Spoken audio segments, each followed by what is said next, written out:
crashing, and he was being called a hero. And to my shock, it was Ryan. Mr. Ryan, what motivated you to become a pilot?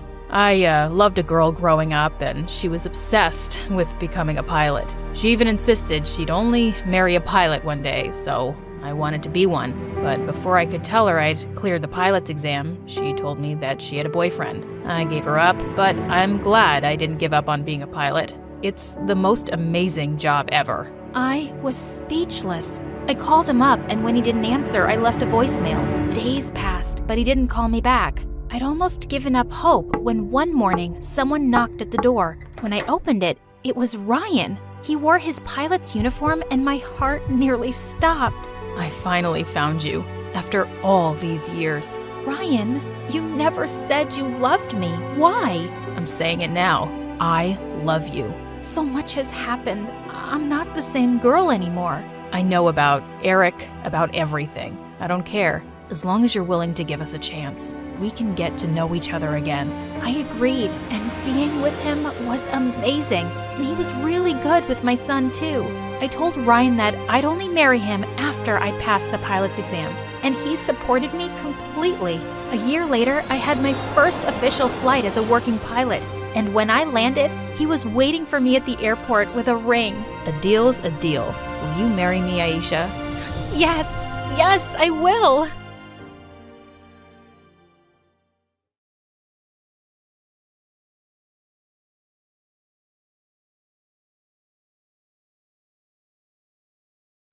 Being a famous tween actor was incredible. Red carpets, Hollywood parties, and private jets, and fans would beg for my autograph. And my parents were super supportive. That is, until they started getting calls from an unknown number threatening to kidnap me. I'm Michaela's biggest fan, and I want her all to myself. No one will ever see her again. So, my life changed forever when I was on the set of my latest movie with my parents, my older sister Jackie, and her boyfriend Ethan, who worshipped the ground she walked on. That night, filming had just finished, and I needed to run back to my trailer. I'll be right back. I need to get my backpack. Okay, honey, but hurry back so we can get home. It's really late. I'll go with you, Mick. But when the door opened, a masked figure jumped out of the darkness and grabbed my arm. Jackie smashed a chair over his head, and we both ran out. The police came, but they couldn't find a trace of the attacker. When we got home, we had a family meeting. I think Michaela needs to stop acting. It's just too dangerous. I agree. It's time she had a normal life. And just like that, my acting career was over. I was devastated. Sorry, I'm being rude. I'm Michaela, and I never would have guessed that 5 years after that psycho fan ruined my life, I would get a second chance. But before that, please hit like and subscribe. I had a pretty normal life those years as a teenager. I mean, my parents owned a top law firm, so we were really rich, and lived in a mansion on a canal with a huge yacht parked in our backyard. But I went to a regular high school, and everyone treated me like any other really pretty girl. That is, except for Marco, my rich, gorgeous, but very possessive boyfriend. He was the mayor's son, so he considered himself a celebrity. One night, when we were partying on my family's yacht, a speedboat pulled up and a very handsome man yelled my name. Michaela! Michaela! Marco immediately got jealous and jumped in front of me. What do you want, creep? Michaela, it's me, Kevin, your old agent. I pushed past Marco and jumped down onto the speedboat. I have incredible news. You just got an offer for the lead role in the biggest new action franchise of the decade. Wait, what? Me? I haven't acted in 5 years. The director was a huge fan of yours and wrote the part especially for you. I tried to speak, but I couldn't find the words. Unfortunately, Marco jumped onto the boat and found some. She's not interested, so why don't you just buzz off? I was furious and shoved him overboard. Don't speak for me. I've been dreaming about this for years. I'll take it. Then go find a new boyfriend. He always threw a tantrum when I didn't do exactly what he wanted, but he came crawling back to apologize. When word got out that I was going to be the lead in the big new action movie, all the magazines wanted to interview me. The paparazzi fought to take my picture, and invites to the big Hollywood party started piling up. I was a star again, and I couldn't be happier. But then one night, I looked out my window and nearly froze in terror. Standing outside was the masked figure who tried to kidnap me. He pointed right at me. I screamed screamed, but when my parents ran into the room, he was gone. My phone buzzed. A message from an unknown number said, "I'm coming to get you, Michaela. Your biggest fan." The next day, we had a family meeting. Actually, it was more like an intervention. My older sister Jackie was there with Ethan, who was still as obsessed with her as he was before. She was 4 years older than me, but we were still close. My parents even called Marco. "Michaela, you can't risk doing this movie. It's too dangerous. Come on, honey. Rub my shoulders harder." But my hands are getting tired. "Do you want me to be stressed? Marco, come on, back me up here. You know how important this is to me." Babes, I agree with your sister. Besides, why do you need to act when you've got me? Sweetheart, your mother and I want you to call the director and tell him you aren't gonna take the role. It's not worth it to risk your life. I'm not giving up on my dream again because of one insane fan. I'm 17 now. I can defend myself. But my parents weren't buying it, and I was still a minor, so if they wanted me to quit, I had no choice. I had to do something fast. I hired a bodyguard. What? What?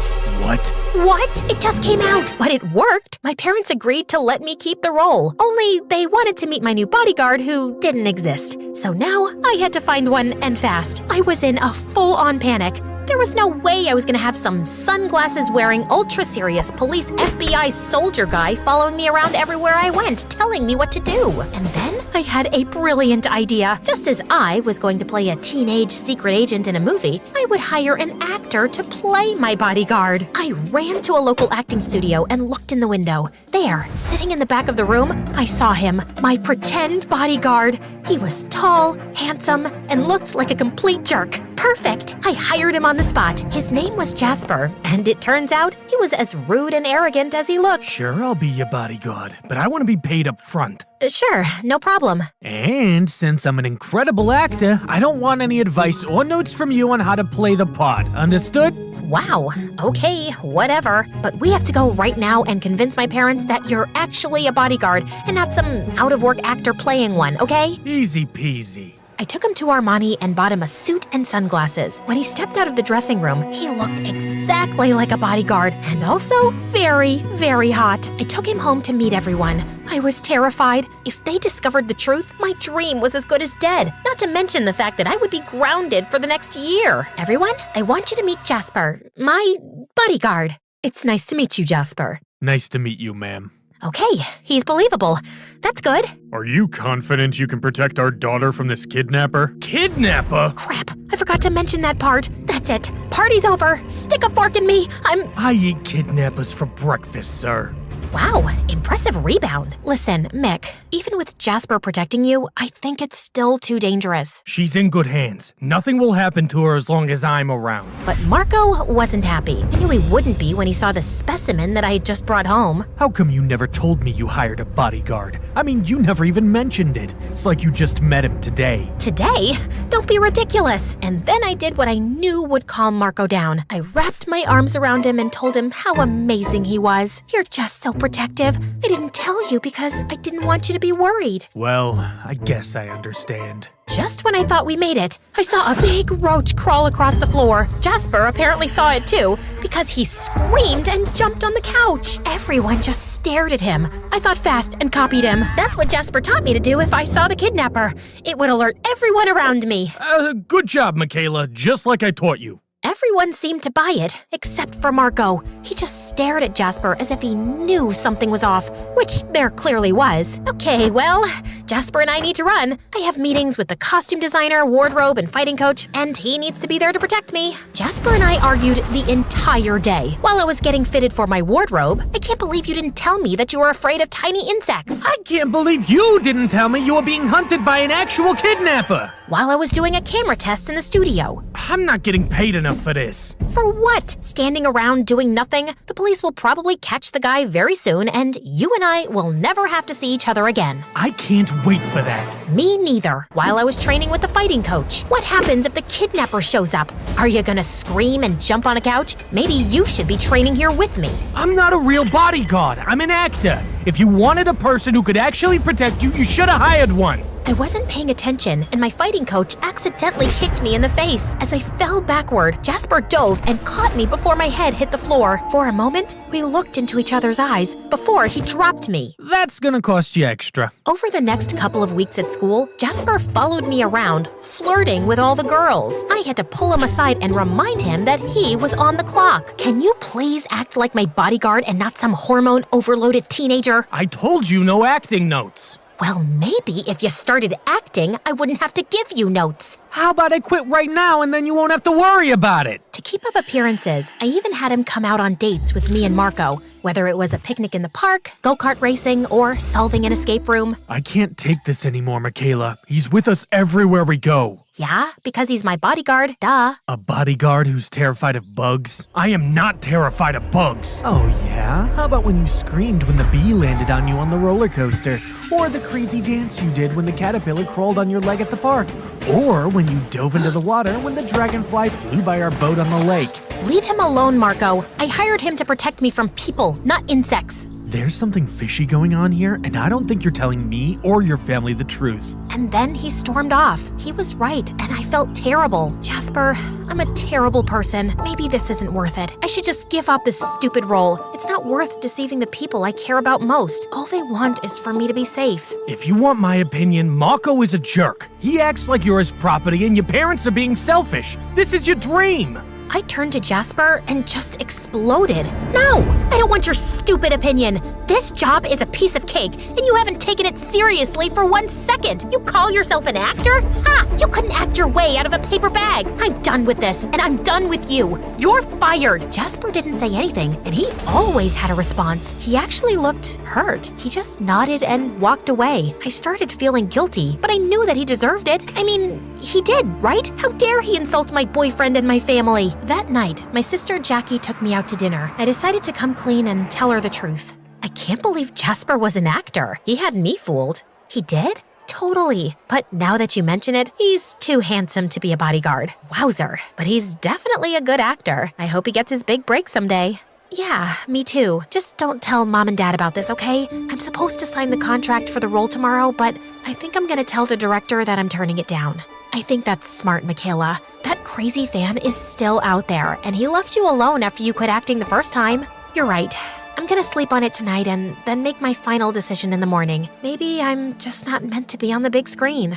I hugged her and went home. I was about to give up on my dream for the second time, but I was doing it for the people I loved most. That night, I woke up to the sound of something hitting my window. I looked outside, but nobody was there. I'm not afraid of you! And then a rock hit the window, cracking the glass. All the emotions I was feeling came boiling up, and I flew into a rage. I grabbed my tennis racket, ran down the stairs, and burst outside. You want a piece of me? Come on! I'm right here! I stood there, ready to crush anybody that came at me. Then all of a sudden, the masked figure stepped out of the darkness. I froze in panic. The racket fell out of my hand. Then I turned and saw a second masked figure behind me. Before I could scream, someone sprinted from the darkness and tackled the one in front of me. The hero looked up at me. It was Jasper. The other masked figure tried to run, but Jasper grabbed the tennis racket and threw it. It spun through the air and hit the figure in the head, causing him to run right into a tree and fall backward unconscious. Are you okay? Yes, but how? I fired you and said those horrible things. I know, but I was worried about you, so I've been keeping watch from a distance. And then Jasper pulled the hood off the figure. It was Ethan. I was speechless. Ethan spilled the beans that Jackie was behind the crazy kidnapper fan scheme and the trailer incident. When Jackie and I went to my trailer that day, Ethan snuck away, put on the mask, and went in the back door. Jackie was waiting in her car outside, but came running into the yard when Ethan started yelling her name. Jackie, how could you? Since you were a kid, you got all the attention. Michaela is so amazing. Michaela is so talented. Michaela is so beautiful. Nobody ever paid attention to me. I understand. Wait, you do? That day you came to set, when Ethan pretended to be my crazed fan, that was your 16th birthday. Nobody even remembered. You should have had a big party that day, but instead you were there on my set for my movie with everyone celebrating me. You got robbed of your childhood so I could have mine. I don't blame you for being angry. I would be too. Are you forgiving me after everything I've done to you? Yes, you're still my big sister and I love you.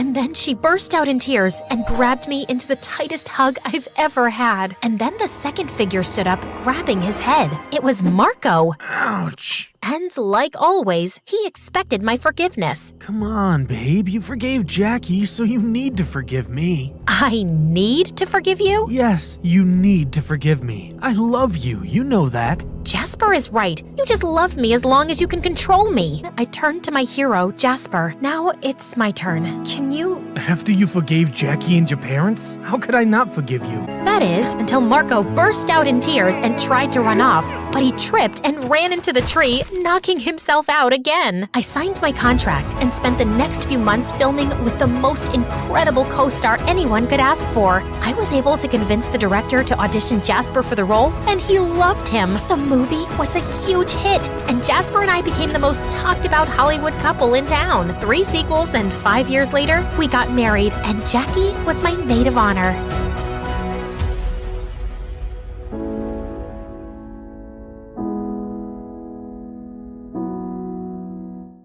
Hi, I'm Alicia, and I'm about to tell you how I met the love of my life. But before we get into that, please like and subscribe to MSA. If there's one thing you have to know about me, it's that I wasn't an ordinary little girl. Being raised by a single father who was an ex-army officer does that to you. I had rules, discipline, and responsibility drilled into me since I was very young. And growing up, I found other kids my age really immature. I don't know why he'd break up with me. I wore the clothes he liked, woke up at 5 every morning to do my hair because he liked them curly, and pretended to love watching wrestling. Excuse me, but I need to get that muffin. Can't you see that I'm crying? My boyfriend just broke up with me. Aw, I'm so sorry. You know, it reminds me of the time my dad took me for this obstacle course, and I twisted my ankle so badly, the doctors told me I'd never be able to walk again. But I didn't lose hope, and here I am. How is that the same thing? It's not, because that was an actual problem. But yours is just a bunch of high school nonsense. Now move your butt, please. Needless to say, I didn't have a lot of friends, and I didn't care either. My life was all sorted out. Graduate school, get into a good college, work, and retire. But then I turned 18 and met Arthur. He was a transfer student from Greece, and boy was he dreamy. The first time I met him was in gym class. We were playing catch, and I was so lost in looking at him. I totally missed the ball, and it hit me right in the face. I fell on my butt, and Arthur came running. Are you okay? You're bleeding. It's nothing. I'm used to much worse. On second thoughts, I might need a doctor. Arthur smiled and carried me to the nurse's office. The entire time I was there, he sat next to me, and later he dropped me home. We became friends after that, and slowly I fell for him. He was smart, mature, and sweet. If there was one guy I wanted to date, it was him. So I decided to ask him out, except I didn't know how. So I turned to MSA for help, and it did not disappoint. Rule number 1, never let your crush know you're interested in him. Avoid eye contact and do not speak at all. The next day, when Arthur waved at me in the hallway, I wrinkled my nose and turned away. He sat next to me in class, but I didn't pay any attention. But then in the cafeteria, he caught up with me. Are you avoiding me? Me? Avoiding you? Oh, don't be silly. I was just really busy thinking about global warming and how it's impacting the fish population. Oh, that reminds me. I have to water my fish.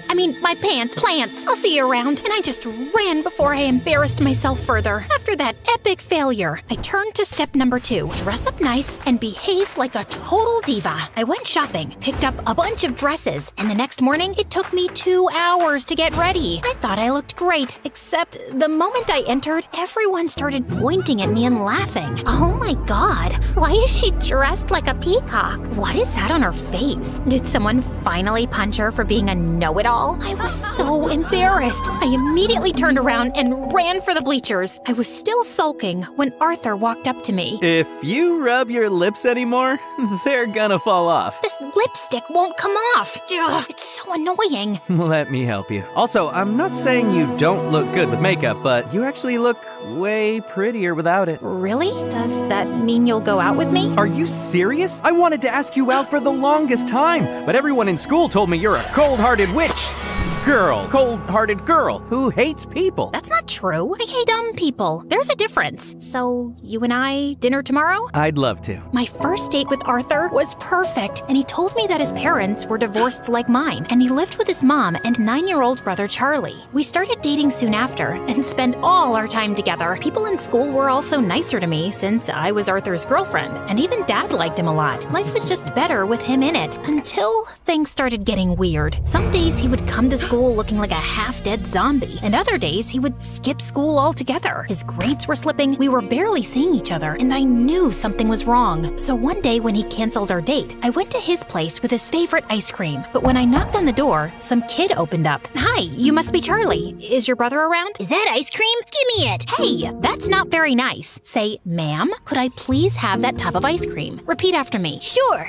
Ma'am, give me the ice cream or I'll kick you. And Charlie kicked me on my shin, snatched the tub, and ran away. As I yelled out in pain, Arthur came running downstairs. Alicia, why didn't you tell me you were coming? When would I tell you? You hardly talk to me these days. I know. I'm sorry. It's just that Mom's getting married again. The guy doesn't want Charlie in his life, and Mom loves her stupid boyfriend so much that she decided to move out, leaving me in charge. Why wouldn't you tell me that before? Because it's embarrassing, and I didn't want to drag you in my mess. I'm already a part of your mess, and we'll get through it together. Okay, I know that was a bit cheesy, but Arthur looked like he was gonna break in a million pieces, and I really wanted to help him. Besides, how bad could a 9-year-old be? Turns out a lot, because Charlie was a total devil. He would cry over the smallest things, throw tantrums if he didn't get his way, and would constantly butt into my dates with Arthur. We hardly spent any time alone. I was pretty sure he just hated me. Like one time, I was waiting for Arthur in his living room, and Charlie kept giving me death stares.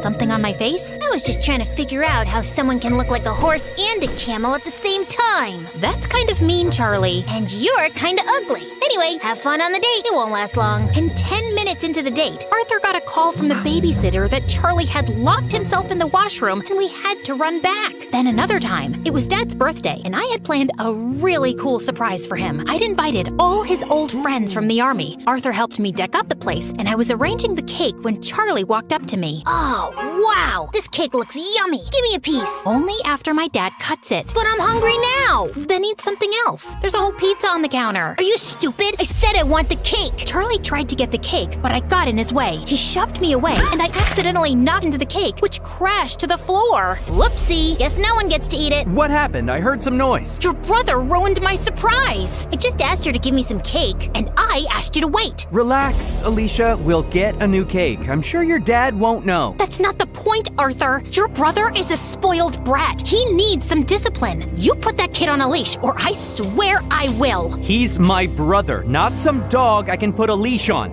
I know he made a mistake, but he's just a kid. You know what? We'll just leave. We wouldn't want to ruin your evening any more than we have. Perfect. Arthur took Charlie's hand and they left. I wanted to stop them, but I was too mad. Later that night, when I calmed down, I realized I might have been too rude and called Arthur up, but he didn't answer. He didn't even show up to school the next day, and neither did Charlie. So I went to his place to talk to him and saw Charlie crying on the porch. What's wrong? Arthur wasn't here when I woke up this morning, and I don't know where he went. Did you call him? He left his phone behind. Then why didn't you answer when I called? Anyway, don't worry. We'll find him. But till then, you're coming home with me. No, I don't like you. You don't have to like me, but I'm not leaving you alone till Arthur gets back. So annoying. We waited the whole day for Arthur to show up or get in touch, but he didn't. By nightfall, I decided to sleep in the lounge and offered Charlie my room. If you need anything. The next morning, Arthur was still a no-show. I couldn't reach his mom either, and then remembered he told me she was out of the country on her honeymoon. Next, I asked his friends and colleagues, but none of them knew where he was. Eventually, I contacted the police, but even a week later, they had no news of him, and I was worried sick. What could have possibly happened to him? Meanwhile, Charlie refused to go to school or shower. He mostly kept himself locked in my room and reacted rudely to any nice gesture I made. I was losing my mind. So I turned to Dad for help, and he promised he'd get a word out to his colleagues in the army to track Arthur down. I still don't know what to do with Charlie. He shuts me down every time I try to talk to him. He's been through a lot, Alicia. What he needs is some distraction to keep his mind off things. After your mom left, you were all over the place. That's why I built such a strict routine for you, so you wouldn't have time to think about her. Maybe you should do something similar. I decided to give Dad's advice a shot, and the next morning, I walked to Charlie's room and woke him up. Get up, we're going out. Is Arthur back? No. Then let me sleep and go away. Nope, you're getting up right now. Charlie resisted, but I dragged him out of bed, and somehow we made it to the bus stop. He kept cursing me the whole way, but I didn't care, and minutes later, we were at our destination, the paintball arena. I'm not going in there. Why? Too chicken to lose? As if you're on. Charlie and I had a great time at the paintball game, and it was the first time I actually heard him laugh. Afterwards, we went to a trampoline park and jumped our hearts out. By the end, he was so tired he could barely walk, so I called a cab and took him to my favorite burger joint, but he just stood at the entrance and stared. What, you don't like burgers? No, it's just that this was my favorite place to come with my mom. Every weekend, we'd come here and play our favorite songs on the jukebox machine. And now, she doesn't even call me, and Arthur's left me too. Arthur will be back in no time, I promise you. He loves you a lot, Charlie, and no matter what, we'll always be here for you. You too? Yes, me too. Charlie cried and hugged me tight. For the first time, I saw him as a heartbroken kid who just wanted his family back. Since then, Charlie warmed up to me. We'd have breakfast together, and he would always make my bed when I got home from school. He was a lot calmer and hardly threw a tantrum. I couldn't wait for Arthur to come back and see how much progress Charlie had made, but we still had no leads on him. I wanted to be strong, but with each passing day, my hopes of ever seeing him again were getting dimmer, and it broke my heart. Finally, one night, I broke down in front of Dad. I don't think Arthur's coming back, Dad. It's been weeks, and no one knows where he is. If he was in town, we would have found him by now. And Charlie, he's lost his mom and might lose his brother too. What can I even say to him? What? I turned around and saw Charlie standing at the door. You've been telling me all along the police will find him. You said you were sure. No, I'm sure he's fine, Charlie. I was just... Stop lying! Why do all grown-ups lie so much? I hate you! All of you! And Charlie just ran out of the house. Dad said he'd go after him, and as I was sitting in the kitchen in despair, the phone suddenly rang. It was the police, saying they'd found Arthur in a hospital close to town. I rushed to the location and texted Dad on the way. The doctors at the hospital told me that Arthur was brought in a few days back by the forest rangers. Apparently, he went on a hike and got injured, and since then, he'd been in a coma. I was sitting next to him when Charlie walked in with Dad. How is he? He hit his head, but he's out of danger. Doctors say there's a very good chance he'll be just fine. Charlie, promise me, no matter what happens, you and I will never fight again. I promise. I will never scream again, and I will always be a good brother. He will wake up, right? What do you think?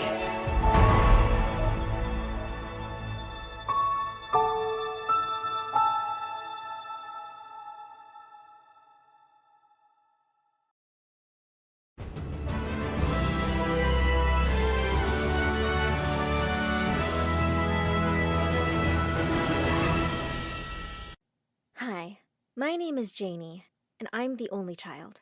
My parents couldn't have any other children after me. They loved me too much and were always worried about me. One day, when I was in the second grade, a masked robber broke into our house and started yelling at us. Mom immediately hugged me. Please, don't hurt our daughter. Where is the money? Where is it? Oh, no, take that gun away. Okay, we will give you everything. Just don't hurt my daughter. And then, while Mom hugged me, Dad started helping the thief pack our stuff. Honey, don't forget about the gold watch that your dad gave you before he passed away. Oh, yes, I almost forgot. Oh, and also your diamond necklace. Where did you keep it? Dad, we can't give him everything. Just call the police. No, be quiet, honey. He's a thief. He knows what he's doing. We can't interfere. We need to keep you safe. Yeah, shut up, kid, and go to your room and get me something precious. Yes, honey, you heard Uncle Thief. Go now. Yeah, of course.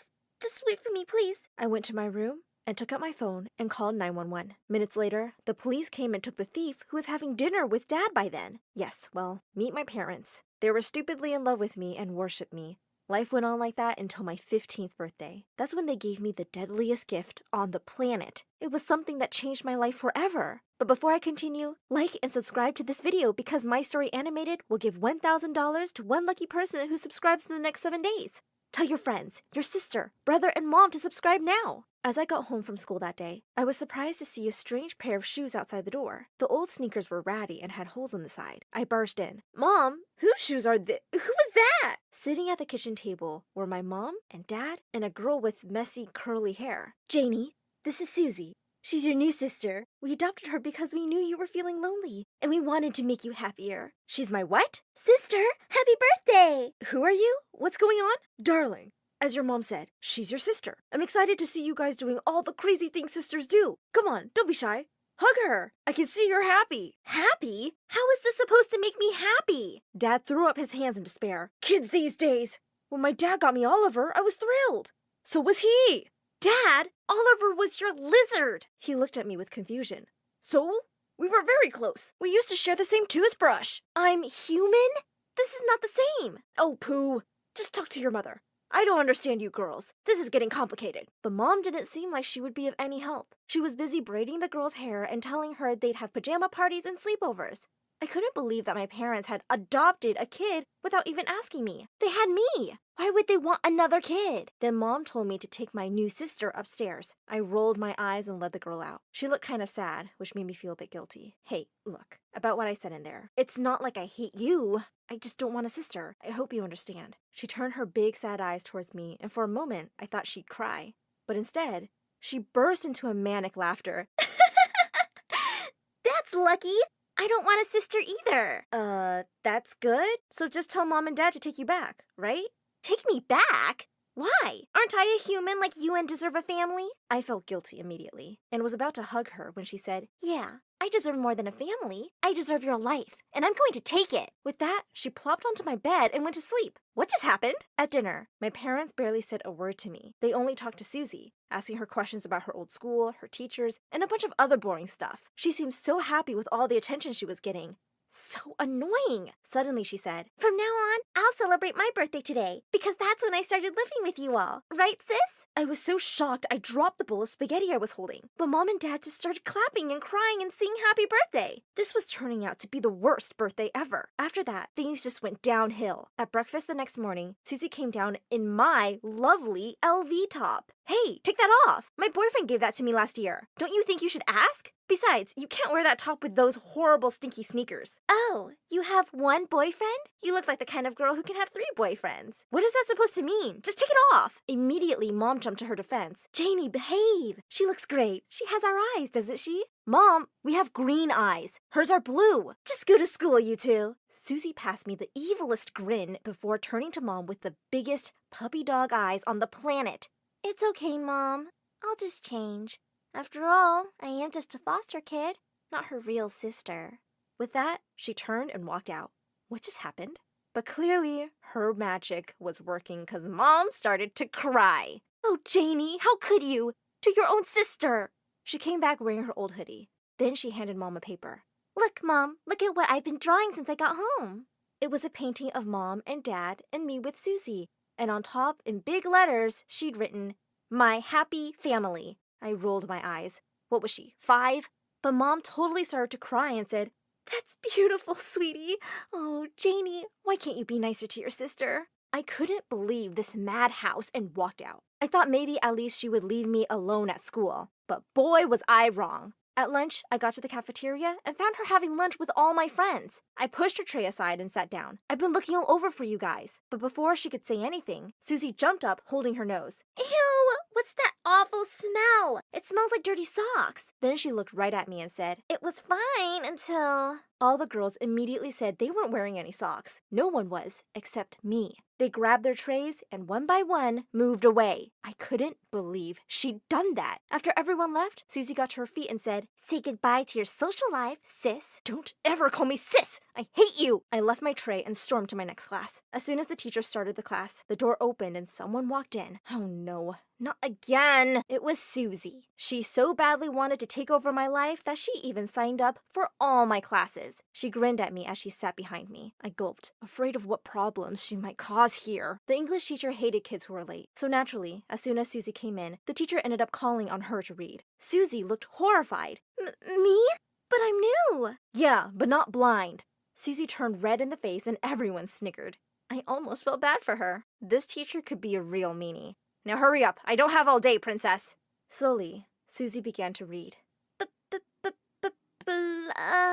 One of the girls from the back whispered loudly, She's not blind, just dumb. Was Susie really struggling to read the word black? Or was she just messing with the teacher? But to my surprise, Susie's eyes were full of tears. She really couldn't read. She caught my eye, and immediately her expression turned to anger. She threw down her book and yelled at the teacher. I don't have to do anything a big ugly toad like you says. I'm out of here. With that, she ran out of the room. That evening at dinner, Mom and Dad asked Susie how her day was. She immediately looked at me. Maybe she was afraid I would tell them she was dyslexic. It was fine. Can we talk about something else? Dad didn't seem to have heard her. How were your classes? Did you make any new friends? Suddenly, Susie jumped out of her seat and ran to our room. Mom called after her, but she wouldn't listen. I knew I should have been glad to have found her weakness, but I couldn't forget the image of Susie with big tears in her eyes as she tried to read. I felt sorry for her, so I came up with a plan. Come on, Suze. I'll teach you how to read. Susie glared at me. Her jaw clenched as she said, Who asked you for your help? Do you think I want to learn how to read? I'm so beautiful I can make money by being an influencer. It's ugly people like you who need to read. With that, she pushed me off the bed and rolled over to sleep. All night, I tried to think about what I could do to make her feel better. I knew she wasn't good to me, but maybe if I started treating her nicely, things would get better. The next day, I had a brilliant idea. I threw her old dirty sneakers into the trash and put out a fresh new pair from my Louis Vuitton collection. I waited for her to wake up and see them. Sure, she would be really happy, but I was so wrong. She threw a huge fit. I can't find them. Where are they? My sneakers! I threw them. Look, I got you a new pair. But Susie was anything but excited. She burst into tears and said, Why? Why did you do that to me? With that, she grabbed her bag and ran out of the house while Mom and Dad called after her. Then Mom turned to me, and for the first time in my life, she yelled at me. How could you be so mean, Janie? To hurt the poor child like that? I thought I raised you better. Me? She's the drama queen. I did something nice for her and she's acting like that. You go after her right now and bring her back. And why would I do that? She's just been awful to me since she arrived here. Mom looked at me with sad eyes and said, You threw away the shoes her real mom gave her. Oh no, I couldn't believe what I'd done. I went running off like a cheetah to the garbage and started looking through it frantically. Thank God the shoes were still there. I quickly cleaned them and used a bit of my shoes to repair the damage. Then I set out to find Susie. I found her at the train station, hugging a picture and crying. As soon as she saw me, she got up to leave, but I rushed to her and said, I'm sorry, Susie. I didn't know your mom brought them. Then I showed her the shoes I'd fixed. She looked shocked for a moment. I fixed them for you. I know they're not the best, but you'll find them more comfortable, and they'll last longer. I know you hate me, but I never meant to hurt you. I was just scared you were taking my mom and dad away from me. I'm sorry. Please come home. She still didn't reply. So I got up and started to walk away. I was almost at the exit when suddenly I heard her yell, Are you going to help me with my bag, sis? I turned around to see her running towards me. On her feet were the sneakers I just fixed. That's when I knew everything would be all right after all.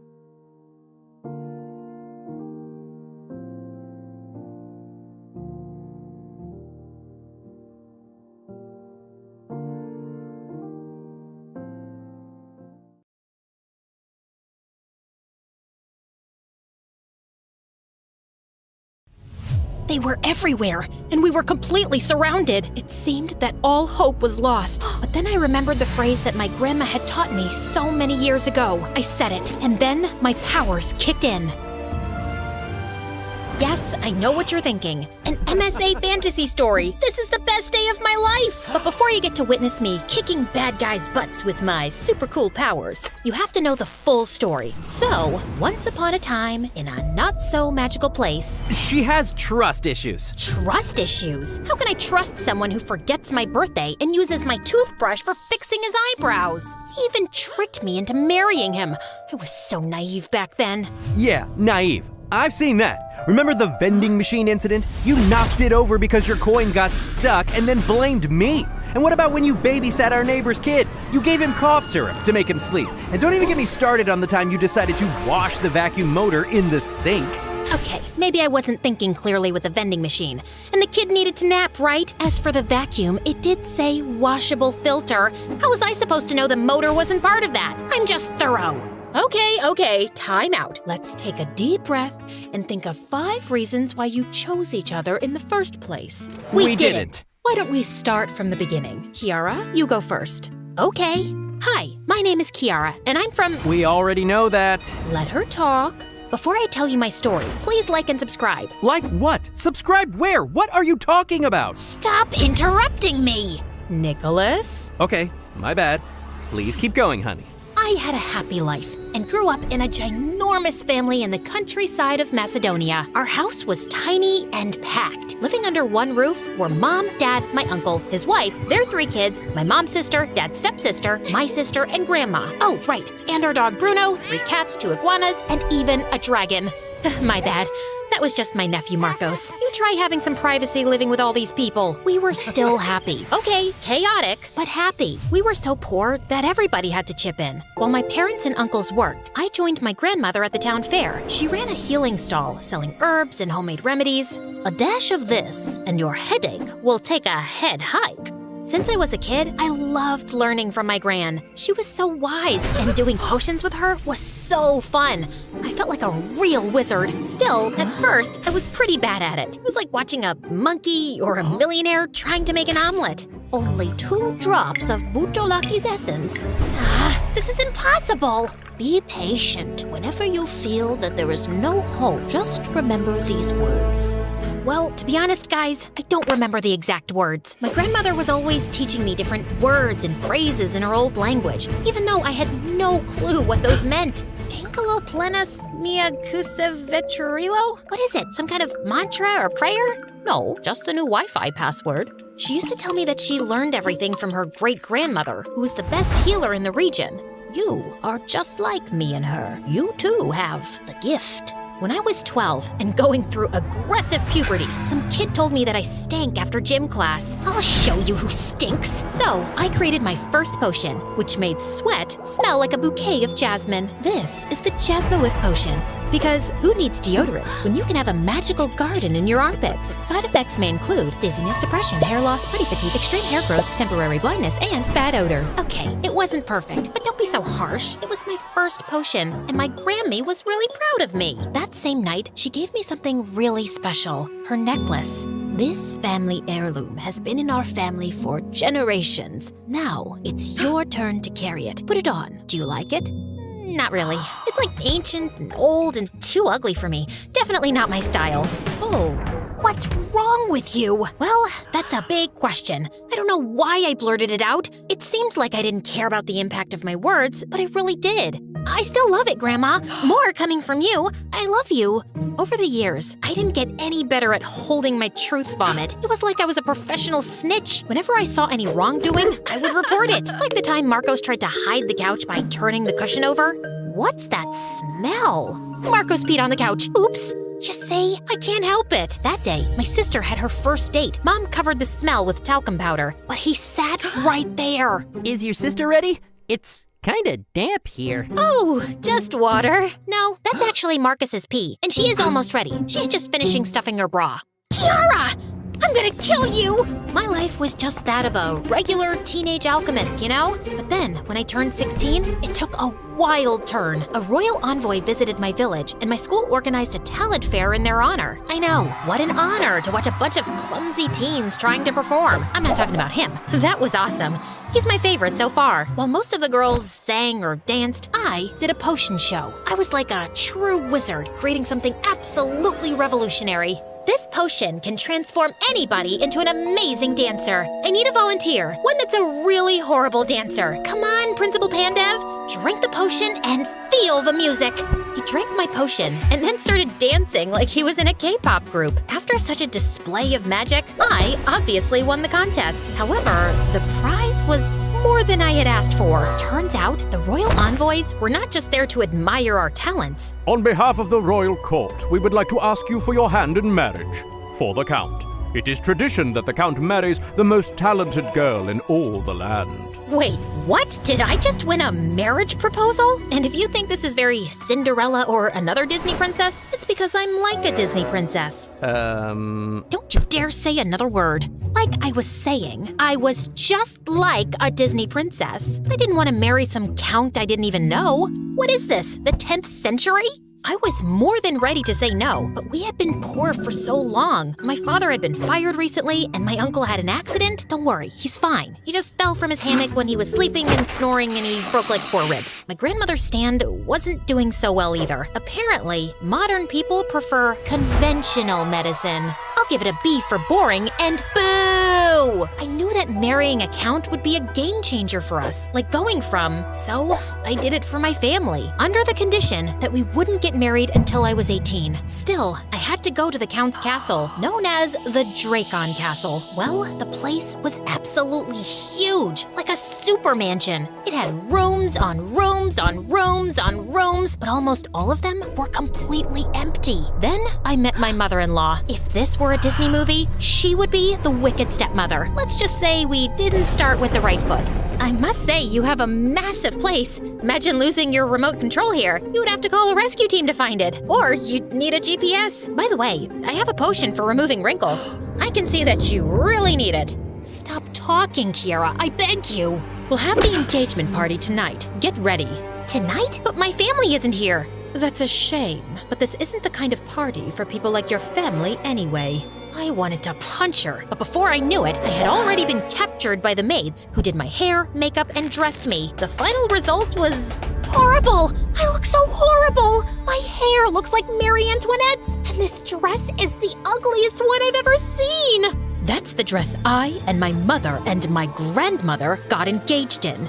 Well, I guess not everybody has the class to pull it off. The class? You mean the big hips, right? Oh, I'm so sorry. I meant, I'm just more of a pants girl. Yes, I can tell that. The night came and it was a giant masquerade ball. Everybody was so uptight that if they were noodles, they'd be straight up spaghetti sticks. I felt so out of place that I took the first opportunity to sneak out of there. While I was trying to get back to my room, I got lost and ended up in their greenhouse. The place was full of weird and exotic herbs and plants. Bingo! I started taking various plants and putting them inside my dress when someone caught me red-handed. Or should I say dirt-handed. Are you stealing plants? Even with the mask on, you could tell the guy was ridiculously good-looking. He also had a really cool dragon tattoo on his neck and chest. I'm not stealing them, I'm just borrowing them. I'll return them later.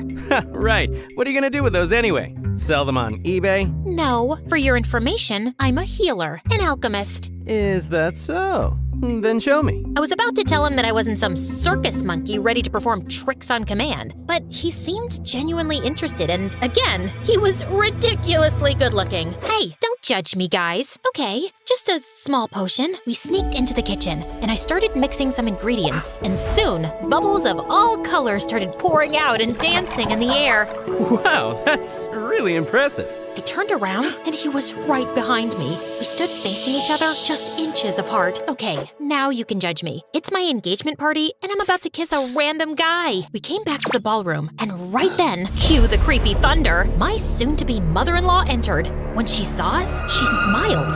Ah, so you two have officially met. Wait, what? You're Nicholas? My future husband?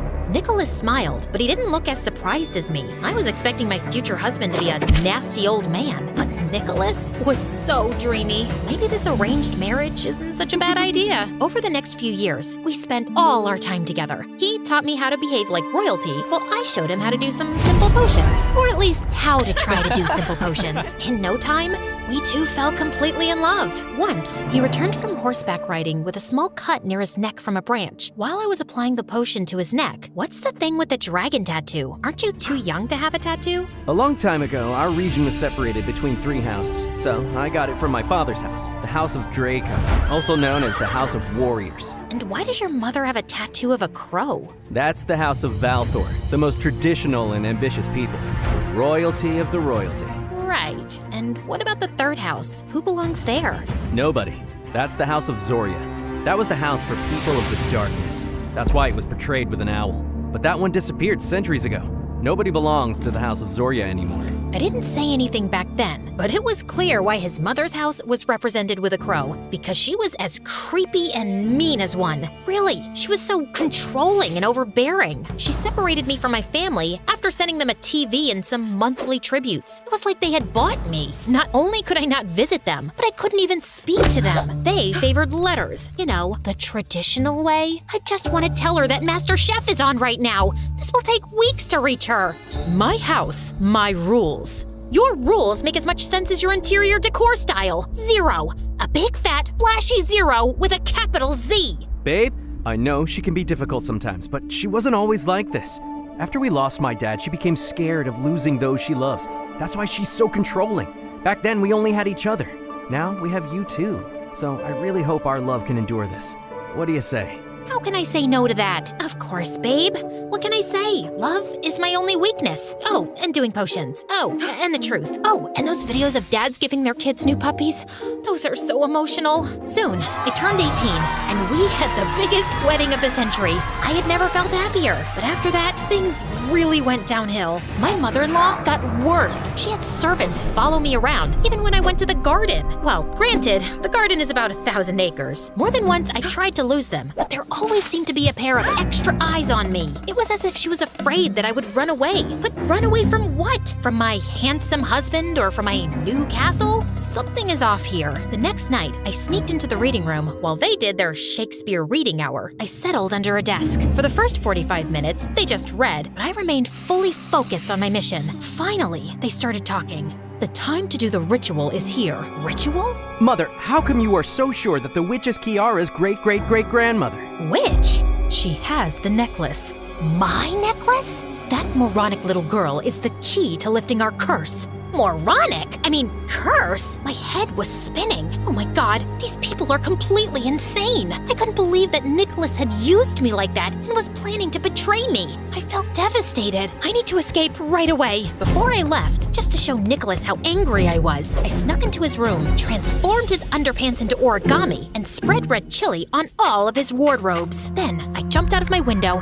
and tried to sneak through the garden, but one guard spotted me. Soon, I was surrounded by guards. However, I had an ace up my sleeve, my explosive powder. I just grabbed some and boom! I started running, but the guards soon caught up with me. This time, led by her. Leave me alone, you monster-in-law! At that moment, Nicholas, driving a sports car, came to my rescue. Come with me! I got in the car and we drove away, but as soon as the castle disappeared from sight, I reached into my bag to grab something to get him talking, but all I got was mint leaves. These aren't just any herbs. I just have to rub it on your head and poof! You'll go bald forever. Now start talking, you liar, coward, deceitful snake! Okay, please calm down. It turned out Nicholas believed I descended from an ancient witch who had cursed his great-great-great-grandfather after he stole her magic necklace. This one?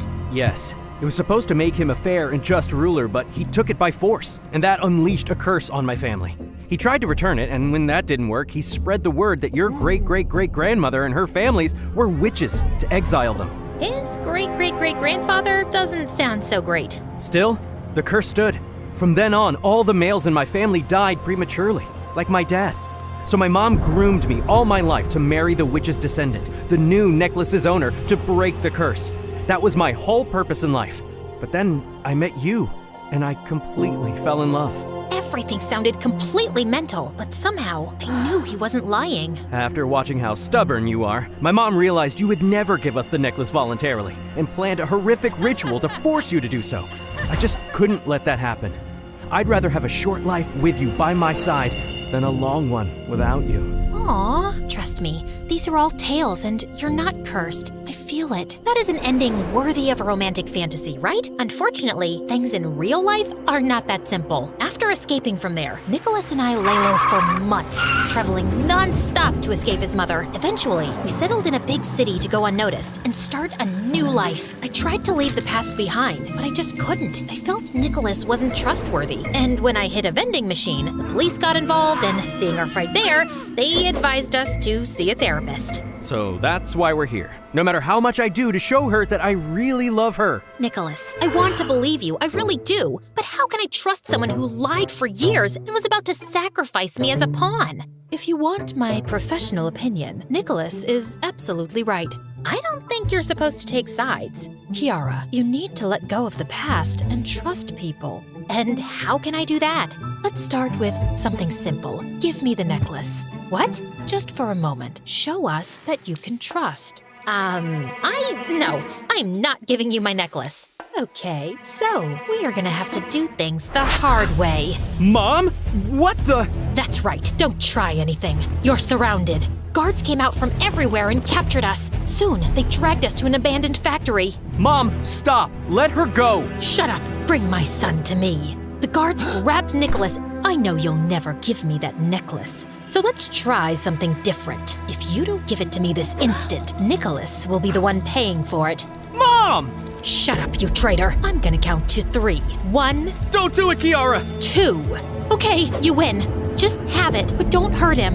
After so much time, finally, I have the necklace and his power. How could you use me like that? Would you have done it? I would do anything for supreme power. Oh wait, that's not what I wanted to say. What just happened? So there wasn't a curse to begin with?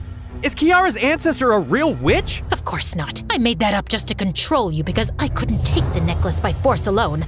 There was no curse, and Kiara's family were not witches, but healers. Our ancestors said that to make people exile them and steal their castles and wealth. So their castle belongs to my family? And all this time we've been living in a mouse house? Why do I keep telling the truth? And that's when it hit me. The necklace has real powers, but it isn't blowing people up or firing laser beams. Oh my gosh, that is the real power of the necklace. To be a true, fair ruler, the wearer can never tell a lie. No wonder I couldn't stop telling the truth and snitching on people when I got the necklace. I'm gonna end you too, right now. She raised her arms and began to gather strength. The earth seemed to move, and lightning began to fall from the sky. However, when she tried to use her powers, nothing happened. What's wrong? The legend says this should give real power to its owner. You're not the real owner of the necklace. You're right, I'm not. Not as long as you are still alive. Guards, do it yourself. So this is where we were in the beginning. The guards were everywhere, and we were completely surrounded. It seemed that all hope was lost. Then I remembered my grandma's words. Whenever you feel that there is no hope, just remember these words. Still, I couldn't remember the words. what the hell was it? I just started shouting everything that came to my mind. Carpe diem, Avada Kedavra, Hakuna Matata, say hello to my little friend. Nothing worked, and the guards were almost on us. Nicholas put himself in front of me to protect me. The thought of losing him opened something inside me, and as if I was possessed, I screamed, Agape Basilive! After that, everything went haywire. The necklace flew off my mother-in-law's neck into mine. When I had it with me again, I felt a violent current of energy run through my body. It's hard to explain, but it was as if I was part of the earth, part of the air, and I could control it. As the guards lunged at us, a mere flick of my wrists sent them hurling through the air. Soon, I found myself suspended in midair, while lightning bolts crackled around me. Nicholas grabbed a sword and helped me defeat them. Not that I needed much help, honestly. When all the guards were either defeated or had escaped, I went back to normal. Nicholas ran to me and hugged me with a smile. Remind me to never make you mad. My mother-in-law was crawling to get away, but we caught her before she did. Disagreements are normal in any family, right? Yeah, right. We put her in prison so that she would never hurt anyone again. And then we moved to our castle. Of course, my family came along. There were so many of us that even there we were cramped, but we didn't care. You know what they say. True happiness is about being close to the people you love.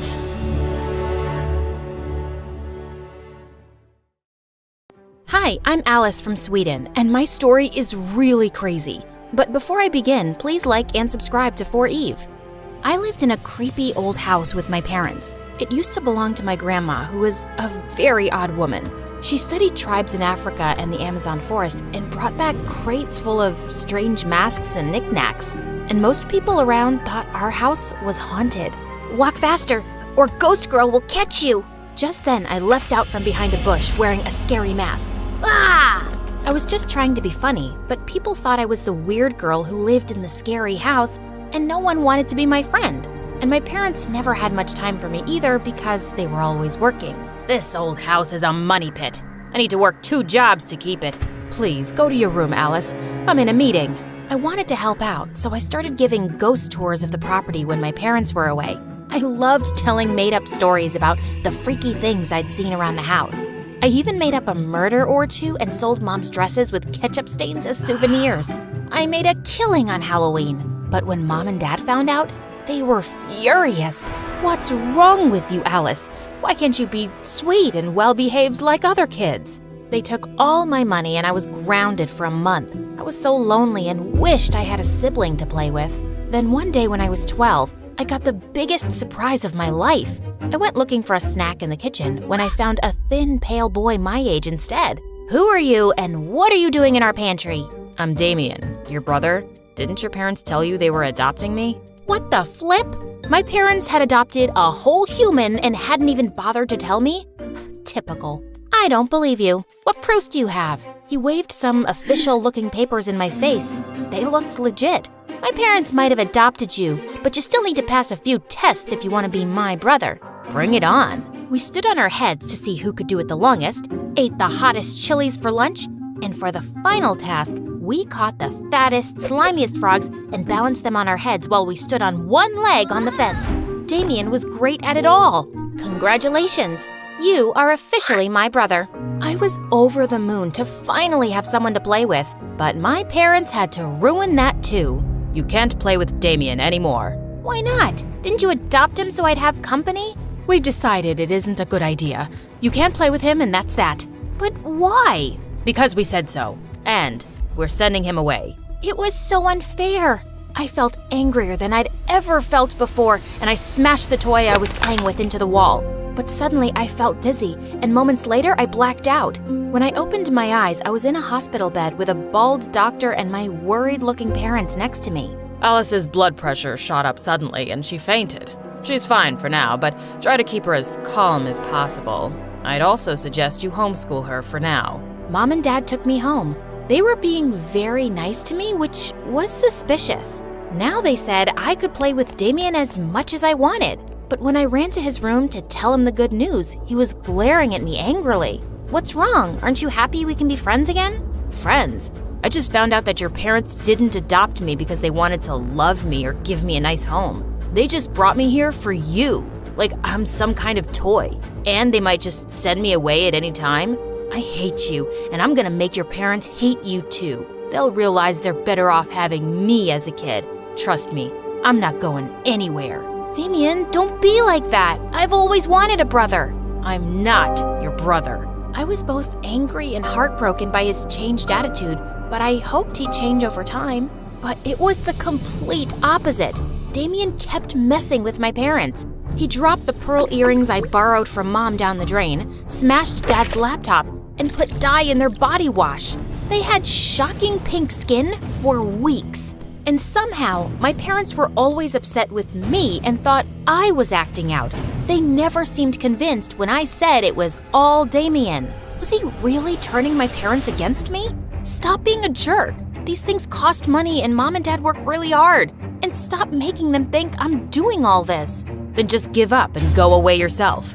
There's only space for one of us here. I'm not going anywhere, pal. But then, the most terrible thing happened. A few days after my 13th birthday, we were visited by some people from the museum. They wanted to use Grandma's tribal masks and vases for a display, and they said they'd pay us a lot of money if we allowed them to borrow it for a few weeks. Mom and Dad were over the moon that the dirty junk around the house was worth something. We can buy a new car and replace the laptop Alice trashed. We can pay off the mortgage and finally be debt-free. This could change our lives for the better. But minutes before the people from the museum arrived to collect the things, I heard a huge crash from the basement. I went running to see all the masks and clay pots smashed and broken on the floor, and Damien standing in the middle with a stick. Oops, I'm so sorry. I was just looking at them. This time, he had gone too far. I slapped him hard. You did that on purpose, you jerk! Just then, my parents came running in and looked at the mess in horror. And then they looked at me like I was the crazy one. Why are you looking at me like I did this? He's ruined everything and you're still gonna have him around? Why don't you send him away? You want us to send your brother away? You got so upset before. I was wrong about him, okay? He's not my brother. He's crazy and he's dangerous. Mom and Dad exchanged a weird, long glance and nodded. Fine. We'll send him to a special facility so he can get better. That night, I locked my door, but I could still hear Damien screaming and crying in his room. The next day, he was gone. Mom and Dad looked sad and broken. They tried to be nice to me, but I saw right through them. They were sad because Damien had left, and I could never make them happy. In the fall, the doctor said it would be good for me to restart regular high school. Things were going really well on my first day until... Hey, watch out, it's Ghost Girl. I'm so scared. Dude, grow up. That wasn't all. In my very first class, I met the most bonkers girl. I heard you were the Ghost Girl. What's it to you? I'm Tara. I just moved here from Ireland. Is it true? Your house is haunted? I'd love to meet a real-life ghost. I've dreamed of it my whole life. Are you nuts? Who has creepy dreams like that? You haven't read Dead Love Doesn't Die? It's the most romantic book ever. Are there handsome ghosts in your house? Are they single? Girl, you need help. No, I need a ghostly boyfriend with ice-cold lips and dreamy eyes who can transport me to his time and give me a million ghostly kisses, and he'll take me away to... Was there something wrong with me? First Damien and now Tara? Was I a weirdo magnet? For the next few weeks, she stuck to me like glue. At first, I acted indifferent because I wasn't sure she'd even stick around for too long. But she did, and I slowly started to enjoy having a friend. Look, there's Ghost Girl and her vampire girlfriend. What in the twilight? Tara hissed and bit the jerk on his arm. You're absolutely crazy. Hey, no one messes with my friend. Yuck, he tasted disgusting. Let's go get candy. How about I make you a sandwich at my place? You mean it? Tara instantly fell in love with the place. This place is fantastic. Can you imagine the paranormal romances that could take place here? I just laughed and went to the kitchen to get the sandwiches. But there was already someone in there. Damien, what are you doing here? I'm back. Of course, Mom and Dad didn't tell you. You would have forced them to keep me away. It would be for their own good after the mess you made last time. What kind of facility allows home visits? Ha! I'm not at a facility. They sent me on vacation to Bali to prove how much they loved me and wanted me in the family. I'm back now, and I'll make sure you end up in the facility soon. I couldn't believe this was happening. I made some excuse and sent Tara home before Damien did something to her. When my parents got home, I confronted them. You lied to me. He's dangerous and out to get me, but you still allowed him in our home? Mom started to cry and Dad glared at me. You're upsetting your mother, Alice. How long will this go on? You don't even care that I'm upset too? You guys are the most selfish parents ever. I'm going to stay at my friend's house because I don't feel safe here. You can't leave. We should call the doctor. I told you we shouldn't have sent her back to school. Dad locked me in my room. I could hear Damien laughing under my door. He was evil. I had to get out of here. I called Tara and told her what was up. Within minutes, she was outside my window. Come on, Ghost Girl. Let's get you to safety. Tara's house was so normal. It was awesome. She pulled out a mattress for me to sleep in her room, then brushed my hair to calm me down as I told her everything. Wow, your parents sound like a piece of work, and I finally get why you're so weird about being friends. I can't trust anyone. My parents ignored me for so long and thought things would be different for me once Damien came, but he's the worst. And ever since he came, my parents treat me like I'm some lunatic when he's the crazy one. He really scares me, Tara. Don't worry, you're safe here. I'll punch his lights out if he tries to mess with you. Suddenly, I heard a loud tap on the window, and he was standing outside. I screamed and jumped up. It's him! Damien's here! He was holding rocks in his hand and wore the evilest grin. Where? I don't see anything. Damien threw the first rock. It slammed against the window hard, leaving a deep crack. Are you blind? He's right there. Alice? Are you sure you don't, see ghosts or something? Because I can't see anyone. Didn't you hear the rock hit the window? Look, it's left a crack. What are you talking about? What? Why was Tara suddenly lying to me? Suddenly, the door slammed open, and my parents were standing there looking worried. How did you find me? Did you tell them I was here, Tara? I thought you were my friend. No, Alice. Tara didn't tell us. We saw you sneaking out of the house and followed you. Let's go home. No, you're just gonna lock me up in my room again. What's going on? Tara says she can't see Damien. Is she lying? Or am I crazy? The saddest look crossed my mom's face, and she broke down crying and hugged me. No, Alice, you're not crazy. That's when they told me how they'd never adopted a boy named Damien. We thought he was just a harmless imaginary friend, but when you started seeing him all the time, we tried to stop it by saying we'd send him away. The doctor said you had created Damien to help with your feelings of being alone and we should play along, so we agreed. But then you started acting out and blaming it on Damien. We were so glad when you finally sent him away yourself. We thought things were gonna be okay now, but then you said you saw him again and we just can't see you like this, sweetie. And it's all our fault. We should have given you more time when you were a kid. I was in utter shock. So, everything Damien did, the earrings, the laptop, the masks, It was all you.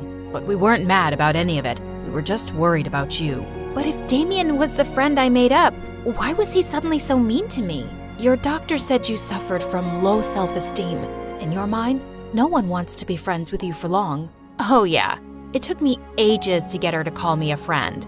Are you real? Can you guys see Tara? I could pinch you. Ouch! Okay, you're real. Don't worry, dear. We talked to your doctor and he says we can start therapy sessions now. You'll be fine. And we'll be with you all the way. Me too. They all took me in a big bear hug, and suddenly, I didn't feel alone at all.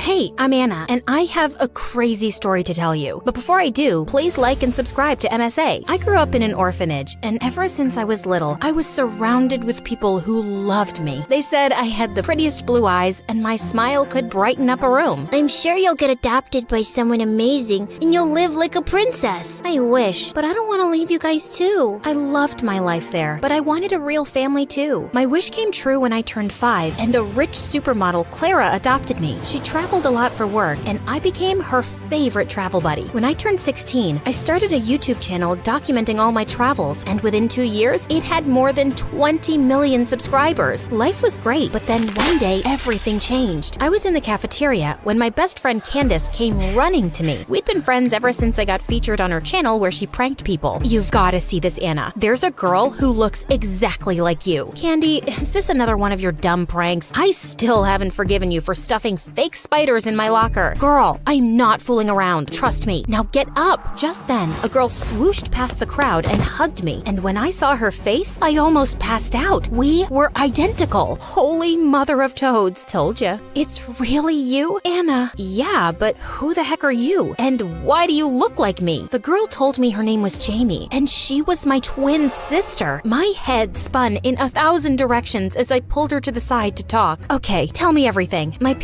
Our parents are from Hawaii, and that's where I grew up. It's a beautiful place. You should visit. Oh, wait, I'm sure you've already been there since you've been everywhere. Get to the point, Jamie. Sorry. So I didn't know I had a sister till I saw your videos. I am so happy to have found you. How are you so sure I'm your sister? Maybe we're just two people who look exactly like each other. When I saw you, I confronted our parents, and they told me that they gave you up because they couldn't afford 2 kids. That makes no sense. Listen, I get it. I look like a homeless person, and you're, well, a queen. I know it's difficult to trust me, but we can get a DNA test to confirm it. And we did take the test. When the results came out, I was shocked. She really was my sister. I was happy and hurt at the same time. The next few days, Jamie and I hung out a lot. She told me she was here on scholarship and was living in some shabby hostel. So I asked Clara if she could live with us. I don't know. I mean, please.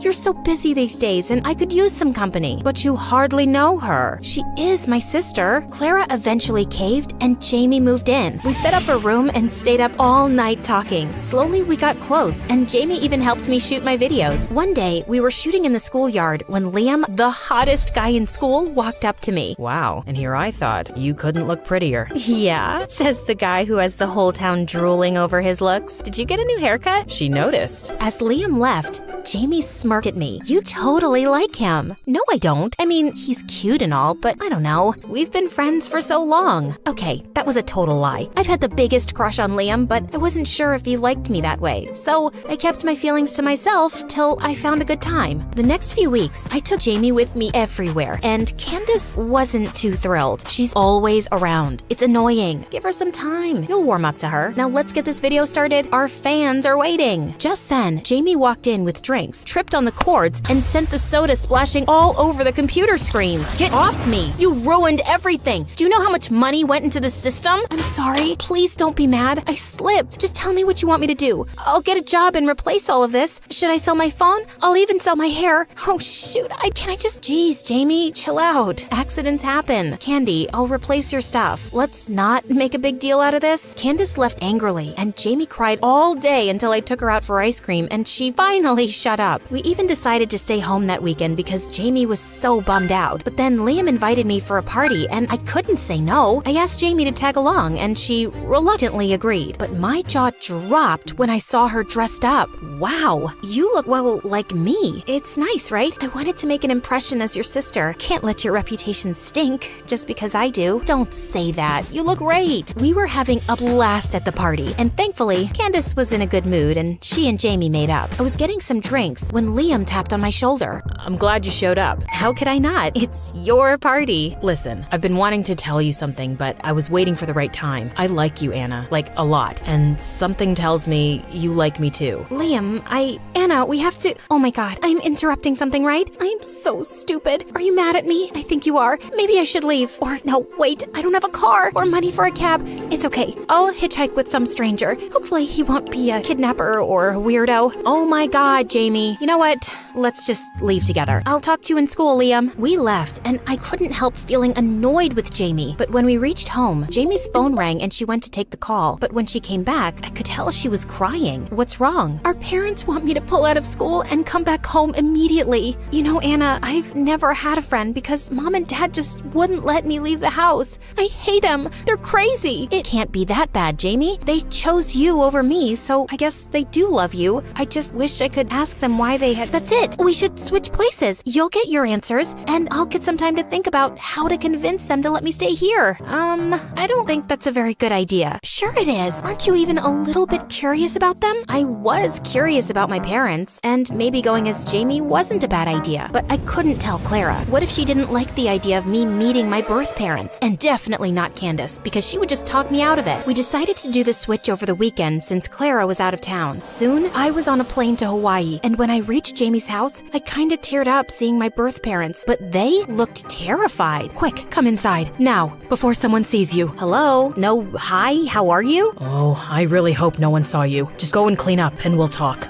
That was weird. I figured out which room was Jamie's and started to unpack. I was just wondering what to say to them when they walked in. Jamie, how are you? Are you okay? We wanted to talk to you about that money, but you're probably tired. Let's do it in the morning. Here's some food. With that, Mom put the plate on the floor and ran faster than a bullet. Jamie was right. These people were crazy. I wanted to confront them immediately, but I was too tired and fell asleep. But the next morning, I woke up to loud banging noises. We know she's in there. Open up. You can't hide her forever. What's happening, guys? You shouldn't have come back, Jamie. Why are you here? Stop yelling. And I'm not Jamie. I'm Anna. You know, the daughter you once had. What? Did you stop your medication again? Just go inside and let us handle these people. My birth parents went outside to calm the crowd. An hour later, we sat down, and I told them everything about me being Anna, them being my real parents, the adoption, everything. They looked completely stunned. Anna, this is not true. It is true that Jamie's our daughter, but she's adopted. What do you mean? You're not my birth parents? No, we took Jamie in when she was just 2, and the adoption agency did tell us she had a twin, but we could only adopt one kid, and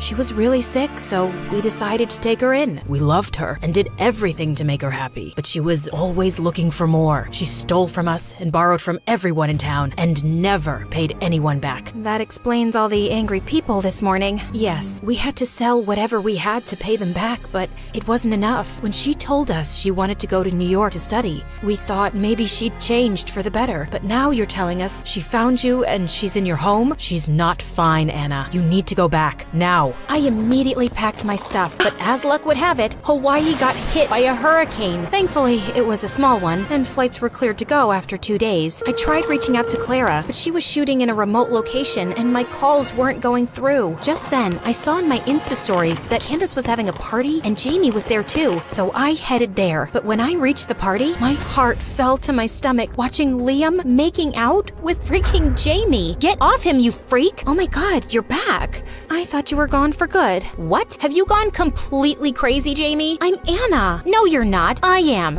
Really? Then why are you dressed like that? Babe, make her leave, please. Candy, you know me. I'm Anna. Okay, Jamie, you need to leave before I call the cops. Anna told us how you stole from her and how she kicked you out. You can't make a fool out of me. Clearly not, since you're already acting like one. Candace pushed me away, and I was shocked beyond words. Crushed, I went home, only to find out that Jamie had told the guards not to allow me in my own house. This was officially the worst day of my life. Thankfully, I had my credit card, so I booked a hotel room. The next day in school, I was stunned to see that Jamie had taken over my life completely and had all my friends wrapped around her fingers. I had to do something to expose her before it got any worse, so I set my phone to record and waited until Jamie was alone. Do you really think you can pull this off? No one will believe you. Jamie, please, what do you want from me? Stop torturing me. She took the phone from my pocket and threw it away, breaking it to pieces. Don't act smart with me, or I'll be your worst nightmare. Jamie smirked and left. I had to outwit her, but how? No one believed me. I skipped school for the day and went back to the hotel. Just as I put my bag down, someone knocked on my door. Clara! Anna, thank God you're okay. I just landed and tried to call you, but I couldn't get through. Then I saw you'd used your credit card and booked a place here. I'm sorry, Mom. I should have listened to you and not trusted Jamie at all. Clara calmed me down and I told her everything. I thought she'd scold me, but instead she hugged me and took me home. She even told the guards not to allow Jamie in and informed Jamie's parents. Obviously, that didn't go down well with Jamie. What is happening? You! I did you a favor by not throwing you in jail for robbing me,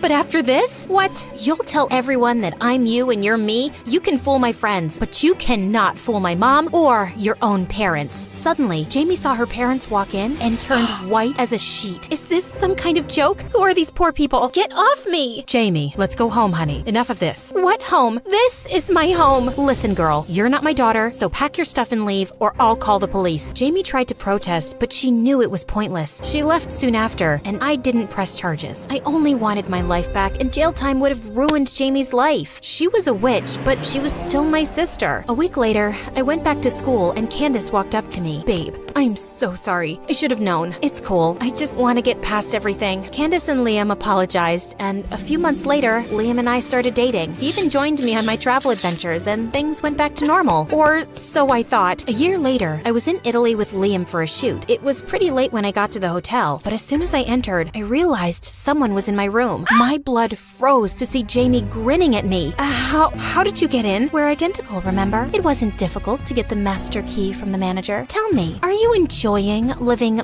my life? What do you want? I want what's rightfully mine. I should have been the one adopted by a rich family, but instead, I got thrown into a dump while you're living like a princess. You have everything. The big house, the perfect mom, the golden boy. That's just not fair, is it? Jamie stared at me with murder in her eyes. I tried to say something, but words just fell out of my mind. Suddenly, I heard a huge crash and Liam rushed in with the police. Are you okay, Anna? Liam told me how someone on the hotel staff had seen Jamie come in, and then I walked in 5 minutes later. They were confused and called me since you weren't answering. It wasn't hard to guess it was Jamie. He's lying. I am Anna. Enough. Stay away from my guy and my life. I can't believe I ever called you my sister, you psycho. Rot in jail for a long, long time. The police took Jamie away, and I never saw her again. It took me a while to get over the episode, but with therapy and support from friends and family, I'm better and thriving.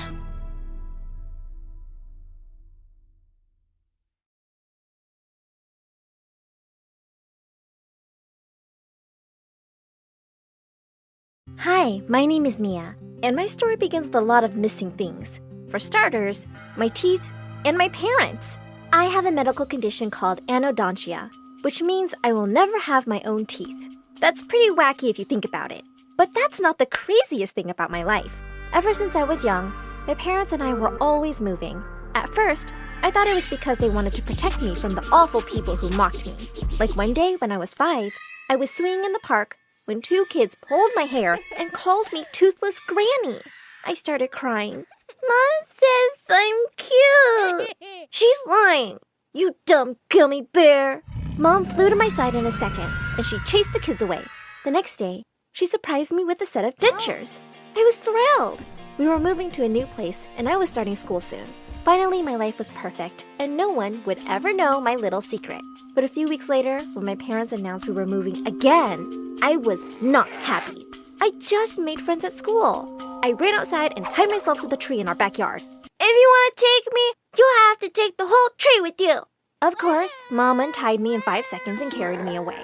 And I realized for the first time that they weren't moving because of me. I drove them crazy asking them the same question for 10 hours.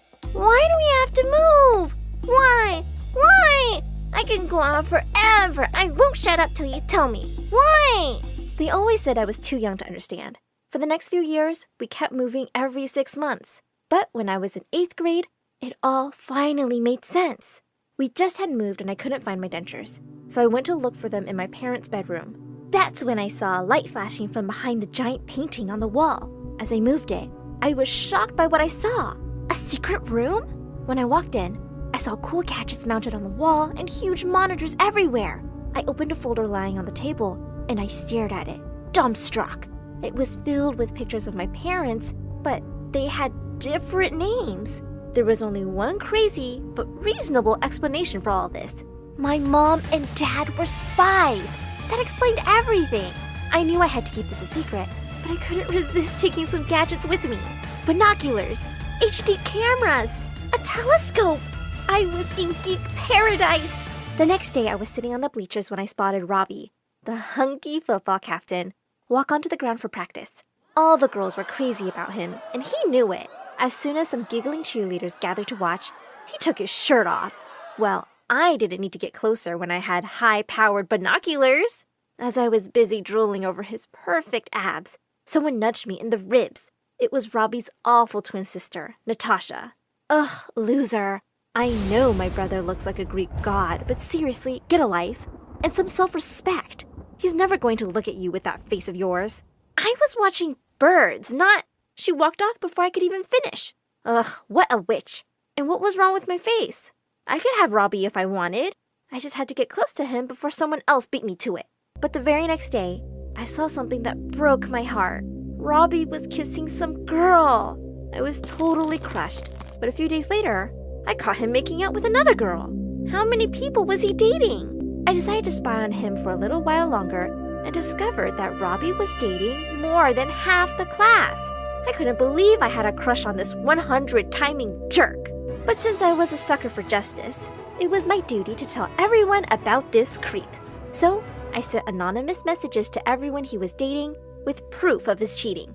The next day, Robbie was dumped by 15 people at lunch. I can't believe I was dating a jerk like you. Go kiss your own reflection, Robbie. It felt so awesome to help good people and expose the bad ones. And that gave me a brilliant idea. I set up a website where people could reach out to me with their problems, and I'd help them, anonymously of course. With my newfound spying talents, I exposed a bunch of bullies, cheaters, thieves, and gold diggers. And pretty soon, I became a secret hero. Everyone in school was curious about my identity, and I came to be known as the Catcher. As I was going through my long list of requests one day, I was really shocked to see one from Natasha. She said she was secretly dating a new boy, and she thought he was cheating on her. She sounded so heartbroken, I just had to help her. The next day, I followed her boyfriend, Jack, to a restaurant. But I suddenly bumped into someone, and when I looked up, he vanished into thin air. Where'd he go? Suddenly, I heard a voice behind me. Who are you and why are you following me? Also, you're not very good at it. I stared at him stupidly for a few seconds. Wow, this boy was gorgeous up close and smart. Okay, you caught me. Your girlfriend asked me to follow you. You're lying, because I don't have a girlfriend. What? Aren't you dating Natasha? No way. She keeps asking me out, but I'm not interested. Natasha was such a liar. I texted her and told her I wasn't doing the job for her. My dad is a cop, you know. I can find your identity in seconds. Whatever. I wasn't going to fall for her stupid bluff. The next day when I entered school, I saw something all over the walls that made my heart stop. They were pictures of me with my dentures off, with toothless freak written on them. Someone took them while I was cleaning my dentures in the washroom after lunch. And there were more posters of me with my camera and binoculars and the caption, Mia, the ugly creep who's been spying on us. The people I spied on were glaring at me. The people who I spied for were pretending I didn't exist. And the others were laughing at my pictures. And then came the devil Natasha. How's the payback, jerk? You humiliated my brother, remember? No, your brother did that to himself. He deserved it. I think you framed him because you couldn't have him, you toothless witch. I think you did all this because you can't have Jack. And you know what? I'd rather be toothless than be an awful person like you. At least I can fix my problem by wearing dentures. But you can't buy a nice personality or a good heart. She stared at me in shock. And just as she was about to attack me, someone suddenly stepped in. It was Jack. I can't believe you stooped so low, Natasha. Take these posters off, or I'm filing a complaint against you to the principal for bullying. And with that, he took my hand and started walking away. As I looked back at Natasha, I could see her face turning every shade of purple. After that, Jack and I started hanging out more often, and I could talk to him about anything, even my condition. Then Jack asked me out. Of course I said yes. I also decided to shut down my website. I made a public announcement during lunch. Guys, my spying days are over. You all should learn to deal with your lives yourselves. I focused on my studies after that, and my parents kept sending me money and emails, but it had been a couple of years since I last saw them. That made me kind of sad. I wish they'd been around when I needed them. Jack and I got into the same college. We gave each other a loving kiss, with no clue that our lives were going to be flipped upside down soon. One day, I was sitting in the lounge by myself when 50 people in suits barged into my apartment. My parents were with them. Mom, Dad, where have you been? We'll explain later, darling. We all have to go into hiding right now. What? I'm not going anywhere. What about college? What about Jack? Sorry, Mia. This is non-negotiable. Go, go, go! Before I could protest anymore, the agents literally put me in a car and moved us to a new place. My hair was dyed red, and I was given a new name, Selena. All my social media accounts and the numbers from my phone were wiped clean. And the worst? I was told not to contact Jack for my own safety and his. I couldn't believe it. I'd worked so hard to build my life, and it had been torn to pieces. I got really mad at my parents and decided to run away and live alone. It was my only way to try and have a normal life. I used a different identity to get a part-time job at a cafe, and I continued with my studies. One day while I was working at the cafe, I saw a customer shouting at his wife. I just couldn't stand there and watch. I marched right over and told him off in front of everybody. As a few other people joined me and the rude man muttered an apology, I turned around to see someone I never thought I'd see again. I thought you were letting people deal with their lives themselves. Jack? I nearly smothered him with a bear hug. He said he'd been searching for me for a year with no luck. But one day, out of the blue, my parents called him and told him where I was. What? They've known all along where I am? Of course, they're spies. Yes, but they decided to stay away so you can live your own life. They asked me to take care of you and to tell you that they really love you. Hearing that, I burst into tears. I wished I could meet them, but of course, I had no idea where they were by now. It's okay, Mia.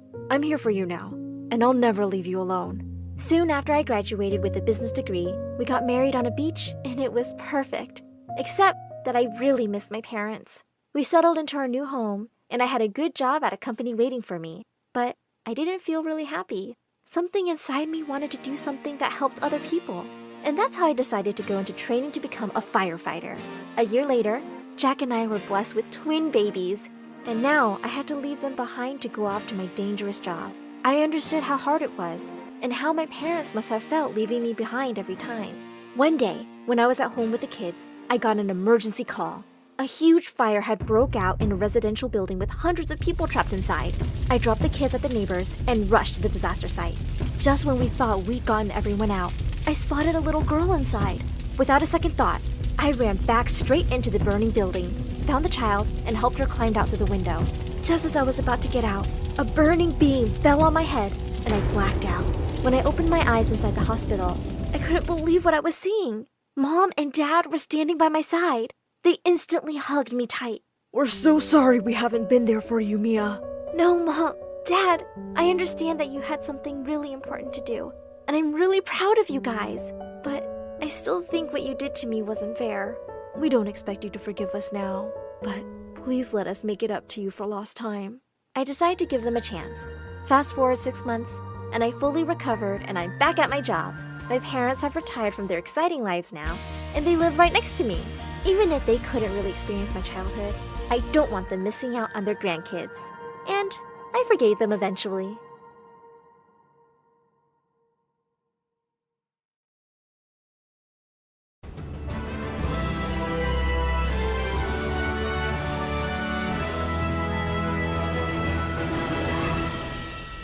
Hi, my name is Kristen.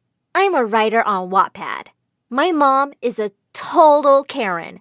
I even write stories about her on my Wattpad. This is until my stories got discovered and all hell broke loose.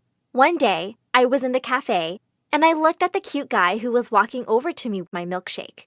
As he handed me my drink, he said, here you go, gorgeous. I could not believe my ears. Did Tyler, my crush since kindergarten, just call me gorgeous? But before he could say another word, a shrill voice echoed in the cafe. Where is your manager? This coffee is too hot! I want to speak to your manager! I sunk back in my chair while the raging Karen unleashed her fury on poor Tyler. I'd seen this too many times. She really was as crazy as I made her in my stories. I told Mom to back off. She turned to me with blazing eyes. No daughter of mine will talk back to me like that because of some loser waiter. Oh no! I looked at Tyler in horror. I thought the worst of that night was watching my crush stare at me like I was a monster.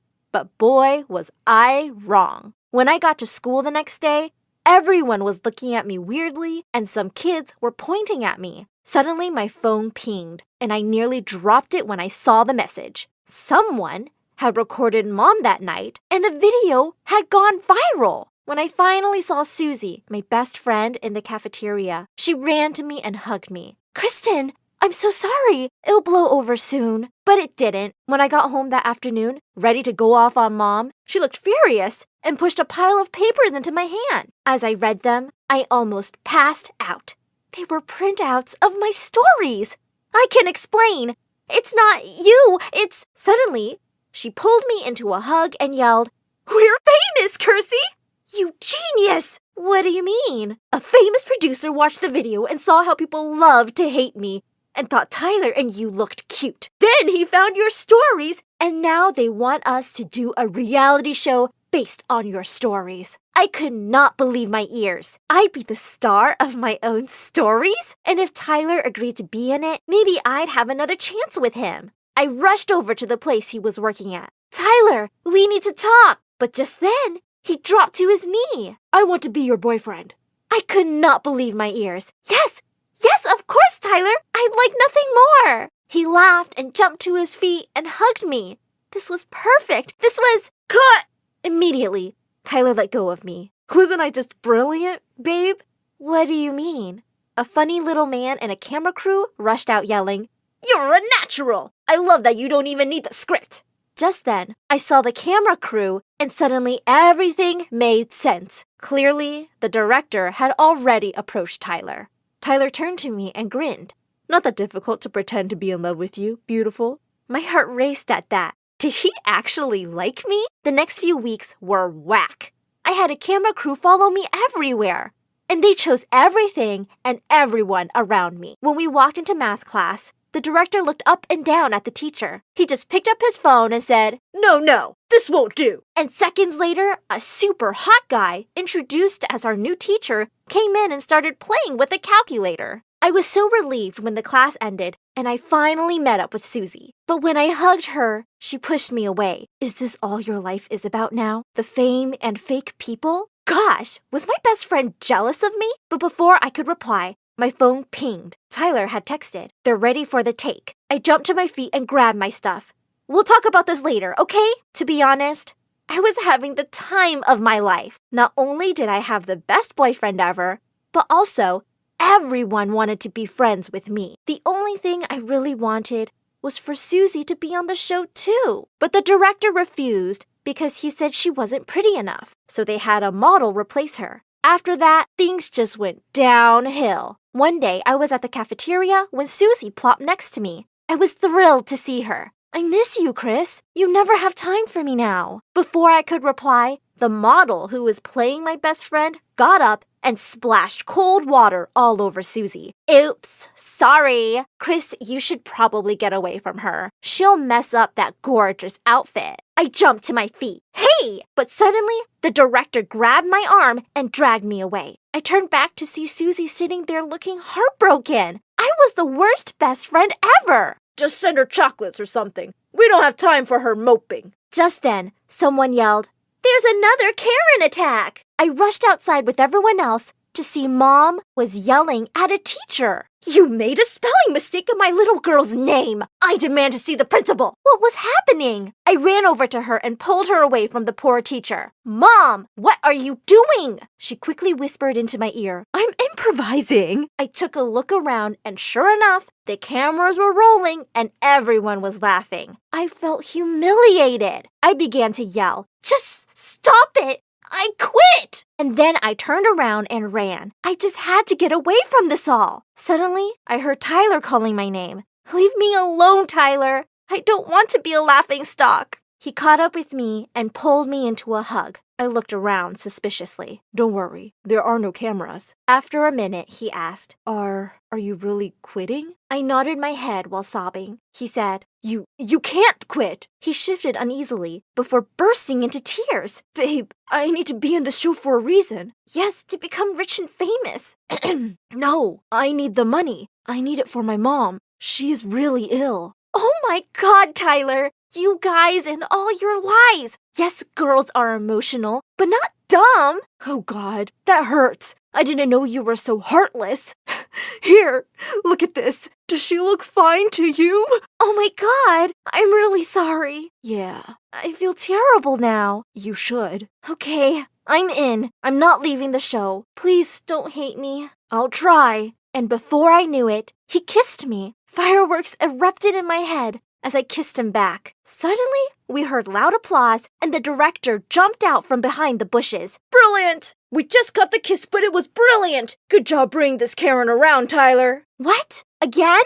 I messaged Susie asking her to meet me at a cafe the next day. I'd been feeling terrible and I needed to make it up to her. But the next day, by the time I got free, I was already late because of the shoot. When I got there, she seemed furious and was just getting up to leave. I tried explaining it was an emergency. She simply showed me her phone screen with all the posts from the shoot. I never thought I'd say this, but you're a horrible friend, Chris. I'm a what? I just skipped a great after party for you. You're the one who's being so freaking jealous of me. Can you even pretend to be happy for me? As I realized what I'd said, I snapped shut. What was I doing? How could I say something so mean? Sue, it's great to know what you really think of your best friend. Before I could stop her and apologize, she rushed out. When I got home, my phone was blowing up with messages from Tyler. Chris, look up, daughter of Karen becomes Karen. I did, and what I saw made me drop my phone in horror. It was a video of me yelling at Susie. Then the producers called. The stats are in, Kirsten, and the producers love Susie. He said he was changing my script and had decided that Susie and Tyler would date while I was the crazy ex. I've even fired the model who was playing her. The producers love her. I was reluctant, but then I thought of Tyler and his mom and changed my mind. Fine, I'll do it. It would all be just fake. Nothing would change. Right? Wrong. Suddenly, not only was Susie totally avoiding me, but also I was exactly what I had always been terrified of becoming, a Karen. To make matters worse, Tyler and all my other friends started to disappear. I wasn't being invited to parties, and the models and kids all started hanging out with Susie. One evening, I woke up from a nap and was surprised to find Mom and all the regular camera crew missing. I checked my phone, and what I saw left me devastated.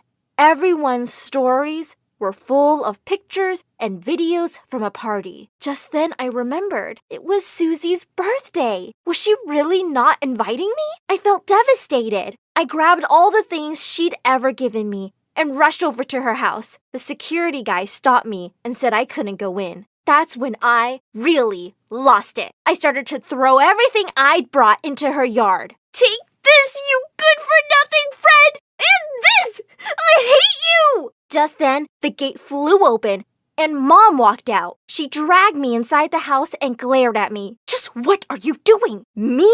What are you doing here? I was here for Susie's birthday, of course. Mom, how could you even be here if I'm not invited? Well, everyone was. I wasn't going to miss it because you've been stupid. Before I knew it, all my anger was pouring out right there. You're the one always embarrassing yourself in public trying to steal my show. Your show? The show exists because of me. It's my show. Suddenly, I realized she was right. It was her show. and it existed with the sole purpose of making us laughingstocks. They'd even changed my script and taken over all my life. I was trapped in my own story, and I'd hurt my friend in the process. You're right, Mom. The show is yours, and it's your world, not mine. I'm not some stupid Karen. I really quit. Then I ran past her into the house. I had an apology to make. But just before I entered, I heard Tyler say, "Mom would love to take you to Paris this weekend." I barged into her room. Susie and Tyler were kissing, and there was no camera crew. They were kissing for real. Tyler, what's going on? Why are you kissing her? And why is your ill and poor mom taking her to Paris? Who else would my boyfriend kiss? The color drained from Tyler's face. Babe, I can explain. She kissed me. Explain this, you cheater. And I threw a glass of soda from the nearby table at him. Then I turned to Susie. I never thought you'd stoop so low and kiss my boyfriend. Your boyfriend? What are you? Oh, don't pretend. You can keep this loser. I'm out of here. With that, I turned and stormed out. I couldn't believe Tyler had been stringing me along for such a long time just to be famous. There was only one way to end this. I decided to call the producers to end this. Just as I was about to do that, Mom opened the door and said Susie was here to see me. I don't want to, but Susie pushed the door and came in. She started to cry and said, "I've broken up with him, Chris. He swore you two weren't dating. I've left the show too. I don't want to do it at the cost of our friendship." I could tell she was serious. I found myself crying with her. "I'm sorry for hurting you too, Susie. I got carried away. I missed you so much. I'm done with this stupid show." Immediately, Mom started yelling at us. "What do you mean you're done, huh? You can't. It's my money too." But we ignored her as we both talked to the producers. We told them that they couldn't produce the show or we would sue them for making us go through this stressful and hard time. The producers decided to not air the show eventually. Mom went crazy and became more and more of a Karen. What I learned from all of this is that you can be a Karen without knowing you are a Karen. So take this advice from me. After you like this video, go ask your friends if you are a Karen or not, and tell us what they said in the comments. There I was, caught in my own game, outwitted and destroyed. My heart raced with the painful realization that I'd been a complete fool. Hi, I'm Ella Holmes, the world's best detective. No wait, I'm Ella Stone. And technically, I'm not a detective, more of a detective enthusiast. And this is my story. Don't forget to like and subscribe. Ever since I was little, I was fascinated by mysteries. I'd read detective stories under the blanket with a flashlight on. When I was 7, I was convinced that my teacher was a criminal. She had these beady eyes and this creepy old face, so I followed her and caught her stealing money from the school bake sale. The principal gave me an award and everyone cheered. I was on top of the world, but of course, I couldn't stop there. I sought out more mysteries to solve, like who wrote bad words on the bathroom stalls, left their stinky gym socks on the floor, had a secret crush, or farted in the library. To me, everyone at school was a suspect and had something to hide. I know you did it. Don't you lie to me. But I'm innocent. Wait, what are we even talking about? Eventually, things got out of hand. Kids ran away when they saw me. I didn't do whatever you think I did. Leave me alone. They got really mad when they caught me searching through their stuff for evidence, so I didn't have many friends. But that was okay, because I had Jenny. Jenny was my neighbor, and we've been best friends since I saw her playing in her front yard, and this mean girl walked up and pulled her hair. Ouch, that hurts. Oh, look at the big baby. Is she gonna cry? Leave her alone, you dirty scoundrel, you shameless knave. What the heck is a knave? Use a dictionary. Then I threw my dictionary in her face, kicked her in her big butt, punched her nose, and started screaming like a maniac. After that, Jenny and I were inseparable, and she always made sure I had the best shoes. You see, Jenny's dad was the biggest shoe manufacturer in the country, and Jenny was a spoiled princess. She had the most outrageous birthday parties, and they always had a theme. When she was turning 15, her theme was awesome magical princesses, but I wouldn't wear a pink glittery dress, not for her or for anyone. Ella, who are you supposed to be? Hercule Poirot? Duh. You were supposed to be an awesome magical princess. If you're not a princess, then the party won't work. It'll be too confusing. My birthday will be ruined. The pictures. Oh my God, the pictures. What am I gonna do? This is terrible. This is a disaster. Just as Jenny was about to have a meltdown, I got an idea. I snatched a tiara mascara off a piñata and put it on my head. Hey, look, Jenny, I'm Princess Poirot. Jenny gave me a hug, and the party was going fine until I saw this shady-looking clown hanging around Jenny's gifts. I crept over to get a closer look, but he spotted me, and he started running. Hey, stop that clown! I chased him down. He tossed a balloon at me, but I jumped over it and accidentally bumped the gift table, which fell into the pool. Then I tackled the clown, and we smashed into the cake. Ella? I looked up to see Jenny crying and all the guests glaring at me. Come to find out, the clown was Jenny's harmless grandpa. After that, I was kicked out of the party, and Jenny stopped talking to me completely. But things changed a couple years later when I heard Jenny sobbing in her backyard one day. Hey, are you okay? Do I look like I'm okay? My heart is shattered. I'll always be alone.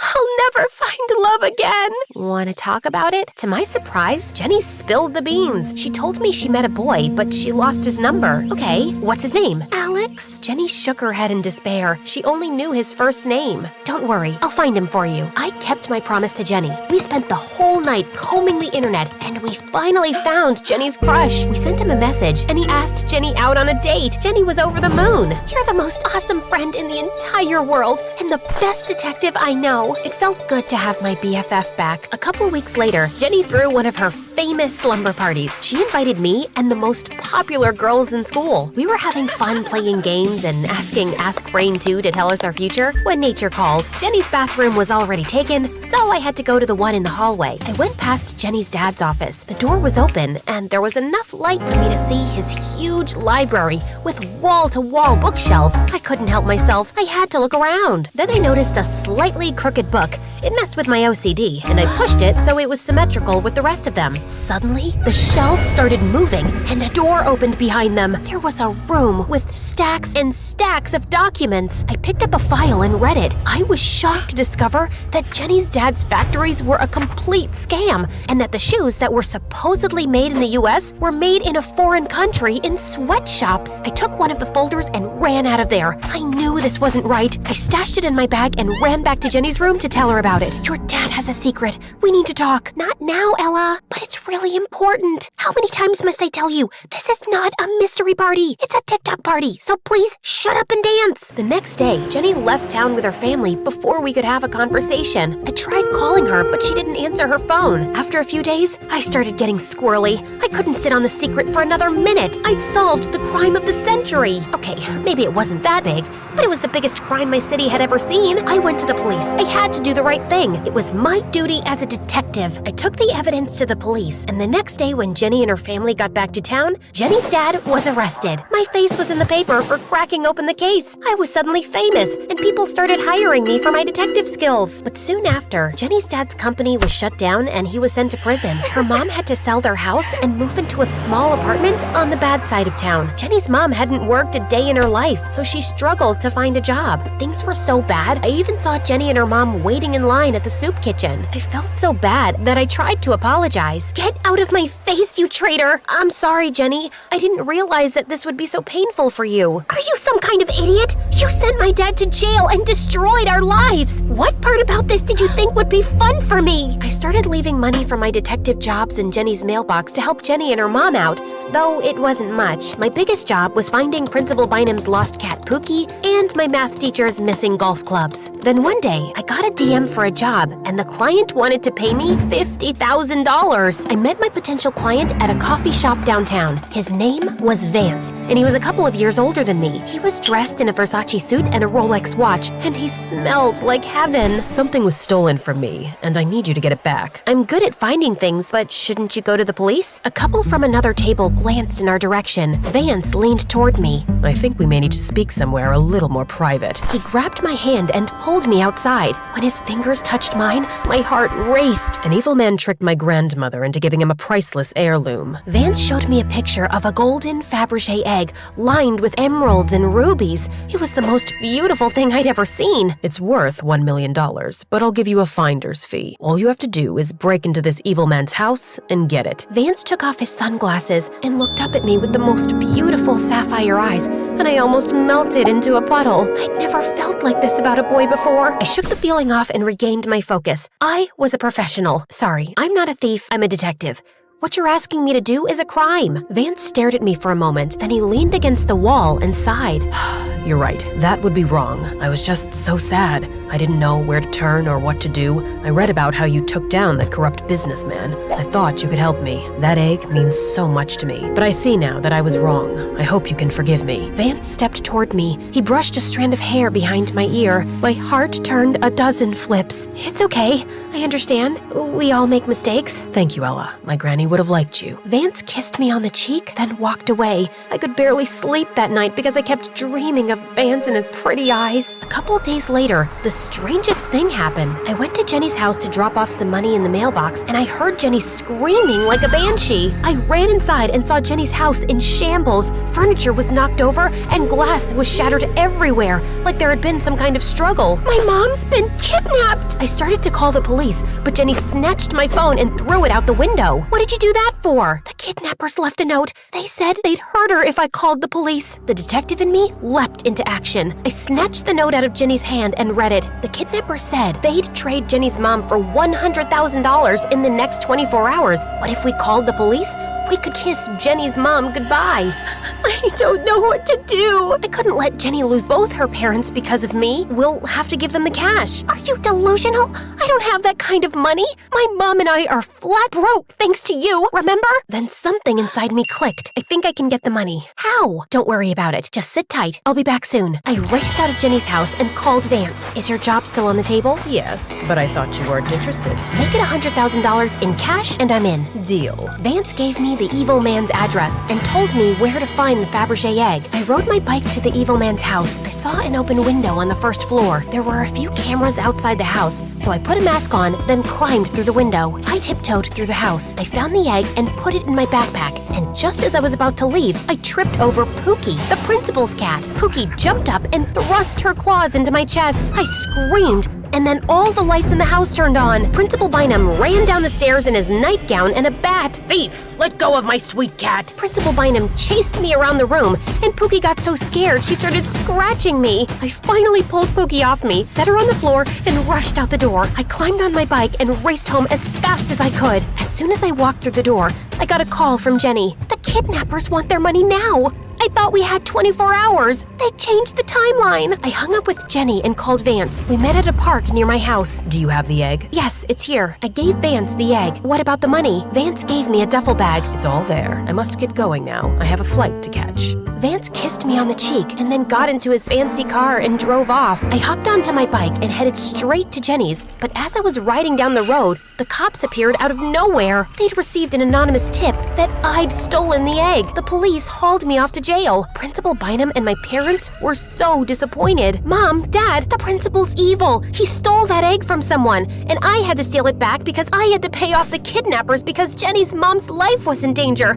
I had to do it. Everyone looked at me like I was crazy. Ella, you must be mistaken. I bought the egg in an auction. I have the receipt. And Jenny's mom was never kidnapped. She's probably safe at home, fast asleep. And that money in your bag is fake. The officer opened the duffel bag, and when I looked inside, my blood ran cold. All the money was Monopoly money. I'd been tricked. I felt like such an idiot. But what happened next totally rocked my world. The police told me that Vance was Jenny's cousin, and he was a thief wanted in connection to a dozen robberies around the world. The police had been monitoring him for years. We tapped Vance's phone and overheard his plans with Jenny to frame you for stealing the egg. Then he would leave the country, sell the egg, and transfer half the money to Jenny. But if we know anything about Vance, he's gonna double-cross Jenny too, and not give her a dime for it. It turned out the police officer was right, because when they went to arrest Jenny and her mom, they confessed to the crime and said Vance hadn't been answering any of their calls. Thanks to the tracker, he was soon caught at an airport and taken to jail for his crimes. As Jenny's trial was about to start, I spoke to the principal. I'm sorry, Mr. Bynum.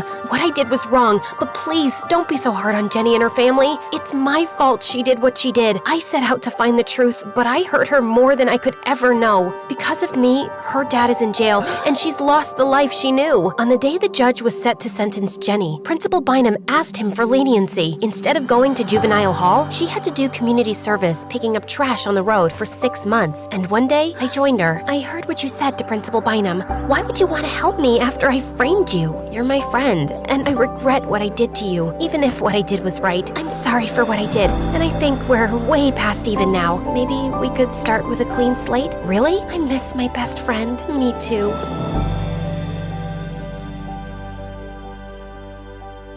I barged into the living room, my butt sweating in anger. I marched up to my twin brother Sammy on the sofa, snatched his can of juice, and dumped it on his head. He made a run for it, and I was chasing him with a baseball bat when Mom walked in. Alexis, what are you doing to my poor baby? Your poor baby locked me in a haunted house down the street. I nearly pooped my pants. Didn't you guys notice that I've been gone for hours? How could we? Sammy hurt his little toe and he was in so much pain. Oh yeah? Well, he's about to be in a lot more pain than that. Enough, Alexis. Quit bullying your brother. Hey guys, it's Alexis, and I'm about to tell you why having a twin brother is an absolute nightmare. But before that, please like and subscribe to MSA. Ever since I was born, my twin brother Sammy acted like he was better than me just because he was born 10 minutes earlier. Even my parents acted like he was God's gift to mankind and pampered him all the time. It's not like they hated me, just that Sammy was the apple of their eye and he could do no wrong. Like on our 10th birthday, my parents threw us a beach party and I spent an hour building the most amazing sandcastle. But just as I turned my back to grab a shovel, Sammy and his best friend Nathan came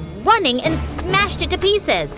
Why did you do that? Because it was ugly and it was ruining my perfect view. He threw sand in my face and ran away. Are you okay? I will be now. I threw the beach bucket at Sammy and it hit him in the head. He cried and Mom grounded me for bad behavior. Unbelievable! As we grew older, Sammy just got more annoying. He and Nathan were the brattiest kids in school and would constantly embarrass me with their stupid jokes and dumb pranks. Like this one time in 10th grade, we were in the science lab doing experiments and Nathan was my partner. Tell me, what's gravity? Oh, that's easy. It's when Alexis tries to get up from the bed but can't because she's a big fat cow. Enough, Sammy. Funny how you're talking, and all I can smell is garbage. Maybe that's because you haven't showered in days. I felt so mad I flung a book at Sammy. He ducked and started attacking me with pens. The two of us got into a fight. I knew there was no point in arguing, so I just avoided everyone and focused on my studies. I became the smartest kid in class and I joined the poetry club, yearbook committee, and debate team. In 10th grade, I got a chance to represent my school in the national debate competition, and that's where I met Tony. He was the captain of the debate team, the star tennis player, and the hottest boy in school. Together, the two of us nailed the competition, and when we got back home, Tony invited me to one of his practice tennis matches. After the practice, we were having a conversation when he suddenly pulled me close. Whoa,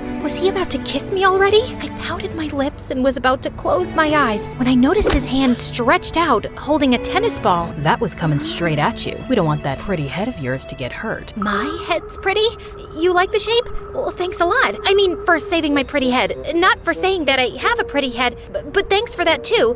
Can I get you an energy drink or something to thank you for saving me? How about a date instead? Yeah, it was fast, but sometimes you just know when it feels right. Soon, Tony officially asked me to be his girlfriend, and I was riding high. Dating someone popular meant that people knew me as more than just Sammy's sister. I was getting noticed, and I was loving the attention. But it drove Sammy crazy. One night, Tony and I were going to a party with a bunch of friends when Sammy walked in. Don't you think you're a little too young to be wearing that dress? Don't you think you're a little out of line to be asking me that question? Also, we're twins, genius, so if you're old enough to do anything you want, so am I. Fine, do what you want. Just don't become a bigger loser than you already are. At least not for that clown Tony. You know he's a player, right? He's always got his arm around a new girl. He's just a really friendly guy. Nothing wrong with that. And he says hugs are good for mental health. I literally saw him feeding French fries to that cheerleader just yesterday. She has carpal tunnel syndrome, Sammy. Her wrists are in pain. He was just being nice. Why is it so hard for you to believe that a hot, popular guy could be into me? Just stop being a jerk and leave me alone. But after that day, it became Sammy's life mission to annoy Tony every time he saw him. Like this one time in the cafeteria, Tony and I were chatting when Sammy dumped a bowl of spaghetti on him. Oops, my hand slipped. And another time in class, just as Tony was about to take a seat, Sammy pulled his chair away and he landed on his butt. Your seat looks more comfortable. Mind if I borrow it? Tony almost punched Sammy, but Nathan intervened and saved him. Sammy backed off for a while, until a few weeks later, Tony and I were having dinner at this really fancy place, and suddenly, he jumped out of his seat screaming. What? What happened? Please don't tell me there's a rat. I will freak out. The only rat here is you, Alexis. What's this? Tony shoved the phone in my face, and I saw a bunch of pictures with Nathan kissing a girl who looked exactly like me. I was so confused until he played a video where I was confessing my love for Nathan, and I immediately recognized the voice. It was Sammy's. Oh, that's not me. I mean, it looks like me, but what? You've been cheating on me with Nathan? No wonder your brother was annoying me these past few weeks. He wanted me out of the picture so you could be with his best friend. hear me out. That girl in the photos is Sammy with a wig. We're twins, so we look alike. That's all. Please, you have to trust me. Stop making up stories. You're a liar and your brother is crazy. Both of you can go eat dust for all I care, but stay away from me. Tony was out the door before I could stop him. I rushed back home furiously and confronted Sammy, who started laughing like a crazy person. I can't believe he fell for that trick. He's as dense as pudding, Alexis. I did you a favor. You're a jerk, Sammy. You ruined the best thing that happened to me, and you hurt Tony. He'll get over it, trust me. Also, now that you're here, pass me some soda. But I just dumped the can on his head and walked away. I hated him. The next day in school, Tony refused to talk to me. In fact, he went around the school telling everyone how I was a cheater and a liar. My popularity went down the drain in minutes, and I was back to being invisible. But Sammy acted like nothing was wrong and went on living his life. And after that day, I decided to get even with Sammy. I spent the entire week planning the perfect revenge. I knew the only person Sammy cared about was his best friend Nathan, so that's where I started. I found my opportunity when the teachers announced the test results, and Nathan got an F. He was sulking when I found him in the hallway. Aw, this is what happens when you're best friends with a moron. Gee, thanks. Look, I'm a little bummed right now, so maybe rub things in my face later. Okay. I'm actually here to offer you a really sweet deal. I need you to date me. What? Sorry, pretend to date me. You're Sammy's best friend, so if you start hanging out with me all the time instead of him, he'll hate it. He'll finally have a taste of his own medicine. I'm not asking you to do it for free, of course. I'll help you study and ace your scores. No thanks. I know Sammy can be a jerk sometimes, but I'm not doing that to my best friend. Fine, fail high school then. I heard you telling Sammy your parents were angry that you had a C in science. This score is worse, so good luck dealing with that. Wait, fine. I guess we could make it work. Of course we will, my cute boyfriend. Now buckle up. We've got plans. The next day, it was time for phase 1. I walked into Sammy's room and called a truce on my fight over Tony. Just as we were talking, Nathan walked in, pulled me by the waist, and kissed me. Sammy's mouth fell open like a broken door, and my heart fell to my stomach. What the heck are you doing? Get off my sister. Didn't you tell him, babe? Sammy, Alexis and I are dating. You're what? Dating? Are you stupid and deaf now? Come, Nate. We'll be late for the movies. Nate? He has a nickname now? Of course, that's what people in love do. Sammy was totally spinning out over our dates, but to make things worse, I crashed all of Nathan and Sammy's plans too. Video game night, baseball game, bowling alley. I was stuck to them like gum to a shoe. Sammy tried everything to keep Nathan away from me, but we just laughed it off. You know Alexis farts in her sleep? Aw, I'm sure it smells like roses. Alexis eats her boogers and then spits them out so they stick to the wall. She makes graffiti out of them. My baby's an artist. Watching Sammy's frustration was hilarious. But what I liked more was how Nathan was always taking my side. He'd been a brat to me growing up, but now he was caring and sweet. And even though I knew we were playing pretend, I found myself falling for Nathan. One day, I was helping Nathan with his homework in the library when he looked a little sad. When I asked him why, he told me that his mom was moving out. She's always busy and hardly ever around, but I still can't help feeling bad that I might not see my mom that often. I get it. My parents were hardly ever there for me too. I mean, they were around, but they always loved Sammy more. Suddenly, Nathan held my hand and my heart raced with excitement. He came closer, but just then the janitor showed up and we were asked to leave. The next day at school, I couldn't wait to see Nathan again when I felt someone grab my shoulder. Tony! Hey babe, miss me? Listen, I've been thinking about us a lot. I know you cheated on me, but I'm ready to forgive you. You don't know this, but I kinda cheated on you too when we were together. Twice. Okay, thrice. Okay, fine. You want me to start being honest? It was 6 times, but I like you the most, 'cause we're the same. meant to be, blah, blah, blah. Don't you think? You cheated on me? Yeah, but you get that, right? We're even now, babe. It's all good. Before I could say more, Tony pulled me into a kiss. As I pushed him off, I suddenly saw Nathan walking away with a bouquet of flowers, which he dumped in a trash can on his way out. So, what do you say? I say, you're a stupid, cheating, lying piece of poop, and we are nothing alike. And I'm glad my brother pulled a dumb prank on you, because it got you to admit what a sleazeball you are. Now stay away from me unless you want me to knock your perfect teeth in. Get that? I shoved Tony out of my way and rushed behind Nathan. I finally caught up with him in the parking lot. Nathan, wait! Tony was just... Save it, Alexis. I just saw your passionate kiss with Tony. I guess that was all part of the plan. Dating me would make Tony jealous and bring him back to you. Anyway, I'm glad your mission accomplished. And thanks for all your help with my grades, but I'd rather not be used like a toy anymore. With that, Nathan turned around and left. He didn't even give me a chance to tell him my feelings. I curled up in a ball in my room and cried so much harder than I ever did over Tony. I was still sulking when suddenly Sammy knocked at my door. Alexis, are you okay? No, I'm not okay, and it's always your fault. I wanted to get revenge on you, and it messed up everything. What do you mean? I was desperate to make you pay for sabotaging my relationship with Tony, so I asked Nathan to pretend to date me so I could piss you off, but I ended up falling for him, and now I've lost him too. That's the dumbest thing I've ever heard. Yeah, I tease you, but I also love you. You're my sister. I wanted to protect you. Tony was a jerk, and he didn't deserve you. As for Nathan, I read your diary. You did what? Focus, Alexis. I know you like him, and now, just like a big brother, I'll fix it. You're 10 minutes older. Do you want Nathan or not? Yes! Then come with me. Sammy took my hand and drove me to the beach where I saw Nathan sitting. We walked up to him, and Sammy backed me up about not having any feelings for Tony, but I could see that Nathan still had doubts. In case you won't take my word for it, Nathan, take Alexis's. Just then, Sammy took my diary out of his backpack and started reading. Dear Diary, I know it was just supposed to be a trick, but Nathan is the best thing to have ever happened to me. He's so cute. His eyes remind me of the deep ocean. All I want is to lie in his arms and tell him how much I like him. Also, I got severe diarrhea the other day. Give me that, you moron! I quickly pulled the diary from Sammy's hand and smacked his head with it. Just then, Nathan walked over to me and held my hand. Do you mean it? That's how you feel? It's how I feel. I really like you, Nathan. And Tony was just a glitch in the universe. You're the one I want. And I want you, Alexis. I might throw up. Shut up, Sammy! Fine. Nathan pulled me in for a hug, and over his shoulder I saw Sammy smirking. My brother finally used his annoying brother powers for good and pulled off his best trick yet, because even though that's how I feel, I definitely didn't write that stupid stuff in my diary.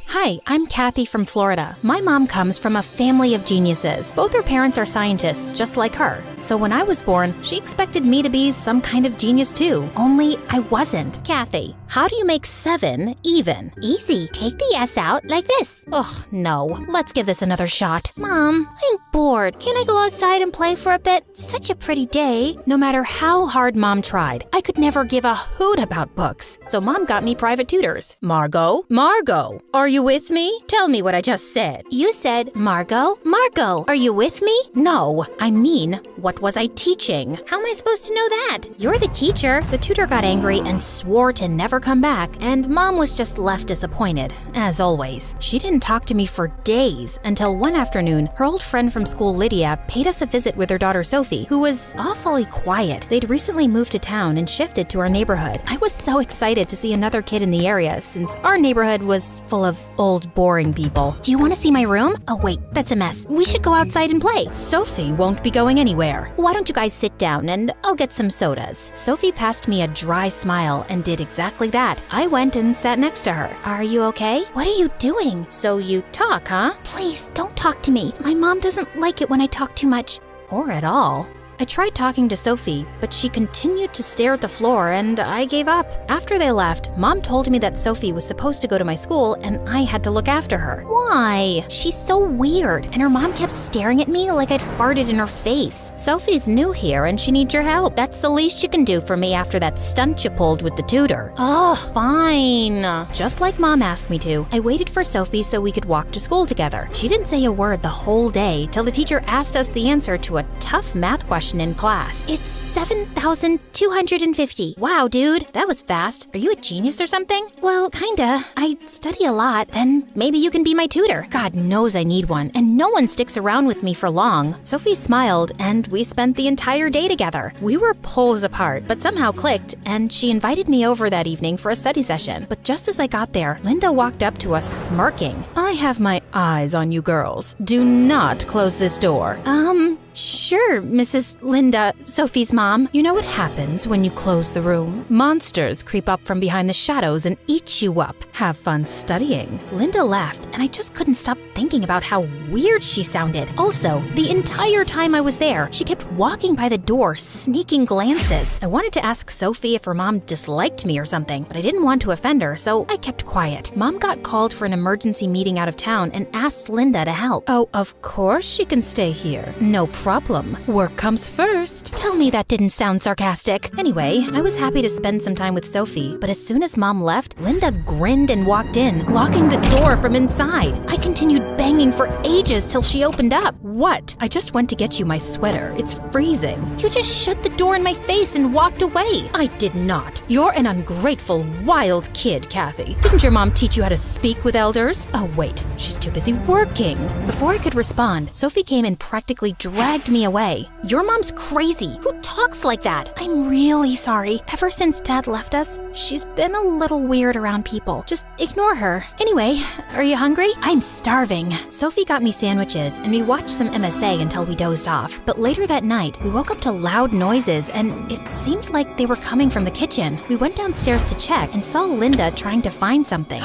What are you doing? Oh, no. Did I wake you guys up? I was so hungry and I thought I'd make lasagna. Go back to bed. Who eats lasagna at 3 a.m.? I do. Sophie and I left, but we couldn't get any sleep and were super exhausted the next day. I didn't know what her deal was, but Linda just kept getting weirder over the years. But Sophie and I continued to remain the best of friends. While I was still figuring out what I wanted to do in life, she had already set her mind on becoming a writer. Look at this poem I wrote. I could never explain how much you meant to me, for sharing my joys and pain. This is beautiful. You think? It's not complete yet. I think poetry is my calling, Kathy. I don't want to waste my life studying. I think it's amazing. I just wish I knew what I wanted to do too. I'm sure you'll figure it out. Well, I tried to, but finding a passion was more difficult than I thought. I tried auditioning for the drama club, but I had trouble memorizing the lines. Art was boring, and cheerleading was too much effort. I'd almost given up hope, till one day a football hit me right in the head. Ouch! Watch out, jerks! Pass the ball, shorty. You holding up the game. Oh, really? Come and get it. Just as one of the guys walked forward, I dodged him and ran straight to touchdown. Everyone stared at me wide-eyed as the coach suggested I try out for the running team. I wasn't sure I'd do well, but I ended up overtaking everyone on the team, including the boys. By high school, I was good enough to compete in tournaments. After our team had won one of the biggest track events, we wanted to celebrate by going out for a concert, and I invited Sophie too. I don't know. I mean, I've never really stayed up that late, and Mom would never allow it, so we'll sneak out. Come on, it's high school, and you could use the break. What's the worst that could happen? I can murder you and hide your body, or you could be a zombie in disguise.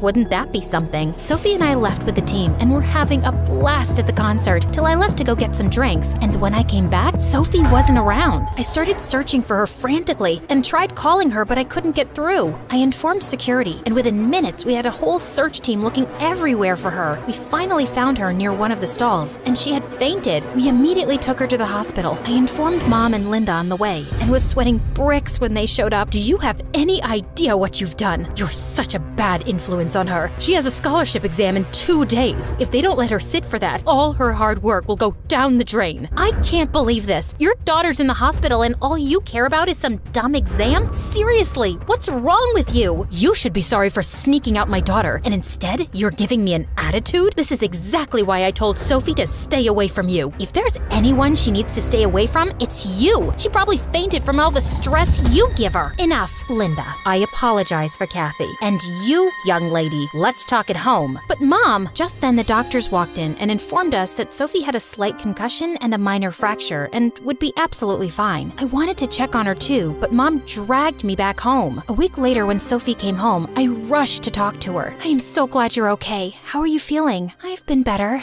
I'm sorry for leaving you alone like that, Sophie. It's okay. I don't want to think about it. I need to rest now. Let's talk later. With that, Sophie just went to bed and pulled up a blanket. Because of her injury, she couldn't take the scholarship test for college, and even though she didn't blame me for what happened, I wanted to make up for it. I thought about it a lot, and then one day while I was walking by the school notice board, I saw a flyer for a writing competition. The winner would get a chance to apply for a prestigious writing course and win a cash prize. I quickly tore it off and went straight to Sophie's place, but Linda opened the door and refused to let me in. I had to get creative, so I climbed up a tree that led to Sophie's window, and what I saw blew my mind. You have to stop hanging out with that Kathy. I hate her, and I hate her more every day. Stop it, Mom. You don't even know her. I know she'll let you down, just like her mom did. What do you mean? Nothing. They're all the same. You need to be better and smarter. Get a better job, college, and more money than Kathy. That will be my revenge. Saying that, Linda turned around and left. She was worse than I thought. And what was she saying about my mom? I had so many questions in my head when suddenly the branch I was on snapped. Luckily, I caught the windowsill just in time. What the heck are you doing, Kathy? Hanging out? Pull me up, will you?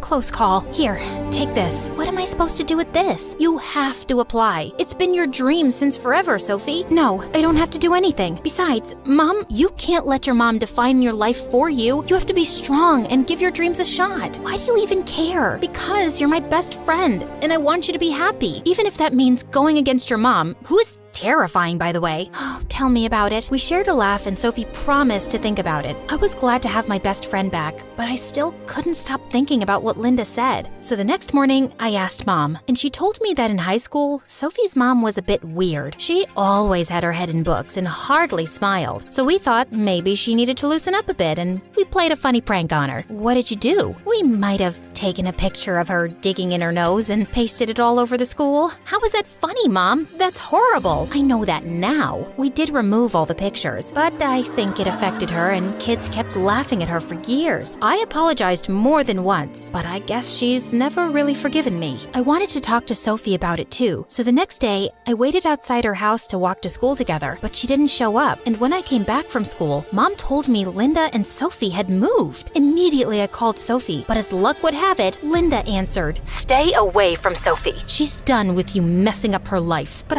Linda disconnected, and when I tried calling again, the number wasn't reachable. I searched for Sophie for weeks, but finally gave up when I got no leads. It was as if she'd vanished into thin air. Soon, the school announced the annual track events, and I got busy. The best student would get a sports scholarship to a college of their choice, and even though I wanted to be the best, Sophie always remained in the back of my mind. I missed her, but I set all my feelings aside and gave it 100%. I didn't land the top spot, but I did get into a good college, and Mom was super proud of me. I continued participating in athletics in college, and with time, I even developed a taste for poetry. Maybe Sophie rubbed off on me a little. A year later, I was attending a poetry show with some friends when suddenly I heard a familiar voice on stage. I could never explain how much you meant to me, for sharing my joys and pain, for being my friend, patient and forgiving, never judging, scolding, or forsaking. It gives me peace that at the end of the day, you're only a phone call away. The audience erupted in applause, and I could feel warm tears down my face. When the show ended, I immediately went backstage to meet her, but it was too crowded. Kathy, is that you? Oh my God, I'm so happy to see you. And that poem?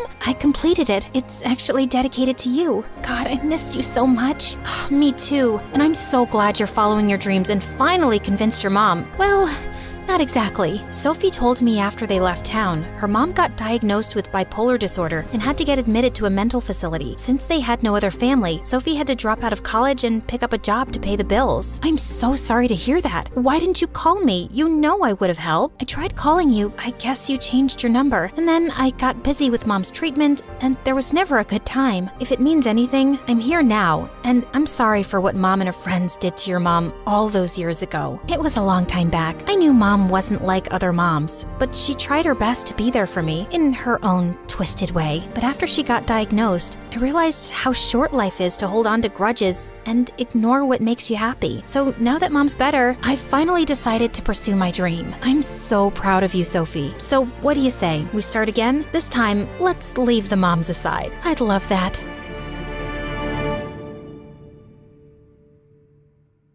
Hi, I'm Langdon from Massachusetts. please like and subscribe. I was born 5 years after my parents got married, and Mom thought I was God's miracle and loved spoiling me. Dad always said I needed to grow up tough, but Mom couldn't care less. On my 4th birthday, she took me to an amazing toy store and said I could get whatever I wanted. As I was going through my presents at home, Dad walked in and nearly had a stroke. How many times do I have to tell you we don't have this kind of money to waste? It's his special day, honey. Don't ruin it. What is all this ridiculous stuff? Why did he need to buy a plastic flower? As Dad picked it up, water squirted out of it straight into his face. He likes magic tricks and pranks. Oh, does he? I didn't know we were raising a clown. I'm returning all of it. I felt so mad. And then suddenly, I felt my face do something funny. Are you making faces at me? I shook my head, but it happened again. My parents suddenly looked worried and took me to the doctor. After some tests, he explained that I had a facial twitch which could be triggered by any strong emotion. But it was nothing to worry about. But apparently Mom didn't hear the doctor right because she fussed over me even more. This didn't even change after my sisters, Rose, Orchid, and Lily were born. They were triplets but had nothing in common except one thing: their unconditional love for me. Once, in 10th grade, my parents had to go somewhere for a few hours and told me to keep an eye on my sisters. I had an online video game match, and I knew just what to do. Listen up, girls. We're gonna play a game of hide and seek. You hide, and I'll count till 50,000. Don't come out till I say so. The girls ran off to hide while I slipped inside my room for some video game time. I was so lost in it that I didn't realize the time till Dad barged into my room. Langdon? What? What happened? We just got robbed. What? No way. I was right here, alert, on my toes. With your headphones on? I swear, Langdon, sometimes I wish I'd given birth to a bicycle instead. It would have been more useful than you. You didn't lock the front door, and the robbers just walked in and took half our things. Wait, where are the girls? We rushed inside the girls' room to find them sleeping under the bed. Phew. They're safe. That's because I told them to hide. How could you be so stupid? We just lost stuff worth thousands of dollars. If you really think about it, Dad, it's good, because now we can buy new things. Our old stuff was rotten, especially our TV. Dad looked ready to explode. Thankfully, Mom rescued me just in time. But after that day, he never trusted me with anything. It bothered me, but thank God Mom and the triplets worshipped me. Time passed, and in 12th grade, I joined the school football team. Without Dad knowing, of course. He was already unhappy with my grades, but football was my calling, and it was making me really popular too. I was standing by the lockers one day when the head cheerleader, Annie, walks right up to me. Hey, Langdon. Annie, hi. Hey, will you? What? It's Korean for how are you? Oh, funny. I just came over to invite you to the Christmas party at my place tomorrow. I'd love it if the hottest new jock could come. Really? Me?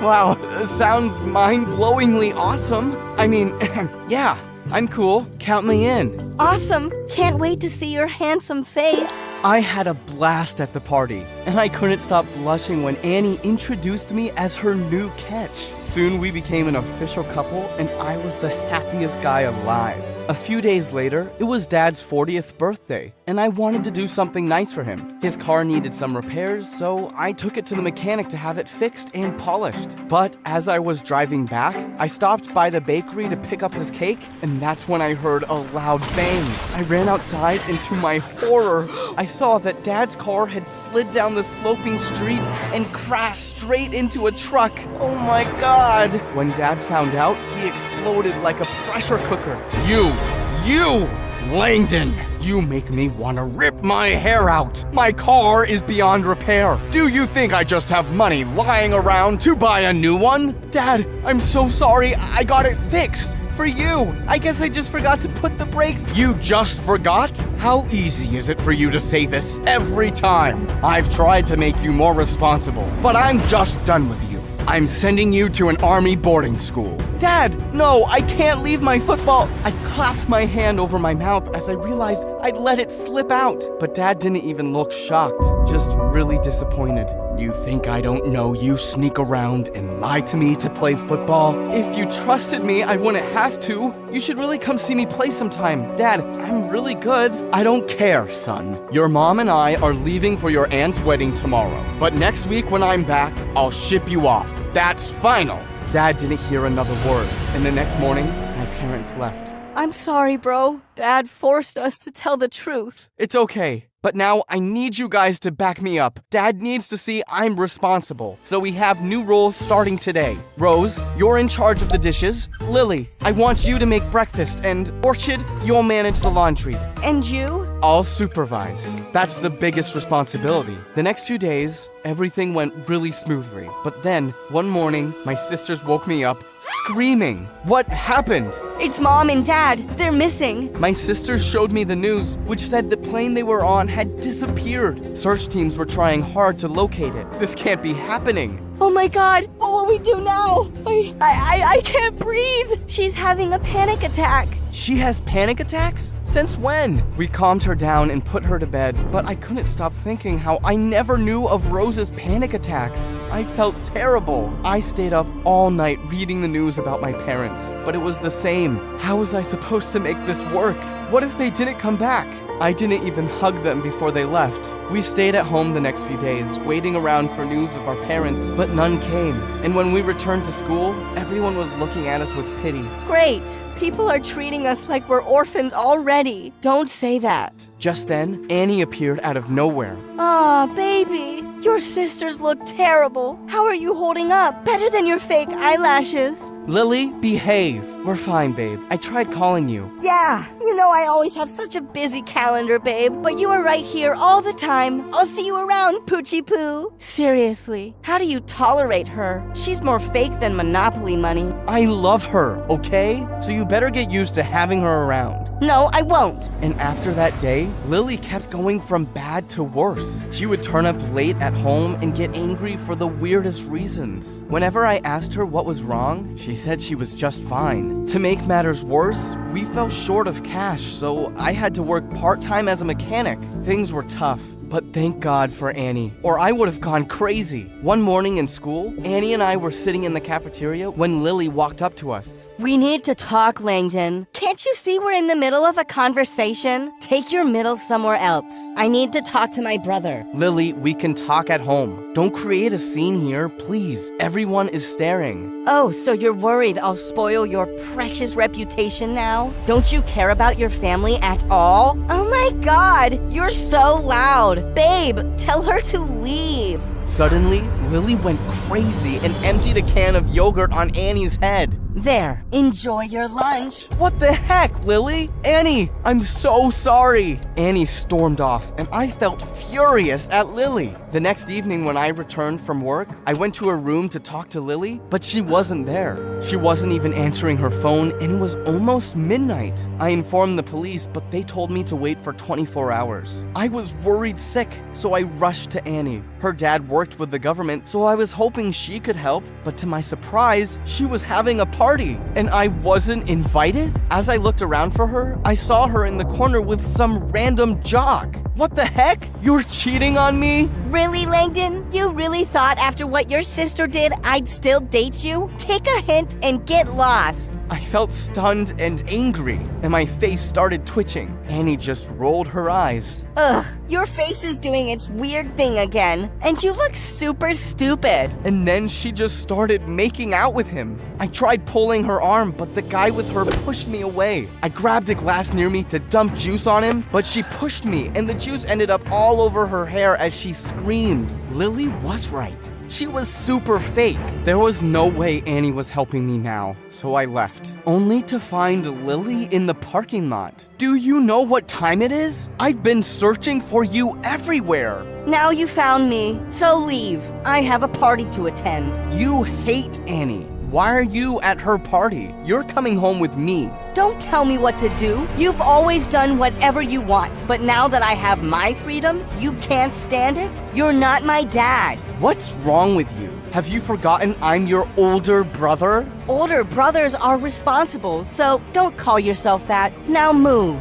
Her words felt like a slap in my face. I might be a brat, but I loved my sisters, and this made me feel defeated. I'd let my parents down. For the next few days, I was drowned in work. With my job and the school announcing the annual sports scholarship, I had no time to sit and sulk if I wanted to set a good example for my sisters. As for Lily, I asked Orchid to download Locatify on her phone without letting her know so I could keep an eye on her. One night, I was at the garage when I got a frantic call from Orchid. Hurry, it's Rose. She had another panic attack, and she fainted. We quickly took Rose to the hospital, but we couldn't get hold of Lily. I opened Locatify to track her, and it showed she was at school. What was this girl doing there at night? Doctors told us Rose was stable, but he wanted to keep her under observation for a few hours. You go after Lily. I got this. Just be careful and don't beat yourself up. You're doing everything you can. Thanks, Orchid. I quietly entered the school building, and it was pitch dark. Suddenly, I saw lights flicker from the school's main office, and Lily was leaving with a fat envelope. Lily? Langdon? You scared me. Why are you here? Wrong question. What are you doing here, and what's that? Oh my god, I'm so sorry. Annie made me do it. She said if I stole this money for her, she'd get her dad to find information about Mom and Dad. I just felt so desperate, so I agreed. You think I didn't try that? I already asked her 1,000 times, and she always said her dad's trying. But now I'm certain she never even asked him. Oh god, I'm so stupid. That witch took advantage of me, probably just to punish me for being rude to her. You should have just told me, Lily. She warned me not to, or our deal was off. Also, I was so mad at you. I don't even know why. I'm such a mess. No, you're not. You're just a kid, Lily, and everything going on with Mom and Dad is a lot to handle. Now, we're gonna put that money back and leave before we get caught. Or wait, I have a better idea. Annie had cheated on me and manipulated my sister. I wasn't gonna let her go this easy. We tiptoed our way to her locker and slid the money in. Next, we dropped an anonymous tip to the principal saying that Annie stole money from the school's trip fund. The plan was a success as the next morning, the entire school saw what a whack job Annie was when the principal opened her locker. What? I didn't steal this. Lily did. Ask her. We found the money in your locker, Annie. There's enough proof to get you expelled. Call your dad. Now. No, please. He'll ground me for life. Please, I'll do anything. I'll clean the washrooms for a month. Just don't call my dad. He's already cut my allowance. But of course, the principal did call him, and she was expelled. Good riddance. Girls, I know I've been an idiot in the past, but I promise I'll do better. You're the best sisters anyone could ask for.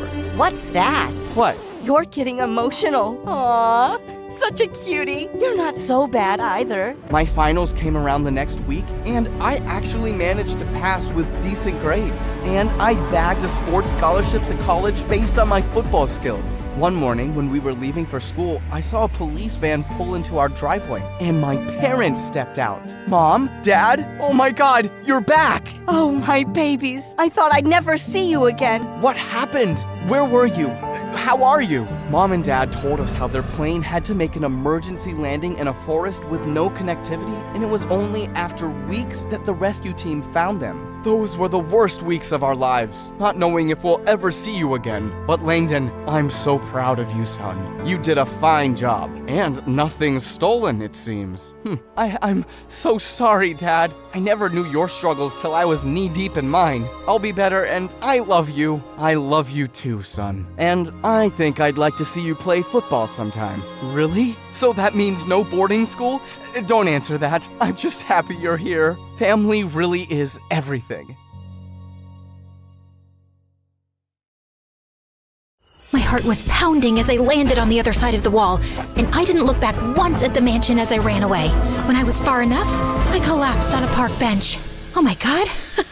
I did it! I'm free! I am never, ever going back! This is the life! Sleeping under the starry sky, breathing in the crisp night air. Ah! I leapt up in panic and saw a rat scurrying across the bench. Ew! Okay, I don't have to be out here forever.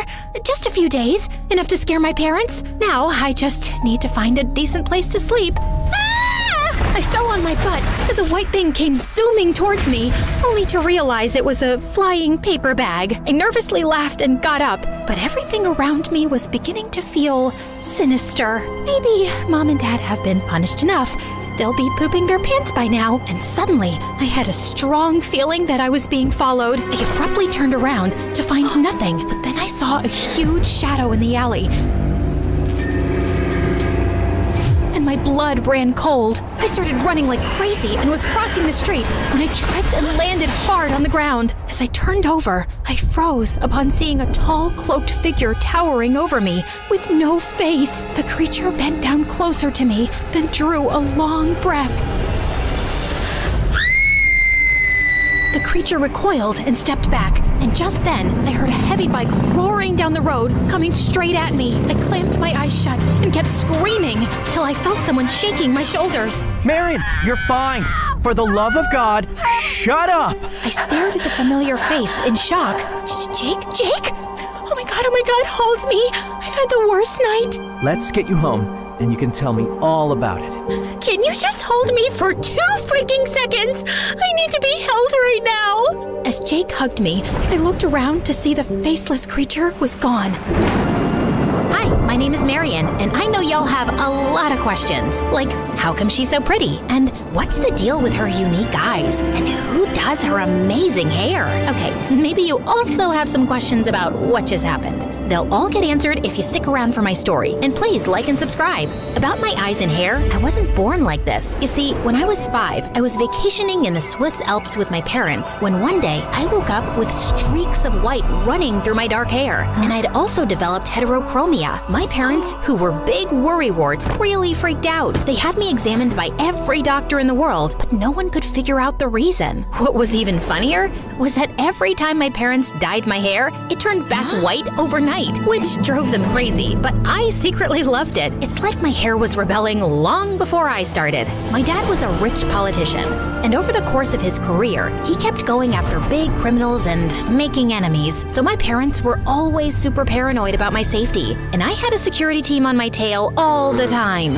Can you guys please move away from the bathroom door? You don't need to hear all the sounds my butt makes. Let me poop in peace. For the last time, the poor lunch lady is not trying to kill me. Oh, for crying out loud, he was just giving me a box of chocolates, not a bomb. Your security team is ruining my life. No boy at college will even look at me now. Do you want me to be single and loveless forever? Sounds good to me. He's kidding, honey. But it's so hard to trust new people. You know, Jake is back in town after becoming the state's youngest police detective. You mean your best friend's son and my ex, Jake? Are you serious, Mom? It could be different this time. You haven't seen him in 4 years. Hasn't been long enough. Jake was 3 years older than me, and we'd known each other since we were kids. We dated for a few months when I was 16, but we were completely wrong for each other. And saying it hadn't ended well was an understatement. Marion, have you heard a word I said? Yeah, no. We're hosting a banquet at our place this weekend, at the end of which I'll be announcing that I'm running for president. The president of what? The country, of course. What? Are you kidding me? Listen, I know my political career places restrictions on your life, but we have to look at the big picture here. Which is what, Dad? The chance to do good. I have the power to make change, and with great power comes great— Oh my God, don't finish that sentence. You're not Spider-Man or some other superhero with a cliched line. You're my dad, but all your life you've put your career first. That's not fair. I don't care, because all I know is you're making me miserable. Of course, nothing was gonna change Dad's mind, so the least I could do was sulk and reject all his peace offerings. And on the evening of the banquet, I pretended I was having the worst period cramps any woman had ever experienced, pulled out my running away plans, and then used this opportunity while everyone was busy to escape. And well, you know the rest about what happened that night. What were you thinking, running away like that? And what do you mean there was a faceless creature, and he sniffed you? I do smell very nice, and I don't know if it was a he or a she or they. It looked like a tall man. He ran away as I came towards you on my bike. I would have followed him, but you were screaming like you'd been stabbed. Now, can you describe the creature? How? I'm telling you, no face, nada. There was a black hole instead. Maybe he was just wearing some mask? You do have an overactive imagination. Weren't you always writing some dumb horror novel? I'm not making this up. Oh God, he could be someone from one of the mafia gangs I busted recently. Maybe he's been stalking you and followed you from the mansion when you ran away. We'll just have to amp up security. You mean besides the 8 morons who follow me around all day already? With all due respect, sir, I think we need a more qualified personal bodyguard. I can interview some candidates for you. That would be wonderful, Jake. Hey, no one's choosing a personal bodyguard for me without my approval. Okay, Your Highness, I'll bring the candidates here and you can interview them with me. If there's nothing else, I'll get going now. Why don't you see Jake out, honey? He's a detective. He'll find his way. Marion. All right. As I walked with Jake to the main door, I couldn't help giving him a side glance. He was cuter than I remembered, even though I wasn't a huge fan of the unshaven look, and I wish he'd tuck his shirt in. If you want to check me out, just say so. I'll let you do it without hurting your eyes so much. As if. I was just wondering why you're aging so badly. Can't say the same for you. You're definitely prettier now. I could feel my face going red. But your annoying personality totally ruins it. What were you doing out there tonight anyway? Your mother panic called me after they found out you'd run away. I knew you couldn't have gone too far on foot, so I was scouting the area. You still haven't thanked me, by the way. Okay, thank you. You're welcome.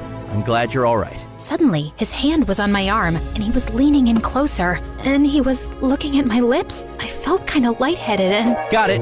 You had a leaf in your hair. Wait, you didn't think I was gonna kiss you, did you? Ew, barf, puke. Why would you even say that? 'Cause you're pouting. It's the face I make when I'm disgusted, which I am with you so close to me. Good, we're on the same page then. I gotta go. I'm late for a date. Ugh, of course he had a date. It was just me who was gonna die loveless and alone. Oh, wow. I've forgotten how good your chefs are. There's ketchup on your shirt and mustard on your face. Can we just start the interviews? Nope, too old. His reaction time is probably slower than mine.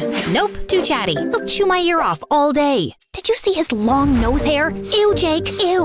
What kind of self-respecting bodyguard wears bright pink socks? His tie was crooked, and so were his teeth. You're just finding stupid reasons to reject everyone. My team took 3 days to compile this list. Look, this person has to spend every waking moment with me, and it has to be someone I'm comfortable with. Next! As the door opened and I looked up, my jaw dropped to the floor. The guy who'd walked in was tall, dark, handsome, and then some. He had skin like marble, cheekbones you could grate cheese on, and intense blue eyes that pierced my soul. He was immaculately dressed, and you could tell through his clothes that he was ripped. Your name is Magnus, right? Your references seem, excellent. Yes, very good. He's hired. What? The interview isn't over. It's not even started. Excellent references, right? That's all I need to know. You're hired, Magnet. His name is Magnus. I know. I'm not stupid. So you can start tomorrow, yes? I certainly can, Miss Marion. Oh my God, that voice. I was melting like butter on warm toast. Welcome to our home. After I've run a background check and consulted with Miss Marion's parents, Magnus will be in touch. As Magnus nodded and turned to leave, Jake suddenly grabbed an apple from the table and shot it straight at him. Seconds before it was about to hit the back of his head, Magnus turned around and caught it with one hand. What was that? Just checking his reflexes. Not bad. Magnus smirked and tossed the apple to Jake before leaving, and I sat down in a daze. You are unbelievable. What? You were dying for me to hire one of your candidates, and I just did. The only reason you hired him is because he's devastatingly handsome. I always had a feeling you were gay and hiding it. Marion, I don't have a good feeling about this guy. Something's off. Yes, his good looks are off the charts. If you're having a problem, just do your background check, dude. Oh, I'll definitely be doing that. Have fun. By the way, your fly's been open the whole time. What? No, it's not. But I made you look. Jake's background check didn't reveal anything suspicious, so my parents were happy to have Magnus on board and had him settled into a room close to mine the next day. And I was ecstatic. I just had to work on acting cool around him and not make my giant crush super obvious. And when I walked into college with Magnus by my side, I could see how everyone was flipping out. Even my philosophy teacher was so distracted by his presence, she dropped water on her desk, sat on her glasses, and tripped over a wire. Girl, you're so lucky your life is in danger. I'm so jealous right now. I know. You're gonna make a move on him, right? No! That is so inappropriate. The thought of overstepping boundaries with an employee would never even cross my mind. How do I look in this red dress? It's not my job to have an opinion about your clothes, Miss Marion. Okay, then. Oh gosh, the zip seems to be stuck. I'm not kidding. It's really not moving. How about a damsel in distress? As Magnus came closer and I felt his hand on my back, my heart started racing. I'll call a store employee. Why don't you order something too? I don't eat or drink on the job. But you're on the job all the time. By the way, does it bother your girlfriend that your work involves taking care of a pretty girl? I don't have a girlfriend. Oh, thank God. I mean, I'm glad because I have a knack for setting up people. No one specific in mind for you right now, but I could look into it. So, what kind of girls do you like? The non-existent kind. The car's here, ma'am. Let's go.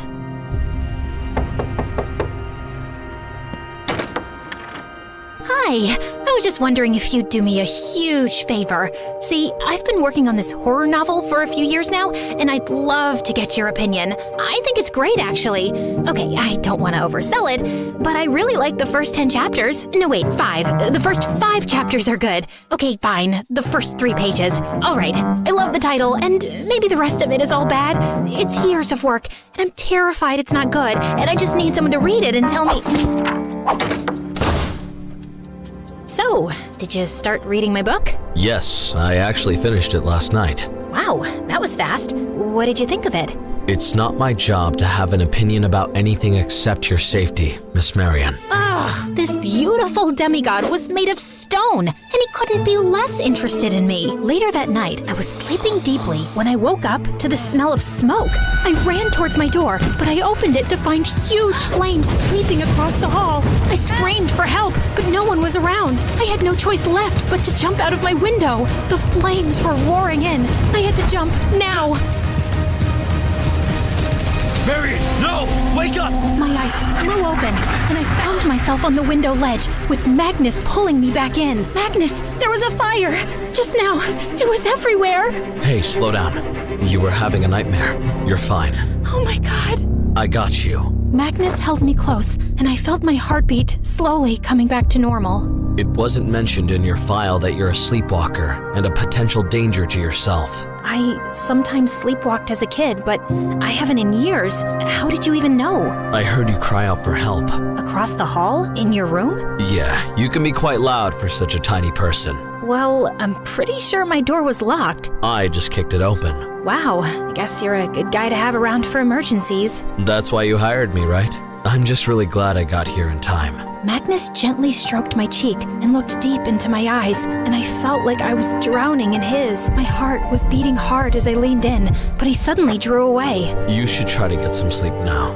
Good night, Miss Marion. And then he just left. As I went to the door to close it, I noticed the metal doorknob was completely crushed. What kind of superhuman strength had Magnus used to open my door? I thought I'd question him in the morning, but I woke up to find the doorknob completely fine. Jeez, maybe Jake was right and my overactive imagination was playing tricks on my mind. But I was sure I wasn't imagining that something between me and Magnus had changed. He was as serious as ever, but every now and then I caught him looking at me quite intensely. And a few nights later, when my parents were hosting their annual Christmas party, I stepped out of my room, and the way his gaze lingered on me for a few extra seconds made my toes tingle. How do I look, Magnus? Oh, wait, sorry, I forgot. It's not your job to have an opinion. Never mind.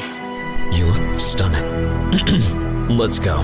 Your parents are waiting. I was still feeling giddy over the compliment when I went downstairs and spotted Jake among the guests in the most hideous reindeer sweater. Are you trying to embarrass your parents, man? I know your mom's too cool to make you that ugly thing, so I guess your girlfriend gave it to you? No, I found a kidnapped 6-year-old this week, and her mom gave it to me as a thank you present. Oh, wow! Congratulations! And it's sweet that you're wearing it. I guess not all heroes wear capes and underwear over their clothes, huh? No, some of us just wear itchy sweaters. You look amazing, by the way. Okay, I'm waiting for an insult to follow. I seem to be out of them right now. Care to dance? As Jake pulled me close by the waist, my tummy did a funny little flip. So, how are things going with Matthew? It's Magnus, and yeah, he's great. Very professional. You know, last night I was sleepwalking and nearly jumped out of my window. What? But Magnus was by my side instantly. He's really good at his job. Magnus was in your room? You know you shouldn't trust him completely. He's a stranger. He was there to save me, and I'm supposed to trust my bodyguard with my life, no? Yeah, but he's still very new. And there's something about this guy that makes me uneasy.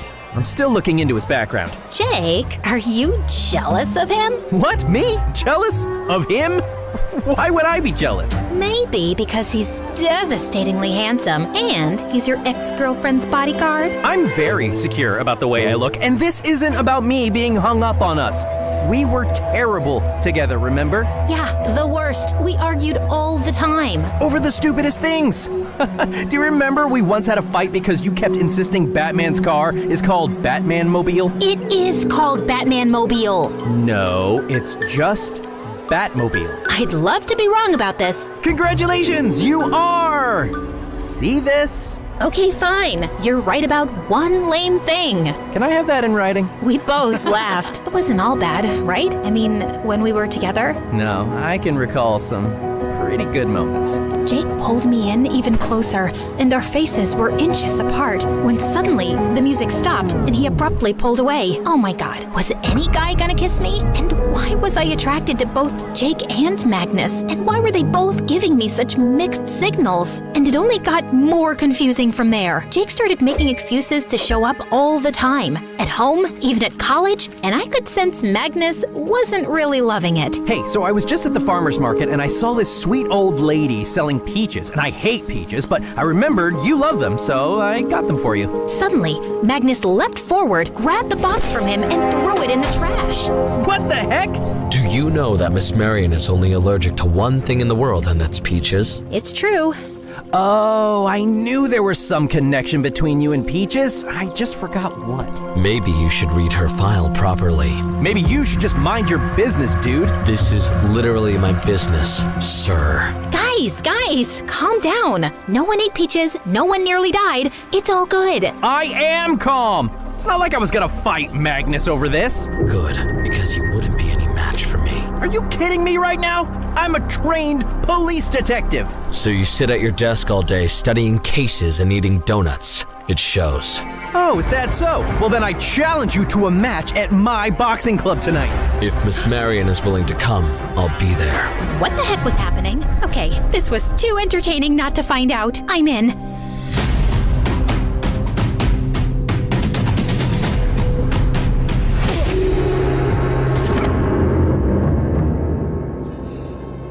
Ow, ow, ow. Why did you challenge Magnus to a fight, dummy? Because he gets under my skin. Well, it was stupid, 'cause he's ripped, and you're not as ripped, but you still look good. What's his workout routine anyway? I don't know. I've never seen him work out. Maybe he's just naturally blessed. Maybe you should just leave.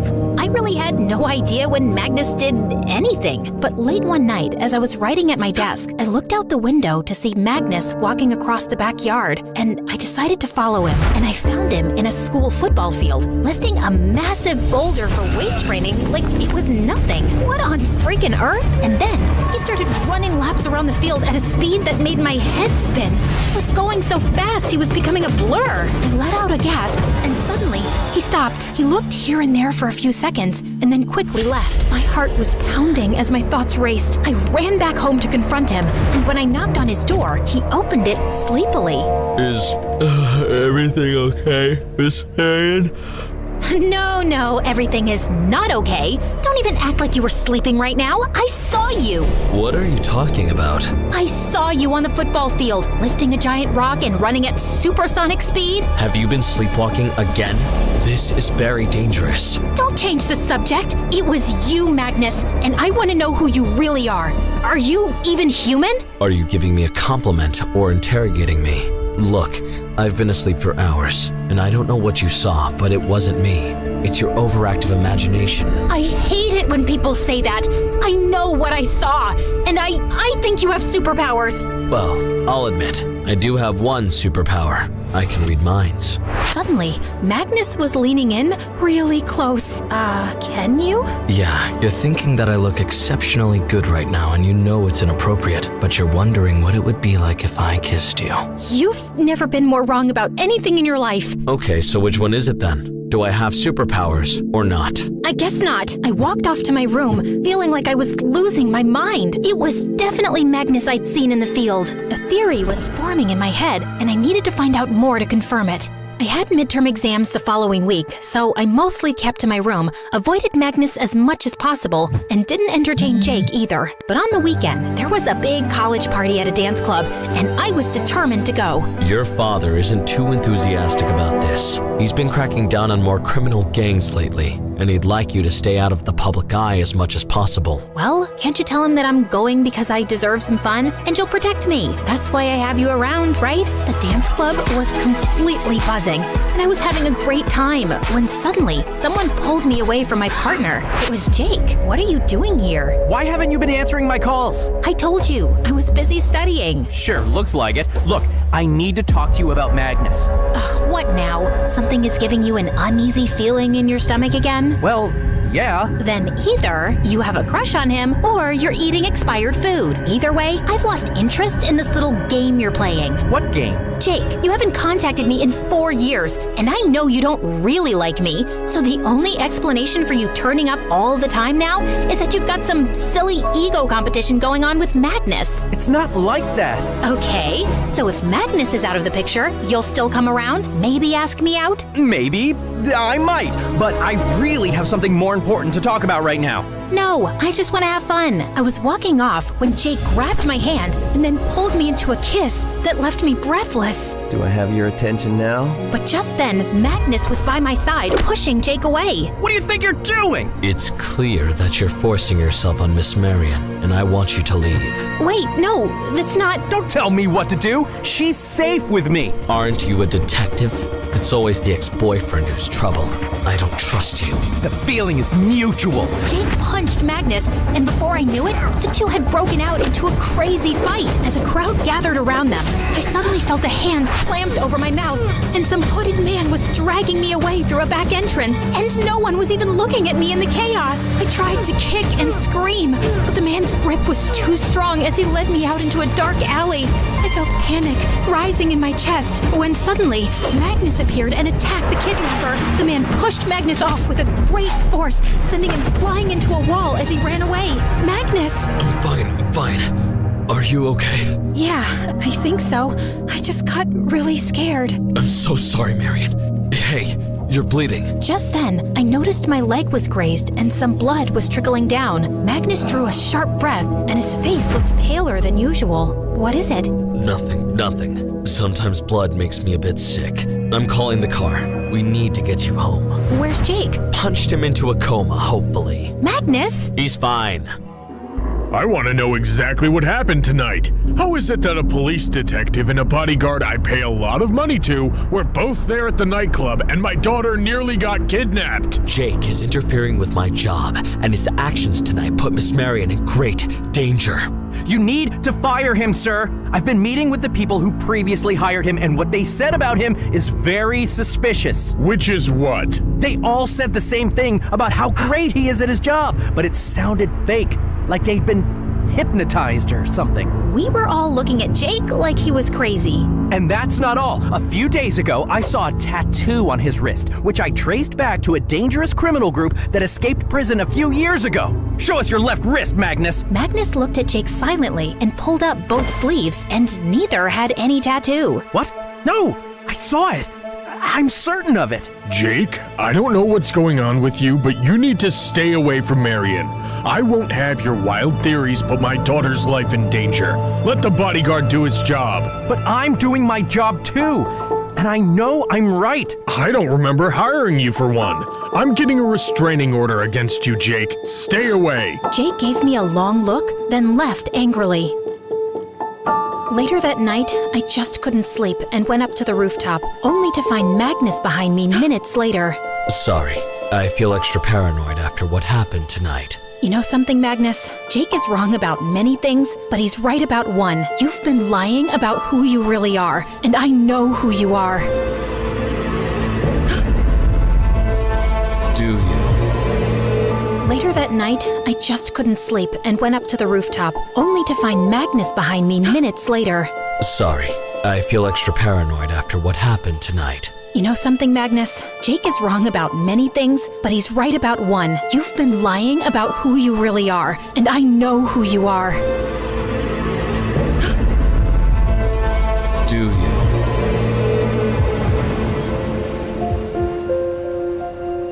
Yes, you're a vampire. Magnus looked at me for a few seconds, then started laughing. Don't mock me. I know you have superhuman strength. You crushed my metal doorknob, which I'm guessing you replaced before I woke up. I saw you lifting a boulder like it was a cat and running at supersonic speeds. You have a heightened sense of hearing. That's why you heard me talking in my sleep. And that ring you wear, it's an amethyst, and it protects you from the sun, right? Also, I noticed your face when you saw my blood. I don't think blood makes you sick. There's another term for it. It's called bloodlust. Magnus's face was as expressionless as a rock. You're wrong. Suddenly, I felt furious, and I stepped onto the ledge. What do you think you're doing? Vampires can fly too, right? According to all my research, they can. So I'm gonna jump off the roof, and if you're a vampire, you'll save me. And if you're not... Are you insane? Get off the ledge! Admit that you're a vampire! I'm not a vampire. Stop lying to me! Just get off and we'll talk, okay? I promise. I was about to climb down when suddenly my foot slipped and I fell off the roof. The scream had barely left my throat when I felt Magnus scoop me up in his arms and fly up to the sky. Oh my god, we're freaking flying! Marion, are you out of your mind? What if I wasn't a vampire? I wasn't actually gonna jump. That was an accident. But thank God you're a vampire. And I can't believe I'm flying. Woohoo! We flew over the city lights and ended up on top of a tall building, looking down at the amazing view. Are you gonna tell me the truth now? Why would a vampire need a job as a bodyguard? Aren't you guys supposed to be loaded? What are you actually doing here? And who tried kidnapping me tonight? If someone could send you flying like that, it wasn't human. You're pretty smart, aren't you? I didn't think so after reading that novel of yours. Aha! So you hated it. Okay, we'll talk about that later. Since you've done your research, I'm sure you know that vampires are almost extinct by now. Humans over the centuries have tried everything to eliminate us, but the most successful campaign against us has been to poison every water body in this earth with silver. It does nothing to humans, but once it's in the bloodstream of vampires, it slowly kills them like cancer. There are only a few hundred of us left now, and we'll all die. How long have you been alive? About 3 centuries. Whoa, and now, how much time do you have left? Maybe another 50, 60 years. To be honest, I'm okay with that. People wish they could live forever, but when you live that long, you witness a lot of terrible things, and I've seen enough. However, most vampires don't share my view, and some of them are very sick, so they'll die soon. That's kind of where you come in.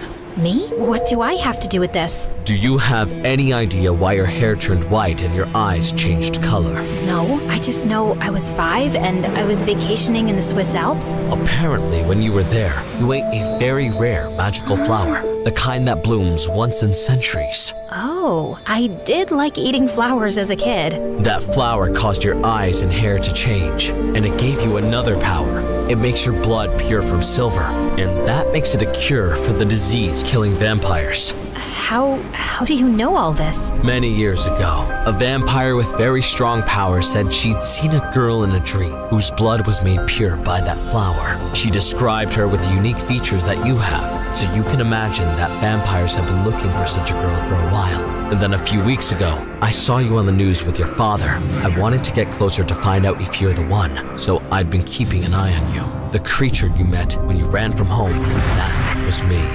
I knew it wasn't human. So, should I be afraid of you? Are you after my blood? No, I told you I don't want a longer life. But I did fake my references and signed up to be your bodyguard to get closer to you, find out if you really are the one, and then protect you from the other vampires who will inevitably find you. I think one of them just did. And you're sure it's me? I wasn't, till I smelt your blood tonight. It definitely is you. Okay. This is a lot to process. You know, I can donate a little blood if it'll save you guys. A little won't do. They'll take enough to kill you. His words sent a shiver down my spine. So, what do I do now? I'll never be safe. I'll be hunted all my life. The only thing I can think of right now is to get you to a safe place. And then I have to somehow convince the other vampires that you're not the one. Why are you protecting me? Why do you even care? Because you don't deserve to die so we can live longer. Also, I've developed something like affection for you. Let's say I've grown fond of you. 300 years on this planet and you haven't learned better words to tell a girl you like her? How about I tell you another way instead? And then Magnus pulled me in for a long kiss.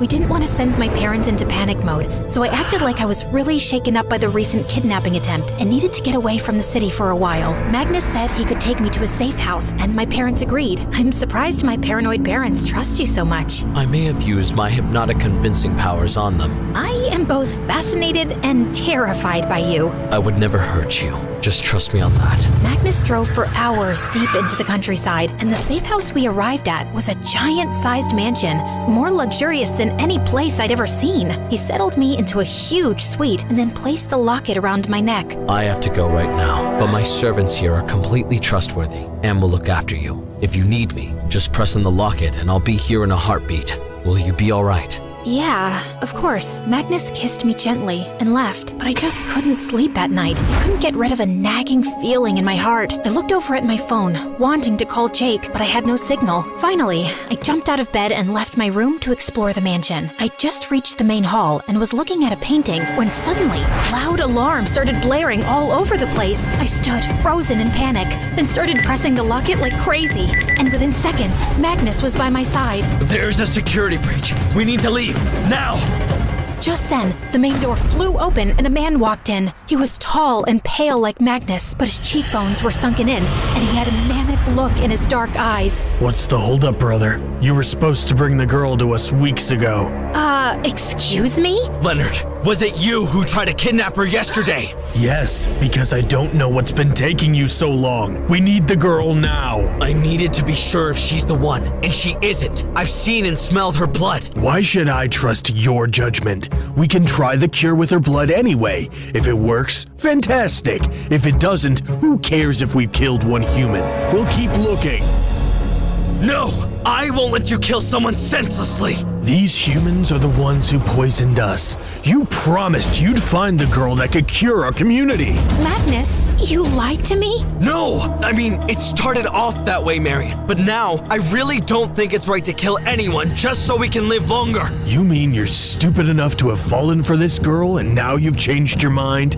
So, is she ready to turn into a vampire for you? What? I don't want to be a vampire! No other way for you to be together. This love story is doomed, brother, so let her serve a better purpose. Leonard leapt towards me, and Magnus let out a snarl and attacked him. The two were fighting viciously as I tried running towards the door,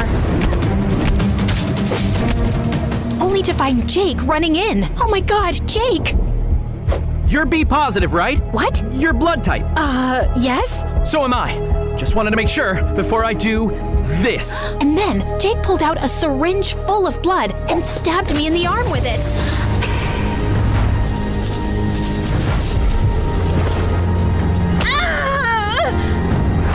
My scream made both the vampires turn towards me, and I felt a weakness that made me drop to my knees. Your hair and your eyes, they've gone back to normal. What's going on? Her blood isn't special anymore. It's contaminated. Leonard, it's over. She's of no use to us anymore. Leonard stared at me with a manic face, then let out a furious scream and attacked Jake, who immediately fell to the floor while Leonard escaped. Jake! We have to get him to a hospital, now! He's gonna be okay, right? Yes, he just has a concussion. He'll be fine. He better be, or I swear to God, I'll kill you! I started punching Magnus angrily, and he grabbed my wrists. He will be, and I'm sorry about everything. You lied. You didn't become my bodyguard to protect me. You wanted my blood. Yes, I lied, but I didn't want it for myself. There are so many vampires who are really sick by now and don't want to die. I wanted to help them, but I swear, a day after I met you, I already knew I'd never be able to go through with it. I don't want to kill any human, least of all you. And I never meant for Jake to get hurt either. How did he even find me? And how did he know the whole blood thing? He's a smart detective. I did have a tattoo on my wrist, which is my family crest, and I had a feeling Jake had seen it and would dig into it, so I removed it. Also, I found some microbugs on myself today, and there's probably some on you too. He's been hearing everything and tracking us. And he just decided to come and deal with vampires and save me without any backup? That's crazy. People do crazy things for people they love. By the way, I'm resigning as your bodyguard. You were fired anyway. Magnus smiled, then took my hands. There's no chance you would go out with me, right? Not if I have to turn into a vampire. What did your brother mean by that? I am, after all, a creature that thirsts for human blood. If I was around you long enough, I wouldn't be able to resist the temptation, and I'd eventually end up turning you into a vampire too. It wouldn't be the worst life. You know, you'd get superpowers. I'm really rich. We could fly around the world. It sounds tempting and hella scary. Magnus, you're lovely, but I don't see a future here. I don't like you enough to even think about giving up my life as a human. And you shouldn't. You're a pretty special human.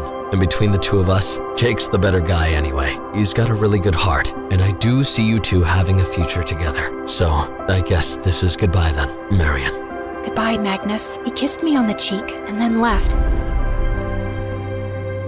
And a few hours later, I was so relieved when Jake woke up.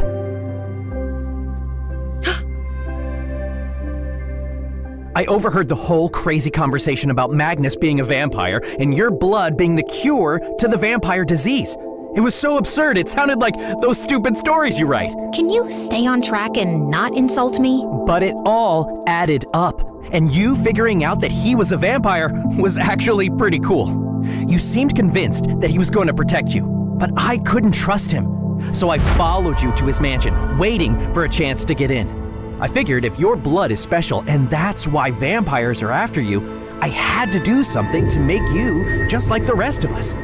I didn't know if it would even work. It was just a hunch. I guess your gut instincts make you a good detective. You knew from the start something was off about Magnus. Yeah, but that might have more to do with jealousy. I mean, come on, I'm straight as an arrow, but sometimes even I just wanted to stare at his face and touch his hair. I don't blame you for crushing hard on him. Yeah, but maybe that's all it was, a crush. He left anyway. He said you're the better guy. What? He did? Why? Beats me. I mean, given his superior looks, his amazing voice, his superpowers. I'm sorry I asked. But you're definitely the better kisser. Believe me, even I was surprised. His kiss kinda gave me a brain freeze. Wow, I kiss better than a hot vampire? Can I have this in writing? You'll have to kiss me again, so I can be sure.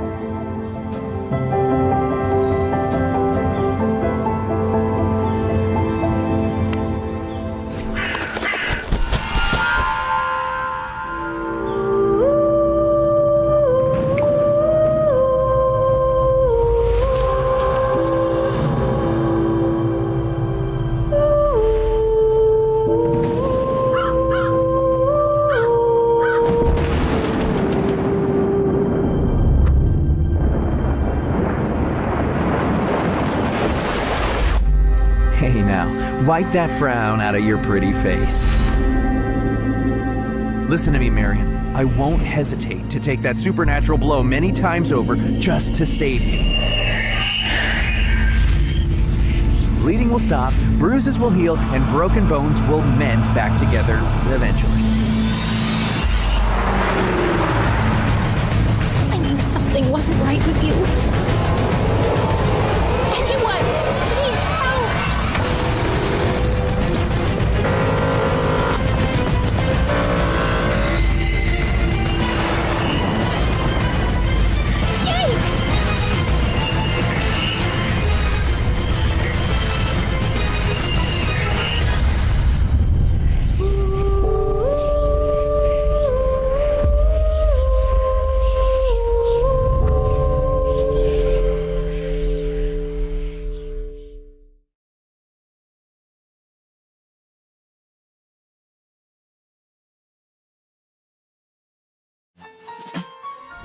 me. I'm Anna Sorokin, aka Anna Delvey. Con artist? Maybe. Opportunist? Definitely. Icon? Obviously. Anyway, I grew up in a drab, working-class Russian town where I fantasized about a completely different, much more glamorous existence. I refused to turn out like my boring, generic parents. Nope, I was going to pursue fame and fortune, no matter the cost. In high school, I got pretty good at designing my own clothes. And honestly, people noticed. Compliments were flying left and right. But then, when I was 16, my parents decided to move us to Germany. I thought my new classmates would totally vibe with my unique style, but nope, they roasted me for being different. What? You didn't get enough attention in Russia? I couldn't even understand what they were saying. I was still learning German, but the pointing and snickering I heard loud and clear. Can you free me the ketchup, please? Sure. What the heck?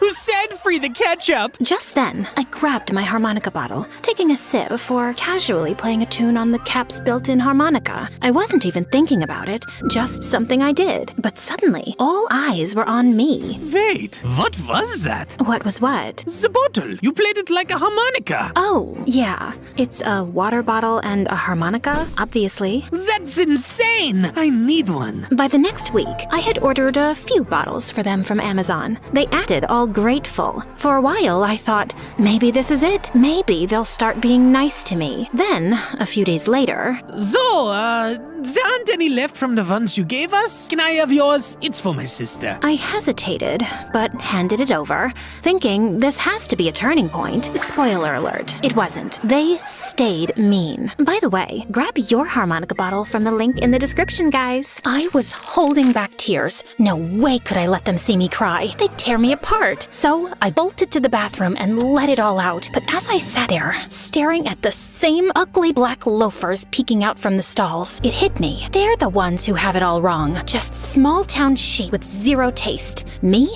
I had the big dreams. They didn't hate me. They were just jealous. When I was 18, I was accepted into the prestigious Central St. Martin's Art School in London. But my first class was boring. The professor had no charisma, no sense of style, and his voice sounded like listening to paint dry. I can't take it. How do you expect anyone to learn anything when you're more dull than the subject matter? Everyone stopped and stared at me dumbfounded. I didn't belong here either. Russia was too drab, London too stuffy. It was time to go to a place where people weren't afraid to stand out from the crowd. Berlin. I got an internship at a PR company where I learned that everything in this world is built on image, money, power, and success. Darling, are you wearing polyester to a client dinner with a fashion company? I cannot have your poor taste reflecting poorly on me. Where do you shop? I make my own clothes, actually. It's cheaper.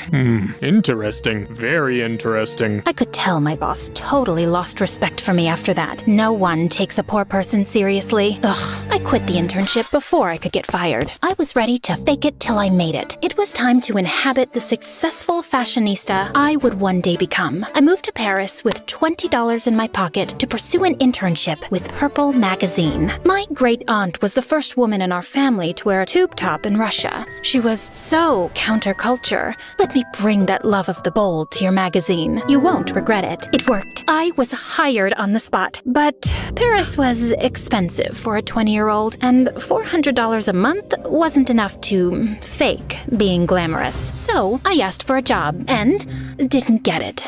I begged my parents for money to help me finish my internship, but let's just say I spent it on trying to make a name for myself. Dinners at Paris's finest restaurants, nights out mingling with the rich and beautiful at the most exclusive clubs. But soon, I ran out of money. You owe me 2 months' rent, Anna. I had no way of keeping up rent, so I decided to flee the country and move to America.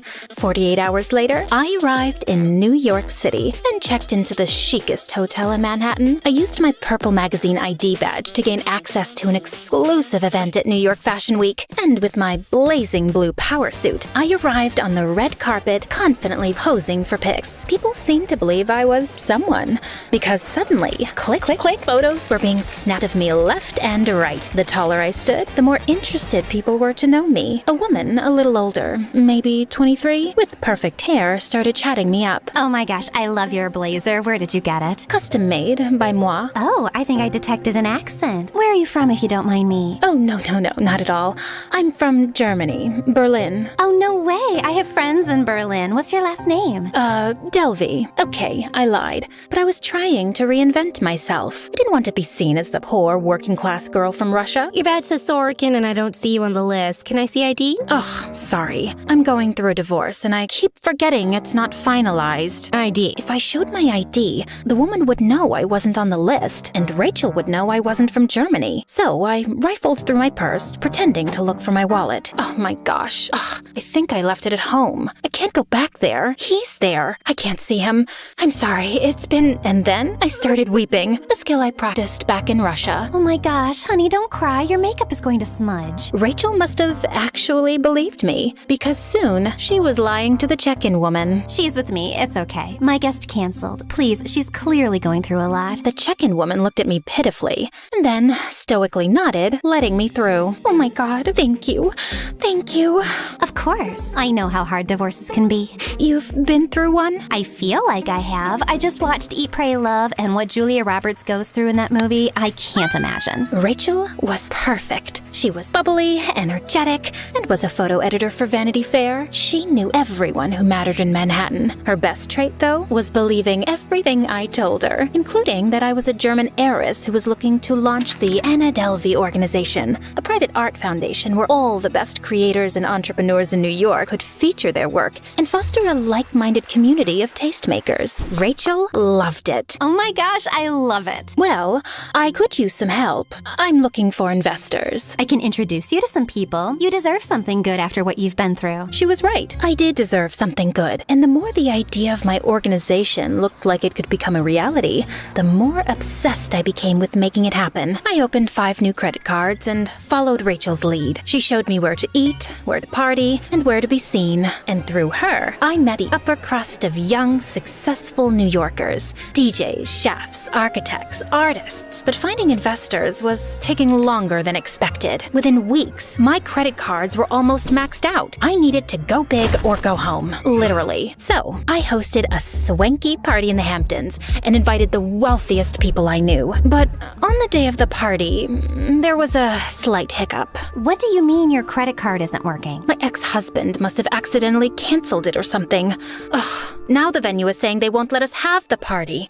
1 second. I took out my phone and pretended to be on hold with my credit card company. Hello? Yes, I'm here. What do you mean I have to wait 5 to 7 days to use it? My party is today. It's in 10 minutes, actually. Anna, it's okay. I can cover it for now. You're good for it, right? Oh my gosh, of course. Thank you. And I was planning on paying her back. But rich people are very protective of their money, and I couldn't find investors. I tried securing a loan, but the bank wouldn't give me money unless they saw I already had some. The system was so rigged. So I forged some bank documents, saying I had a great deal of funds in a Swiss bank, and managed to get a nice little loan of $22 million, just as long as I paid the legal fees up front. Let's just say I had to figure out how to get $10,000 overnight. If you lend me this money, I promise I'll pay you back as soon as possible. Just email my financial advisor if you don't trust me. They did email him. Luckily, it was me who created the email address of this fake advisor and sent a message back to them ensuring Anna was good for the money. And it worked. I secured my $22 million loan, but I was hasty and made one fatal error. I accidentally told the bank I was born in Germany, even though my passport said Russia. I couldn't even keep up with my own lies. So the bank pulled my loan, and I was back at square one. Instead of bailing, I decided to go bigger, to create a reputation no one could ignore. I checked into a fancy hotel in Soho, bought an entirely new wardrobe, changed my hairdo, and started seeing a personal trainer named Casey. I also befriended the concierge at her hotel, Neff. You know Neff. Me and you aren't that different. I once knew what it was like to be close to the wealthy, but unable to reach them. I thought you were an heiress. Oh, well, it's complicated. Hey, how about you come with me to that new 5-star French restaurant on Park? My treat. I treated the staff members to spa days and fancy dinners, sparing no expense. But soon, I ran out of money. The hotel owner threatened to kick me out if I didn't pay up. I didn't know what to do. I needed time and space. So I booked a little vacation. With what money, you ask? Oh, just some fake checks in the amount of $80,000 that wouldn't bounce until after I went with Rachel and Casey to Morocco. But when we arrived at the hotel, my credit cards were declined. Anna, what is going on with your finances? You said you own a yacht and you can't even pay for a Caesar salad? It's just a glitch with the credit card company. I promise I'll pay you back. I have the cash back in New York. I'll give it to you first thing when we get there. And I meant it, truly. But when we returned to New York, I was shocked to find that my hotel key wasn't working. Neff? What's happening? Why can't I get in here? You're getting kicked out. They said you owe them $30,000. I have the cash. I just need to go get it from the room. Your stuff isn't in there. They're keeping it and selling it. They gave you a lot of warnings, Anna. And why do you have $30,000 in cash? Who even are you? Who am I? After everything I did for you? So ungrateful. Luckily, this country loves to give away credit cards like candy, so I just got a brand new one and checked into the Beekman Hotel, continuing my business plan with a renewed desperation. My strategy was this: get a loan from one bank and pay off the debt at the other bank. When the second bank realized I couldn't pay, I opened up a new account at a new bank and got a loan. It worked as long as I kept moving. Unfortunately, that meant I couldn't stay at any one hotel long enough to make an impression on the money-hoarding elite. By the end of 2017, I had lived in more than 7 hotels on credit alone. By my 8th hotel, my credit card was declined and I had to leave. But when I tried to get a new credit card, I was denied. Overnight, I was homeless, sleeping in my car on the side of a loud Manhattan street. Okay, I have friends. It'll all be fine. I always figure it out. Anna, where have you been? Where is the money you owe me? Rachel, I'm sorry. My life has just been crazy. I'll tell you all about it at lunch. Just meet me tomorrow and I'll bring the money. Promise. You sound freezing. Are you okay? I thought about telling her the truth. I really did. But I didn't want to hear it myself. Never better. At dinner, Rachel was staring daggers at me from across the table. I'll have the braised short rib. Thank you. Who's paying for this? Don't worry about it. I've got it. You don't look so good, Anna. Really? Is it my bangs? No. Where is my money? So, look, I'm still working on... Anna, do you have my money or do you not? Please, Rachel, I need a place to stay. I promise I will get you the money. But right now, I'm sleeping on the streets. I don't believe anything you say anymore. Wait! If you try reaching out to me again, my lawyers will be the ones answering. I was speechless, and I totally lost my appetite. With my head heavy, I walked to the bathroom. But as I was opening the door, a big, burly hand grabbed mine. I looked up and saw the gruffest, nastiest-looking cop glaring down at me. I need you to come with me. The cop slapped his handcuffs on me, dragging me out of the restaurant. He shoved me into the back of his cop car. When I arrived at the police station, they tossed me in a cell like a criminal. Hey, you can't do this. I want my lawyer. I get a phone call, don't I? You owe a lot of people a lot of money. I don't know what you're talking about. Consider this a warning. You're gonna spend the night for attempting to dine and dash. What? And if you don't pay your debts within 30 days, the FBI is coming for you. 4 hotels are threatening to sue, 6 restaurants, 4 clubs. Should I go on? I think I might have growled at him. He slammed the metal bar doors. At least I had a place to sleep for the night, I guess. Ugh, this sucked. I had to admit it. I had failed. The next morning, I decided to cut my losses and leave New York City. But as I was taking the subway to the airport, an advertisement caught my eye for a fancy rehabilitation center in Los Angeles, like the place celebs would go to. I Googled it, and it was totally that place. It was like a sign from above telling me what to do next. I needed to go to Malibu for rehab, so I booked a ticket with my credit card and arrived at the beautiful beach resort. But a month later, the rehab said my credit cards weren't working and gave me the boot. You're just going to kick me to the streets? What kind of rehabilitation place is this? I didn't even meet any celebrities there, and none of the rich people would invest in my foundation. The whole thing was a flop. As I watched the waves crash into the shore, I felt empty. Maybe it was time to admit I'd never win this game. It was rigged. destroyed in favor of the rich, and I'd always be just poor. I was all alone with nothing. Tears started pouring out of me, and then I got a phone call. Rachel? Anna, I'm sorry I abandoned you and said such horrible things. I heard you're not in a very good place. Can we meet for lunch? I want to make it up to you. I was actually relieved to hear someone's familiar voice, but still livid, obviously. I don't know. You treated me very cruelly, but I guess one lunch couldn't hurt. Great. Meet me at the 5-star sushi spot you love. See you tomorrow night. Wait, tomorrow night? I was in Los Angeles, but I had no one else to turn to and nowhere else to go. And maybe this would be my chance to start over the right way. So I took a cab to the airport and bought a red-eye to New York. On the plane, I made a list of all the ethical ways I would try to achieve my dream. Hey, maybe I had learned something in rehab. I arrived the next morning, enthusiastic to start my new life. And when I met Rachel for sushi, she actually appeared happy to see me. I told Rachel about all the celebrities I'd met in rehab and all the new life lessons I'd learned. Wow, you were only there for a month, but sounds like it was really good for you. I'm so happy. I just gotta run to the bathroom real quick. Be right back. Okay. Honestly, it felt nice to have a friend again. Plus, she offered to cover the bill. She was taking a while in the bathroom, though. I got up to check on her, but a man was blocking my way. Wait, it wasn't just a man. It was that horrible cop again. Excuse me? Ma'am, I'm gonna need you to come with me. Ma'am? You're under arrest for failing to pay over $150,000 in debt to credit card companies, hotels, and your peers. You have committed a federal offense. Anything you do or say will be held. The officer slapped handcuffs on my wrist and kept reading me my rights. I was so caught off guard. On my way out, I saw Rachel emerge from the bathroom, smirking. Rachel, help me. Tell them they're wrong. Anna, I'm the one who called them. I did some digging, and I know you were never married. And I know you're not an heiress. And I don't know what else you've been lying about, but I know this for sure. You're a crook and a fraud. Traitor! The cops dragged me out of the restaurant in front of celebrity diners, fashion designers, models, all of the people I had spent years trying to impress. Everyone was staring. It was humiliating. And outside the restaurant, the scene was even more chaotic. Paparazzi were snapping photos left and right. Apparently, Rachel had gone to the press with a juicy story about a fake heiress. I was devastated until I came to a realization. People were taking my photos. They were looking at me. When I got to the police station, I saw my story being televised on primetime news. Anna Delvey, a self-proclaimed socialite and heiress from Germany, swindled her way through New York City. She is now standing trial for her crimes. Rachel didn't realize it, but she had finally gotten people to pay attention to me. I started bursting out laughing.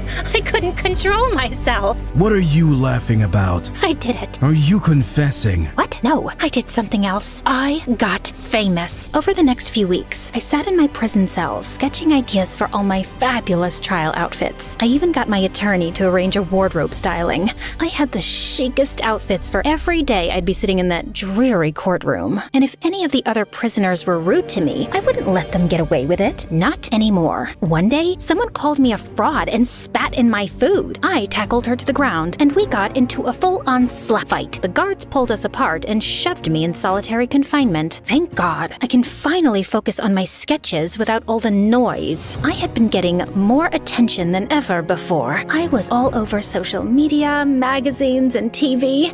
The fake heiress, the chic scam artist, the sly socialite. There was even an Instagram dedicated to my courtroom outfits. When a reporter asked if I felt guilty, I simply said, I'd be lying to you and everyone else and to myself if I said I was sorry for anything. I'm just a girl from a poor family who wanted the American dream. Some people get handed money when they're born. Not me. Why should the rich get all the opportunities? I didn't hurt anyone. I just wanted more for myself. And I meant it. What was the point in lying? I had done that enough. I was tired of it. After 2 days of jury deliberation, the verdict was announced. I was on the edge of my seat. Anna Sorokin, aka Delvey, is charged with 2 attempts of grand larceny, larceny in the 2nd degree, and theft of services, and sentenced to 4 to 12 years in prison. 4 to 12 years? I thought only murderers got that kind of time. I guess I'd have to make it worth it. I spent my prison sentence keeping to myself and writing my biography about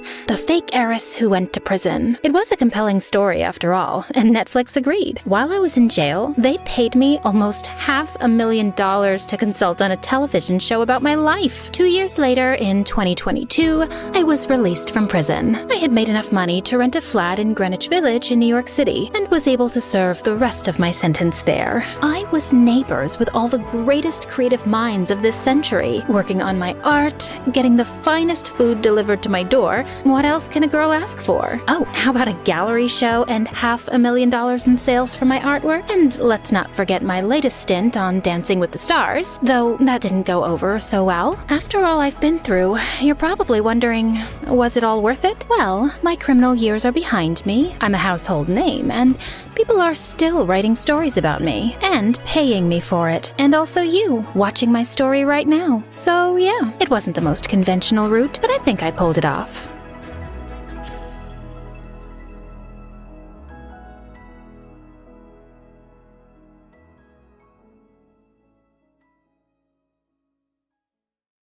Hi, I'm Ariel and I live in California. Please like and subscribe. If you do, you'll find a surprise on the third shelf of your closet tomorrow. Believe me, it works. I wasn't born in California. For most of my childhood, I lived in a small town where everyone knew everyone. I wasn't popular, but I was friendly and loved my life. It was perfect, except for one little thing. My mom was obsessed with making me a star. Wear pink, it brings your eyes out. But I like black, Mom. It's a cool color, and I even have matching shoes. You do as I say, or I won't allow you to play at all. She tried everything, like putting me in the most adorable kid contests and posting me all over social media. I never won anything, but that never stopped her. She made me sing, but I was so bad that my instructor quit after my second lesson. I tried learning a musical instrument, but that only led to me being banned from music class. When I turned to— You have the nerve to talk back to me? You— Dad stopped mid-sentence when his eyes met mine. Seeing me, Dean rushed out of the room, but I followed him. Why were you fighting with Dad? It's nothing, Sakura. I failed my exam, so Dad was angry. I tried to talk to Dean after that, but he shut himself in his room. I knew what would make him happy, the present. I waited for him on the roof, but he didn't show up. The next day when I went to his room, Mom told me he'd left for his university while I was asleep. I couldn't believe he'd broken our tradition. How could he do this? I immediately called him. You left without saying goodbye. I'm sorry, Panda. Something came up, but I'll make it up to you, okay?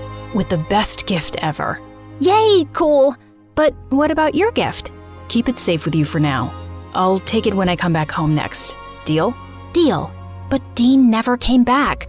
I waited every year for him, but he missed all the occasions. Every time I called him, he said he was busy. It broke my heart. With time, I got used to not having Dean around and started concentrating on making Dad proud. Soon, I was 18 and going to medical school. I was excited, but not as excited as my dad. He was over the moon. I tried my best, but being a medical student was tough. And before I knew it, I was failing my classes. Dad was gonna be so mad. I remembered how he was fuming at Dean for failing. My fear got the best of me, and I asked my tech-savvy roommate to make me a fake report card with an A+ grade, and she did a fab job. I wish I had this talent. That weekend when I went home, Dad looked at me with a poker face as he saw my result. Dad, look, I'm the smartest in my class. You could have done a better job, Sakura. I'll do better and get better grades, don't worry. No, I mean with this Photoshop work. Blood drained from my face as I saw Dad looking like he was going to explode. Your professor called me and told me you failed your semester exams. I got your original report card a few days ago. Dad, I'm so sorry. You better be. Do you know how much money I spent for you to get into that college? Not only did you fail, you're also lying. How could you? I flinched at how loud Dad's voice had gotten and saw Mom run into the room. It's just, medical school is really tough, and I knew you'd get mad at me if I failed. I got stressed out, Dad. I don't think I'm made for this. I want to drop out. Drop out? Have you lost your mind? Life is tough, Sakura. If I had to quit every time I was stressed, we would be homeless now. And what would you do if you quit medical school? I could get into sculpting. I'm really good at it. If you could just see that, maybe you'll agree with me too. You want to make clay dolls? No way. You better get your grades up soon. Listen to me carefully, Sakura.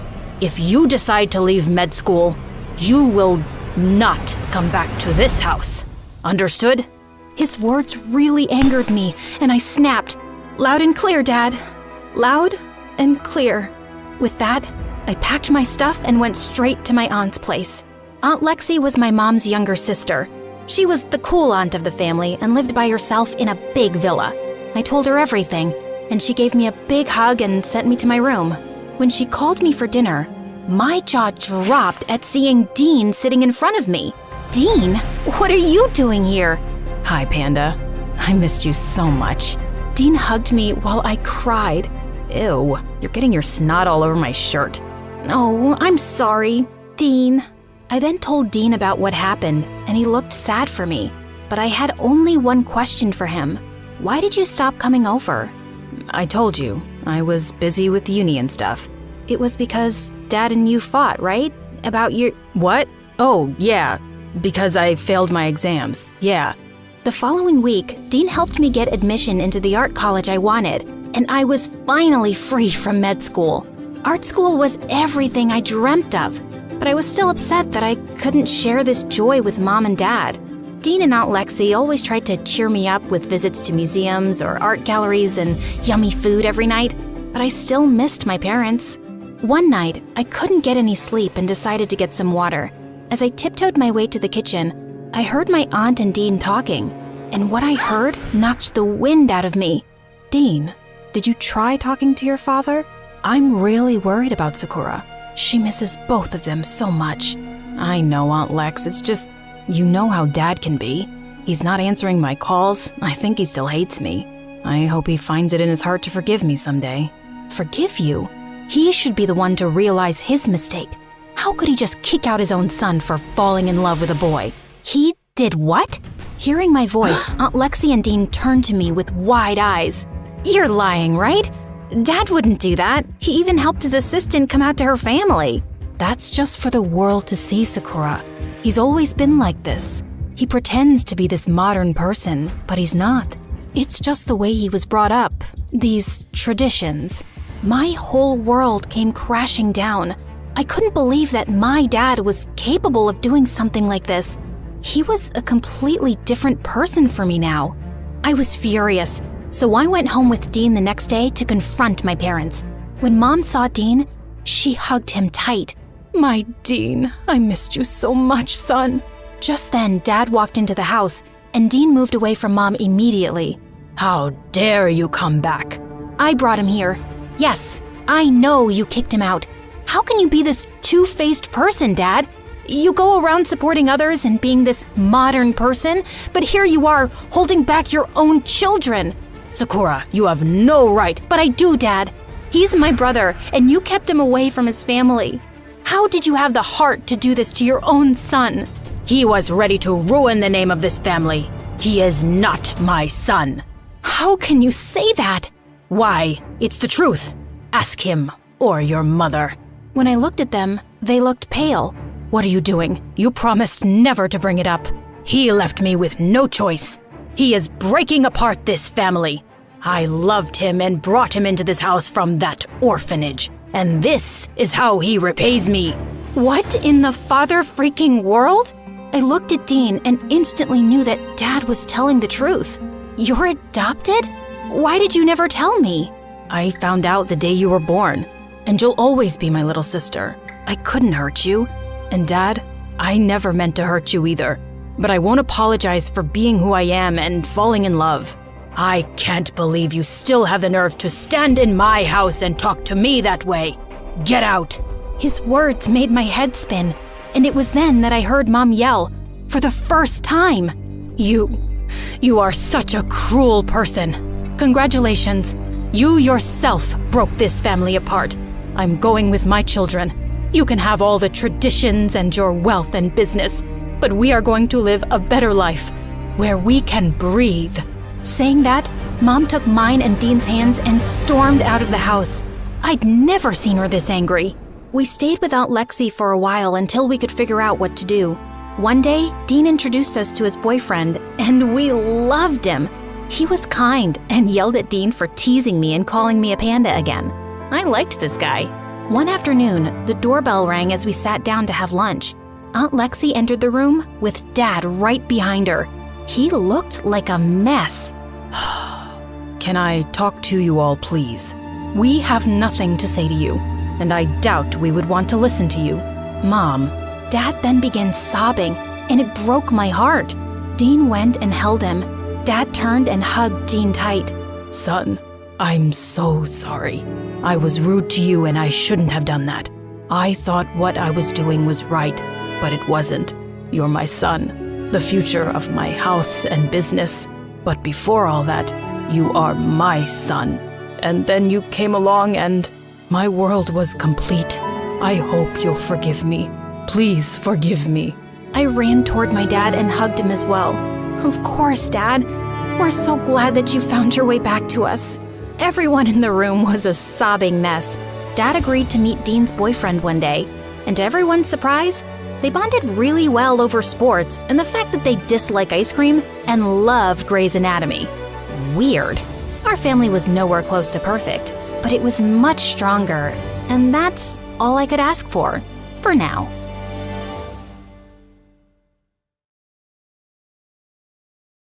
Hi, I'm Sasha. I live in Arizona with my parents and my brother Matt, who's a year older than me. But before I continue, please like and subscribe. Dad was a business tycoon, and our lives were just perfect. That is, until one Christmas when I was 5 years old. Dad had invited the whole neighborhood for dinner, and the house was buzzing with excitement. We were all busy with the preps when suddenly Dad cried out, "Matt, that tree's fallen! Catch it before it breaks my glass table!" Matt ran to the tree and caught it just in time, but he couldn't hold it any longer than a few seconds. I dived forward and caught the tree, holding it up easily. But just then, Matt suddenly lost his balance and went crashing straight into the table, breaking it now. Oh my God, what a mess! Dad came running to push the tree back in place, and then he lifted me up on his shoulders. "Oh, darling, you're a strong one, aren't you? That was amazing! And you, Matt, you're such a shaky old lady. Can't you watch your own freaking feet? You must be ashamed to be weaker than a little girl. Some older brother you are." Matt turned red, burst into tears, and left the room. And from that day on, Dad kept singing praises about how strong and tough I was. And Matt just hated me. He built a huge Lego wall between our beds so he wouldn't even see me. Once, I broke the wall by accident, and he immediately shot me using his plastic toy gun. Its bullets hurt my butt so bad. I couldn't sit on it for 2 weeks. One day at school, I noticed Matt wasn't in the cafeteria for lunch, and I went looking for him when suddenly I spotted a crowd surrounding him outside the boys' restroom. Are you gonna take all day, Maddie? It's so simple. Just use your tongue and lick the doors clean. I want to see my reflection in it when I come back. Come on. Matt looked close to tears, and I felt so mad. What do you think you're doing to my brother? Get away from him. Or you'll do what, little girl? I'll hit you so hard, it'll make your ancestors dizzy. As the boys laughed, I punched one of them and sent him flying. He got up to his feet and ran away like a scared mouse, and the rest followed. I turned around to Matt, and suddenly he pushed me away. Why'd you do that, you moron? Wow, is that your thank you, Matt? I just saved your butt. You just made everything worse. Now everyone in school will think I need my baby sister to fight for me. Isn't it bad enough that I live in your shadow at home, Daddy's little princess? Just stay away from me. And he stormed off furiously. All I'd done was try to help him, but he just ignored me more than ever after that. On my 12th birthday, Dad surprised me with the latest PlayStation. The minute Matt saw it, he flung his plate of food at the wall and walked out of the room. What the heck is wrong with that boy? Dad, I think I know why he's mad. He's been asking you for a PlayStation for years, but you didn't get it for him. And why should I?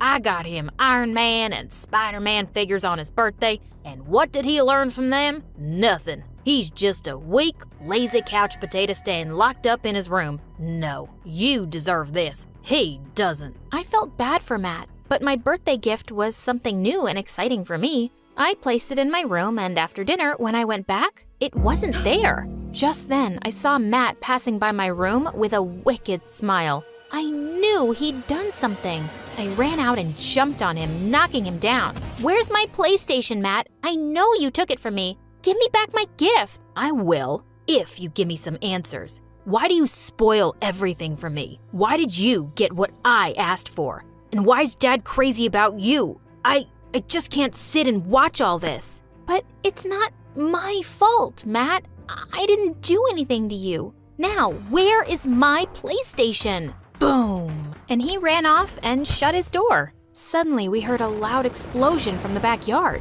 We all looked out the window, and it was my new PlayStation. Matt set fire to it? I cried my eyes out, and the next day, my parents got me another PlayStation and a cute kitty, who I named Kit Kat. I adored her, and I spent the whole summer playing video games. I was obsessed with this whole new world. I even discovered that by being a gamer on YouTube, you can earn big money. That was amazing. I started off with a simple game, and things were going better than I expected.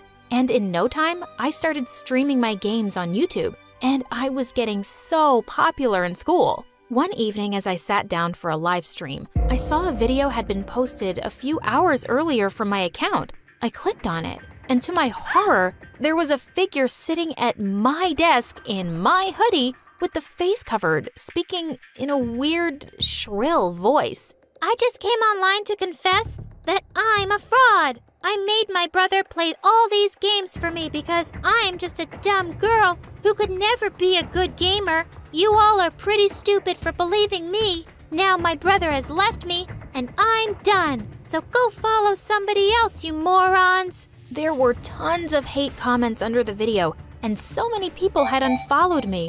Oh my God, I was gonna kill Matt. Matt, what's your freaking problem? Your stupid prank could ruin my career as a gamer. My followers are hating me now. Well, yeah, it's time for you to know what hate really feels like. And it's just a reminder, girls can't be gamers. Oh, really, Matt? Well, you are so mistaken. I'm gonna get into a big esports team and earn more than you can imagine real soon. So watch out, loser. I ran to my room and recorded a video explaining everything and posted it, hoping to get back my viewers. Later that night, when I went to the kitchen to get water, I saw the light was already on, and I heard someone's voice. I peeked in to see Matt holding Kit Kat, talking to her lovingly. "You're so adorable. Who wouldn't love you? Everyone loves you, right?" Aw, was I just seeing Matt's sweet side? But suddenly, he put Kit Kat in a baking dish and opened the oven door. "And that's why I hate you. Your time is up, stupid Kit Kat." Oh my God! Before he could push her inside, I leapt forward and attacked him, and we went flying into a rack of dishes. Everything came crashing to the ground, and my parents came running at the noise. "Mom, Dad, Matt has lost it. He nearly baked poor Kit Kat." I always knew something was off about this boy. You better behave or I'll send you to an asylum. Matt left the room quietly, and I just knew this wasn't the end of it. The next night, when I was fast asleep, someone pulled me off the bed from my legs. I opened my eyes in horror to see Matt standing near me with a knife in his hand. OMG, I thought he wanted to kill me. I shouted and hid under my bed, but then, all of a sudden, he started screeching a plate with it. Ow! It hurts my teeth. Stop it, Matt. Are you crazy? I'm trying to sleep here. No one sleeps when I'm awake, especially you. I'm gonna play this till morning, every night, even if you send me to an asylum. I screamed and managed to run out of my room, locking it from the outside. Matt kept beating the door with his chairs, almost breaking it. My parents arrived on the scene too, and they were horrified. That's when it struck me. My system, my camera. Oh no, he was gonna wreck everything. I asked my parents to open the door, and the moment they did, he ran out of the house like a maniac. Gosh, he didn't come back all night, and we were all so worried about him. The next day I went to school alone, and when I got back, there was a note stuck on the door from my parents. "Sasha, we've left for Chicago. Grandma had a terrible accident. Tell us when your brother returns. We will be back tomorrow." What the what? So they'd left me alone? Oh no. How was I gonna deal with Matt if he came back? You're strong, Sasha. Why should you be afraid of him? And it's just a day. You'll be fine. The whole day went by, and Matt didn't come at all. The next morning, I heard someone at the front door.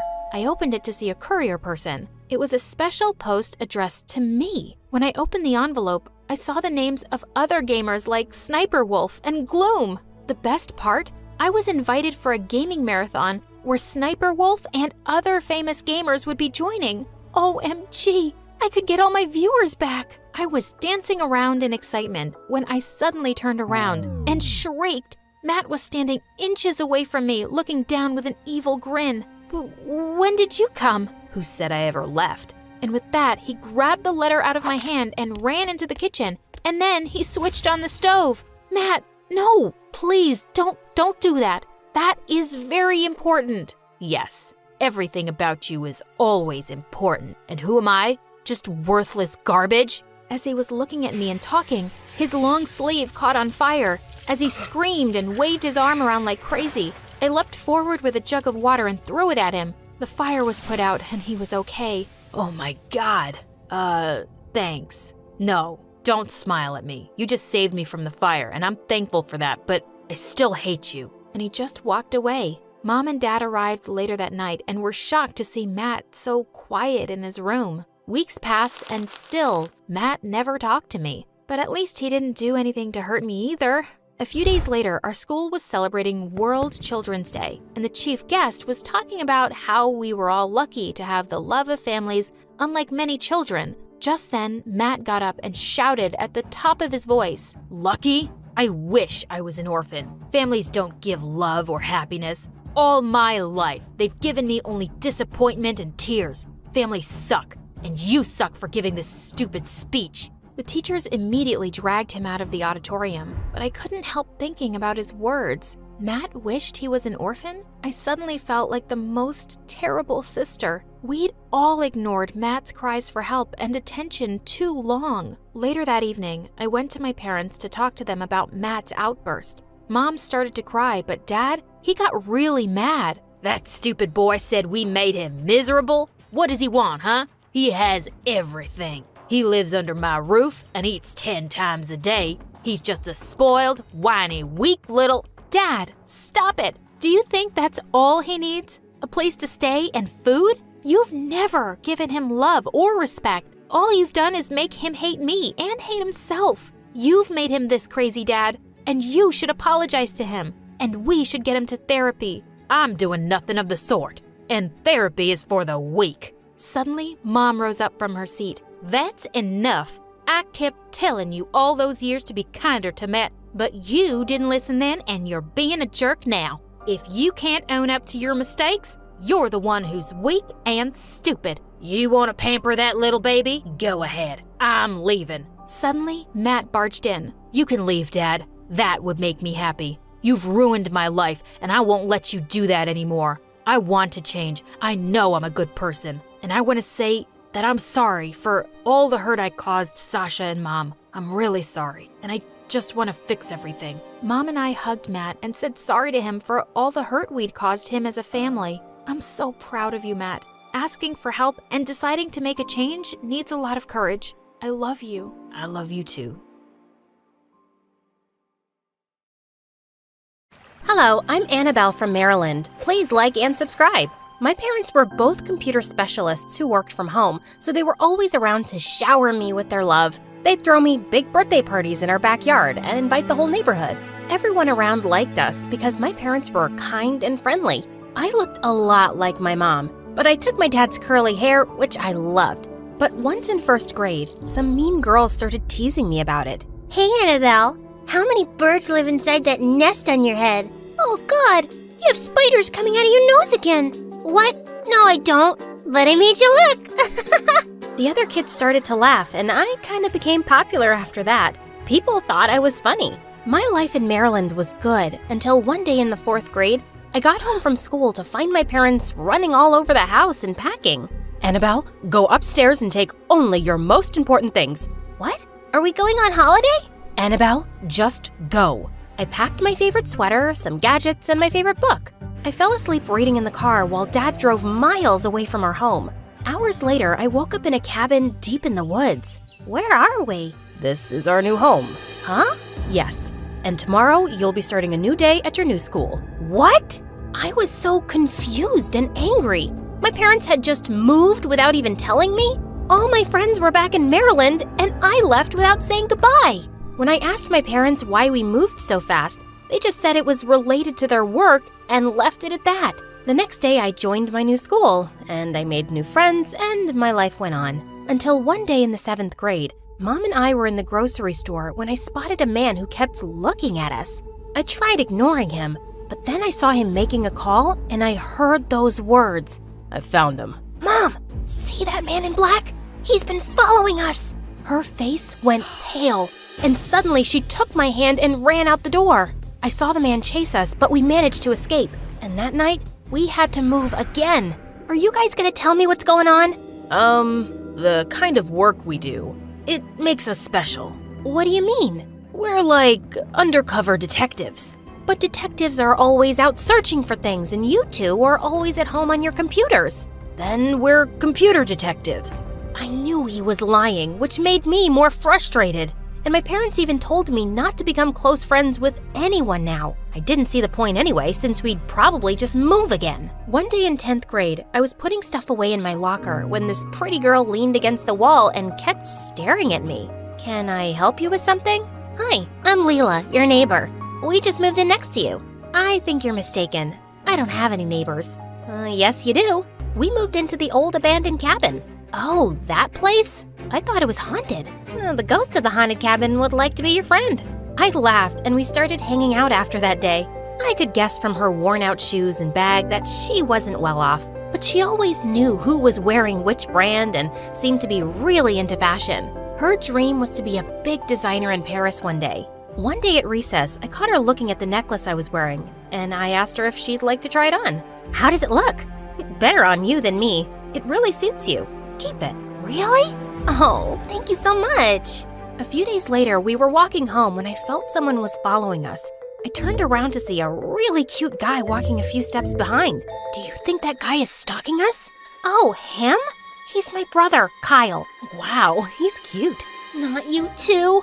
Please, promise me that you'll never fall for my brother like the other girls. He's such a douchebag. I promised I'd ignore his existence, which was hard because he was drop-dead gorgeous. Just as Leela and I got to my house, my parents appeared at the front door. Who is this? She's my friend from school, and we're also neighbors. Mom and Dad looked at each other, then pulled me inside, slamming the door in Leela's face. We have to move again. What? No way! I'm not moving anymore until you guys tell me what's going on. And this time, I want the truth. Don't treat me like a kid. My parents finally told me everything. We are in witness protection. I testified against some mobsters when you were younger, and that's why we've been on the run ever since. What? So we're in danger? Not if we stay clear from people. We just can't trust anyone right now. My mind started spinning and I couldn't even eat dinner. The thought of being in danger made me sick. Later that night, I was half asleep when I heard some noise downstairs. I quietly crept to my parents' room, but it was empty, and I found the front door wide open. Mom? Dad? My heart was beating like crazy when suddenly Leela's brother walked in. What do you want? What did you do to my parents? What? My dad's van got stuck in the mud and your parents are outside helping him. They sent me to get a crowbar? Oh, it's by the fireplace. I followed him outside and saw Mom, Dad, Leela, and her parents pushing the van. Once it was done, everyone came to our house for coffee. My parents didn't look so scared anymore, so I guessed we were staying. Just then, Leela sprung up and asked me if we could go to my room. And when we entered, she threw herself on my bed. Oh, your bed is so comfortable. Okay, don't you have one? No, I sleep on the couch and my stupid brother gets the bed because he's older than me. I knew they were poor, but I didn't know things were that bad. Why do you hate your brother so much? Because he gets everything, and my parents are always favoring him. Since Leela started opening up to me, I decided to open up to her too. and I ended up telling her my parents' secret. Wow, so you and your parents are like special undercover people? Yeah, you could say that. That is so cool.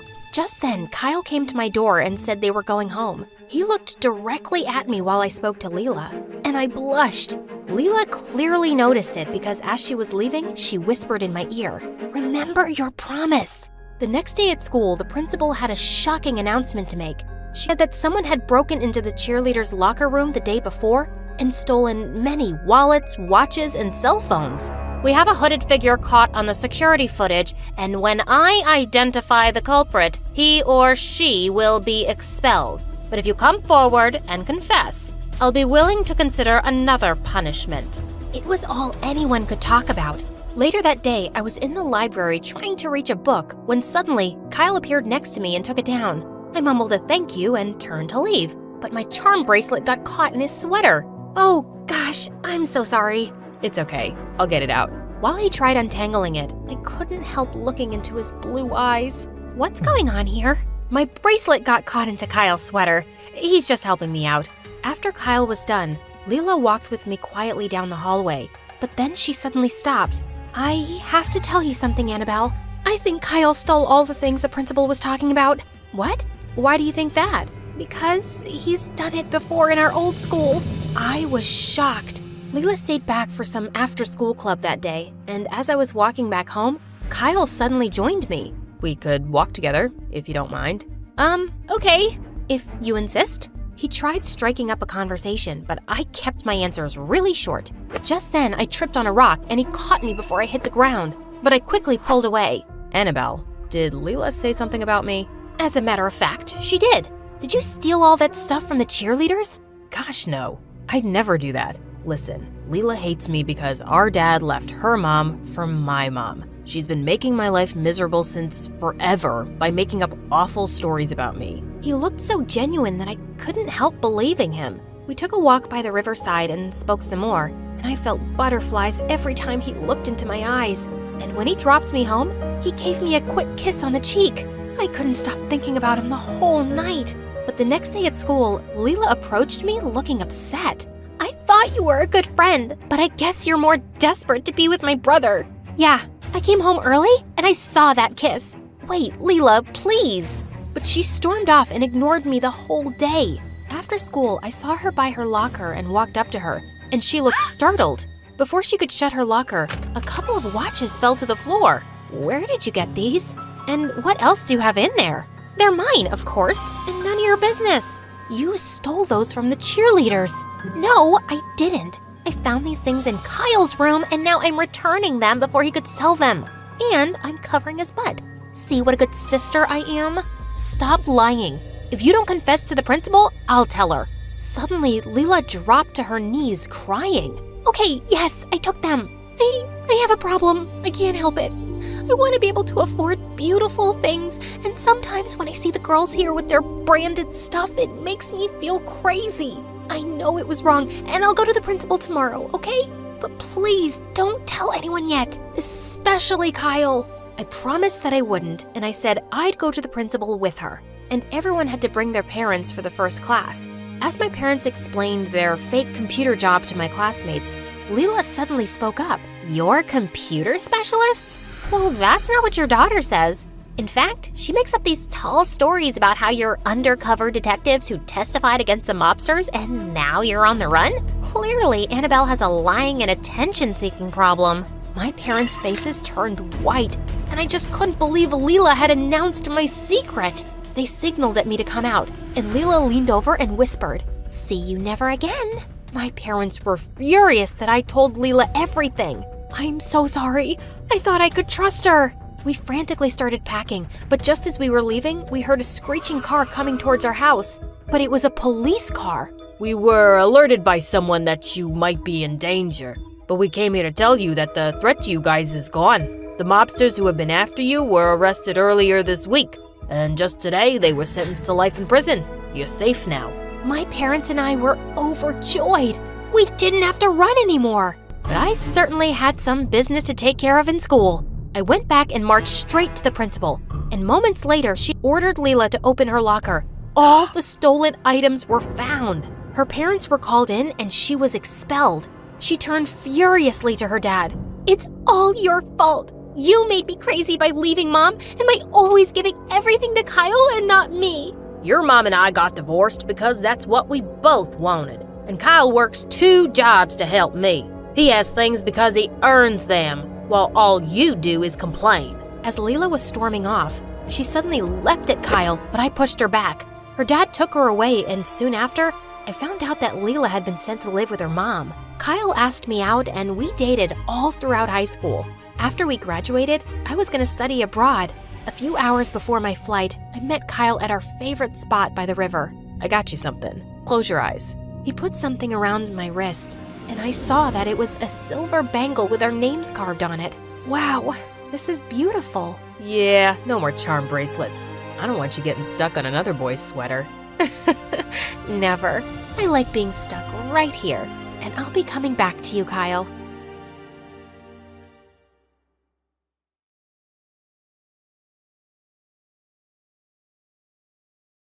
Hi, my name's Lucy, and I really don't like to be the center of attention. Until I decided to make myself the center of the whole world's attention, and now my life is totally destroyed. As far back as I can remember, I've loved taking photos, the hidden stories they tell, the raw honesty in a single frame, and, most importantly, it keeps me behind the lens and never in front of it. Achoo! Now, I know what you're thinking.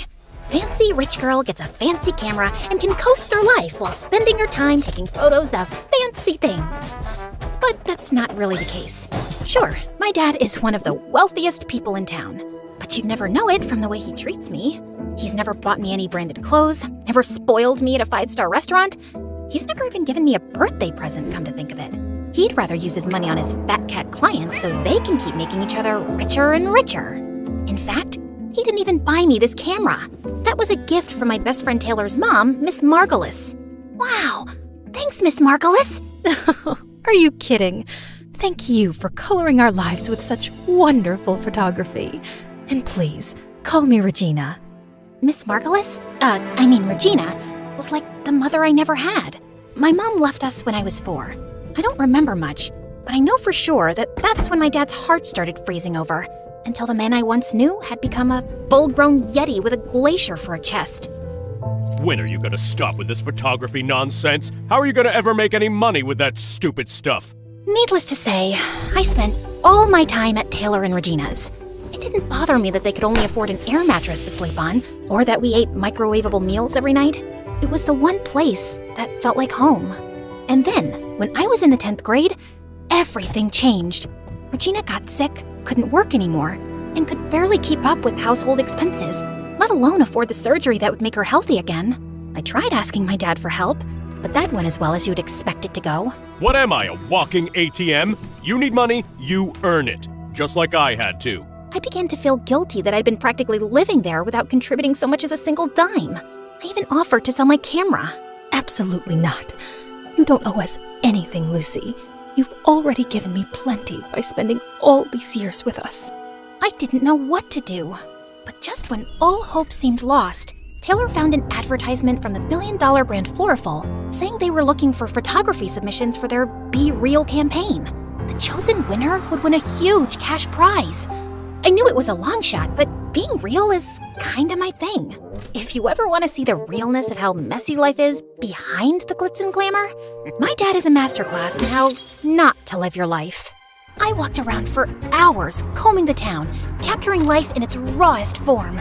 Candid smiles of couples in love, faded graffiti on old brick walls, anything that told a real story.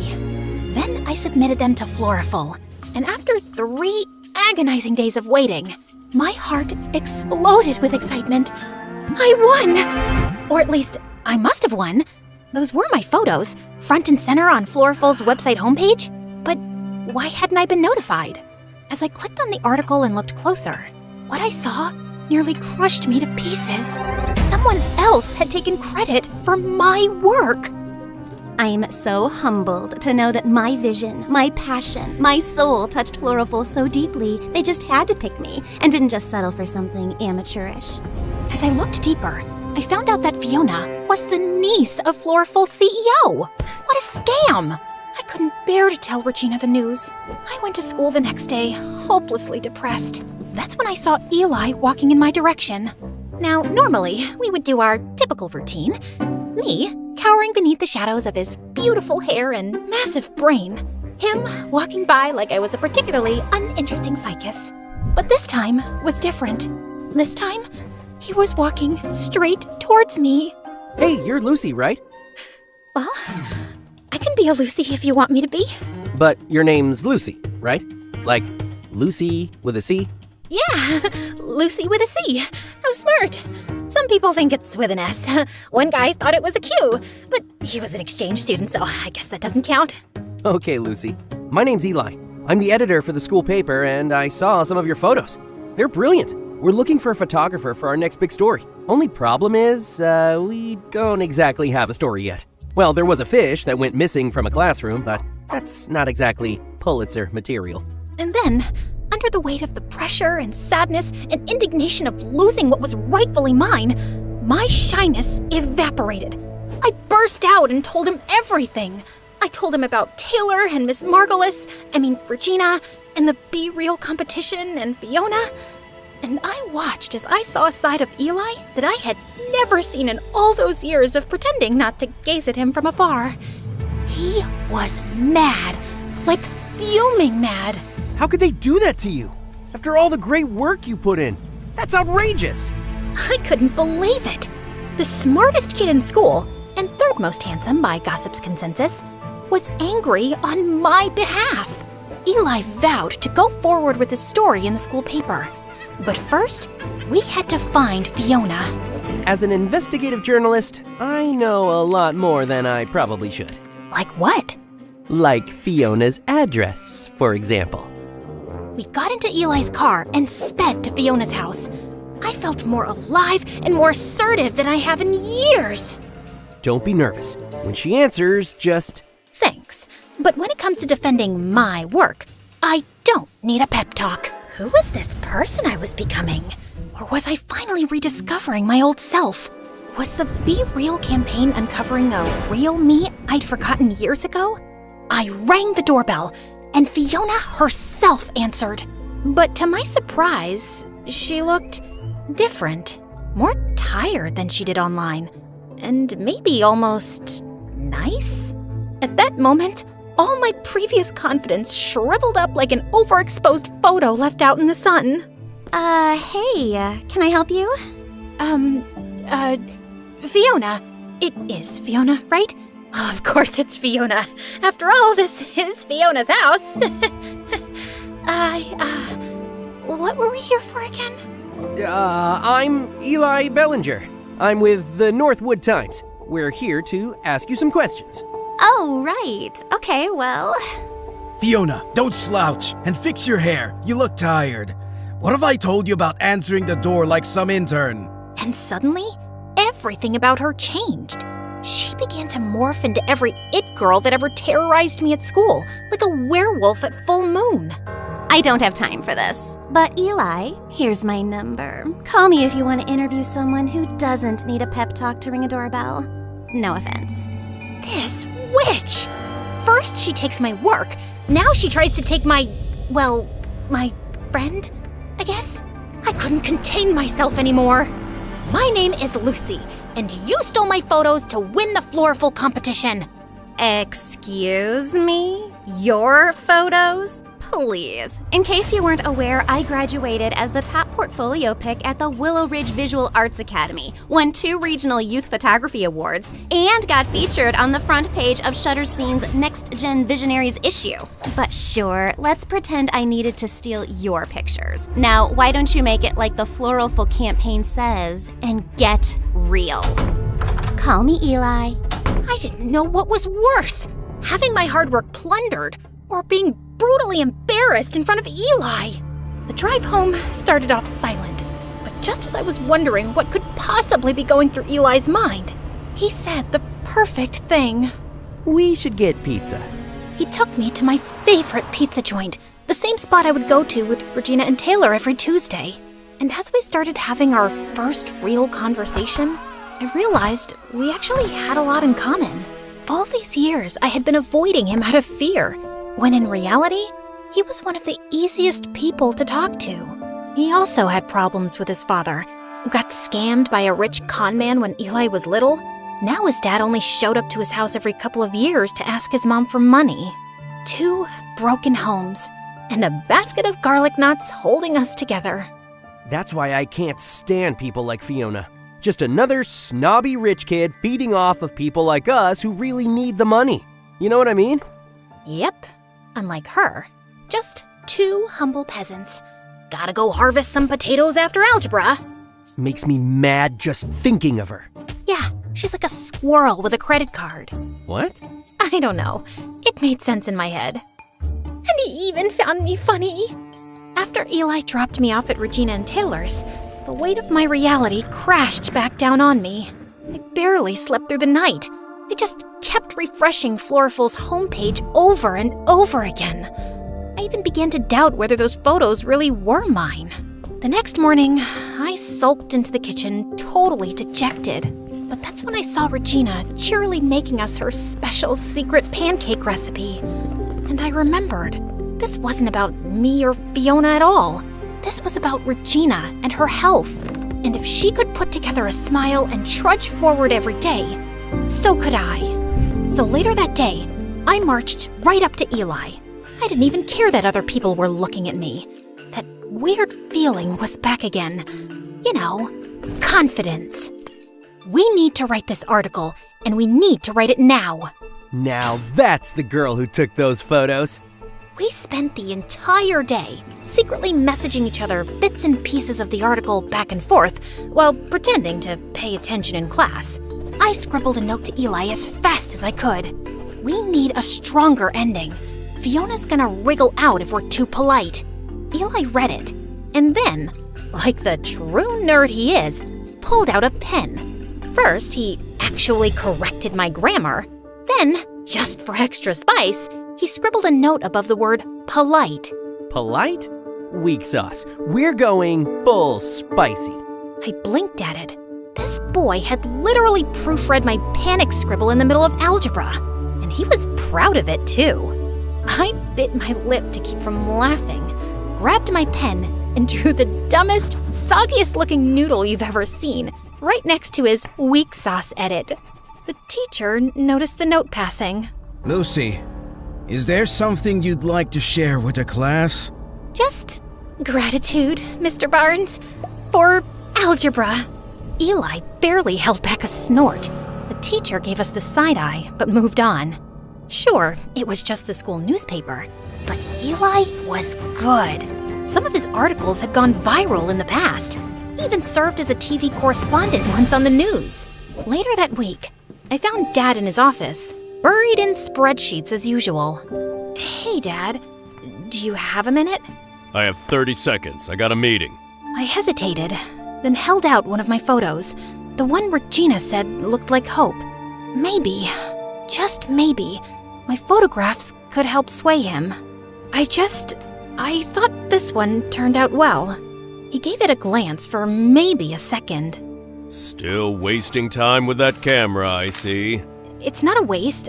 I actually won. Well, I almost won this contest, but... You want to play artist? Fine, but don't come crying when the real world eats you alive. I swallowed hard. But Regina's really sick, and I was wondering if maybe... Still not my problem. But she's practically family. All heart, no sense. Just like your mother. The doorbell rang for my dad's meeting, and at first I was relieved to get out of this conversation, until I saw who it was. You must be Eli. OMG, is that Eli? You're a lot younger than I expected. Let's just get this over with. My dad went into the conservatory, and just as I tried to hide behind one of the statues in our foyer... Lucy? Eli! Hey! What are you doing here? What are you doing here? I work here. May I take your jacket, by the way? Oh man, you have to work for this guy? I'm sorry to hear that, but don't worry. I'm about to write the most scathing expose on him. I forced a laugh and led him to the conservatory, my heart pounding so hard I thought it might echo off the marble. Would you like a refreshment before your meeting, sir? Sure. Orange juice? I darted toward the kitchen, which I'm usually not even allowed to go into, and grabbed a tray of orange juice, much to the horror of our housekeepers. I balanced the tray for dear life, and just as I arrived in the conservatory, the housekeeper burst through the door. Ma'am, please don't. Your dad would kill me if he saw you doing this. My dad, the cook? Why would he care? She looked at me like I'd lost my mind. And then I did exactly what I was trying so hard not to do. I tripped and spilled the juice all over my dad's favorite antique rug. To my dad, this was a nightmare. To Eli, it was a bright, sticky confession. I'm a journalist, Lucy. I know a lie when I see one. I couldn't say anything. I just stood there, frozen, orange juice pooling at my feet. The next day just so happened to be the day our article about Floral was supposed to come out. I checked the school newspaper, but the front page was just a dumb story about our school mascot's favorite rock and roll bands. In fact, the whole entire paper and its corresponding website didn't have a single story from Eli anywhere, which almost never happens. I looked for him all over the place, but he was nowhere to be found. That night at Taylor and Regina's, I felt both embarrassed and abandoned. And just when I thought things couldn't get worse, I received an email with a subject that said, "One more photo to add," from a sender that made my stomach drop to the floor. Fiona. I clicked on it, and there, enlarged on my computer screen, was a horrifying picture of Fiona and Eli? And she had her arm around him? I couldn't make up my mind about whether to throw up on the screen or smash my computer to pieces. But instead, I sprung from my chair and marched all the way down to Eli's front door. No more Miss Shy Girl! I got there just as he arrived in his rickety old car. Care to explain where you were? I had an interview. An interview. Then what's this? So what? I can't interview someone anymore? She apologized for the way she acted. She said she gets defensive when it comes to her work and explained she was out of line. Her work? Eli, she's lying. And what about you? Do you really need this contest money after all? Look, I'm sorry I lied about my dad, but you don't understand. Save it, Lucy. I just don't know what to believe anymore. You're just another spoiled rich kid, too. Wow. You know what? I'm gonna go storm off home. And you know why? Because I don't have my dad's car to drive off in, or my dad's money to call a cab home, or my dad's love to come pick me up. But yeah, I'm real spoiled. For the next couple of weeks, I redirected my efforts. I'd spent so much energy fighting Fiona that I'd forgotten how great it was to spend quality time with Taylor and Regina. We settled back into our routines. And truth be told, I settled back into my shyness. Being behind the scenes started to feel comfortable again. But I could tell Regina was still in pain, and she really needed surgery. Even worse, Floral had the nerve to advertise an upcoming Q&A with the special winner of their Be Real campaign. Not me, Fiona. A couple of days later, I found a note stuffed in my locker. Meet me behind the library. Yeah, no thanks. I threw it straight in the trash. The next day, there was another one. Please, it's important. Trash. Third day. I'm sorry, at least hear me out. Trash. Hey, I was perfectly happy never speaking to him again. Mostly. A few days later, I was just minding my own business, walking home, backpack slung over one shoulder, dreaming about microwavable mac and cheese. When suddenly, a bag slipped over my head. I knew high school would kill me! Then someone shoved me into a car. 20 minutes later, they plopped me onto a chair. I thrashed around like a feral raccoon until the bag was finally lifted. And standing there, looking way too proud of himself, was Eli. Relax, it's just me. You kidnapped me? You left me no choice. I glared at him, panting like a cornered cat. And then he pulled out his secret weapon. A sad, crumpled bag of garlic knots. Truce? I stared at the bag, then at him, then back at the bag. Some battles aren't worth fighting. You're lucky I'm weak for carbs. I'm so sorry. I know it'll be impossible to make up for what I said to you, but I have a surprise that might help. I braced myself for, I don't know, a heartfelt speech. Instead, he pulled out his laptop, and front and center was that same disgusting photo of him cuddling up with Fiona. Eli, if this is some sort of twisted joke, it is not funny. No, Lucy, seriously. Look closer. I was about 2 seconds away from hurling his laptop into the sun, but then he zoomed in, and there it was, hiding in the background of that gross photo, Fiona's email inbox. A whole page of messages, including one that said, "Like and subscribe to MSA, or I steal your work." Just kidding. But seriously, you should. Anyway, there, between all the junk mail and regrets, was a message from her uncle, the CEO of Floriful, with a subject line that read, "Be Real contest winner, Lucy Roth." Dated 2 whole days before Fiona was announced as the winner. As much as I tried to stay mad, a tiny, smug grin betrayed me. Well, this doesn't excuse how you treated me, but I'll admit, it's a good catch. However, you're writing the article this time. I think we're gonna need more than just a photo. Otherwise, she'll be able to say it's fake. We need to catch her off guard. Well, lucky for you, your bestie Fiona is making a public appearance soon at the Floriful Q&A. She's not my bestie. Oh, could have fooled me. You two looked very cozy. I was investigating, undercover. Sure, real deep cover operation there, Agent Bellinger. Focus, Roth. This Q&A might be our shot. Perfect. Let's blow her cover live. Eli used his journalism connections to get 2 press passes to the event, which was being held at the fanciest hotel in town. Seeing as how this is your plan and your work, I think it's best if you do the talking. What? Me? But there's so many people here, and so many cameras. I'm more of a behind-the-lens kind of girl. That's all in your head. You got this. I believe in you. But as the event started, and Fiona started lying her face off on the stage, it became harder and harder to stop myself from bursting. And for this next photo, I really wanted to capture the feeling of solitude, of inner peace. People were eating up her fake work like it was the second coming of Picasso. I had enough. I shot my hand up so fast I nearly dislocated my shoulder. I have a question. The whole crowd turned. Fiona spotted me, and for a half a second, she flinched. Then she slapped on that fake smile of hers.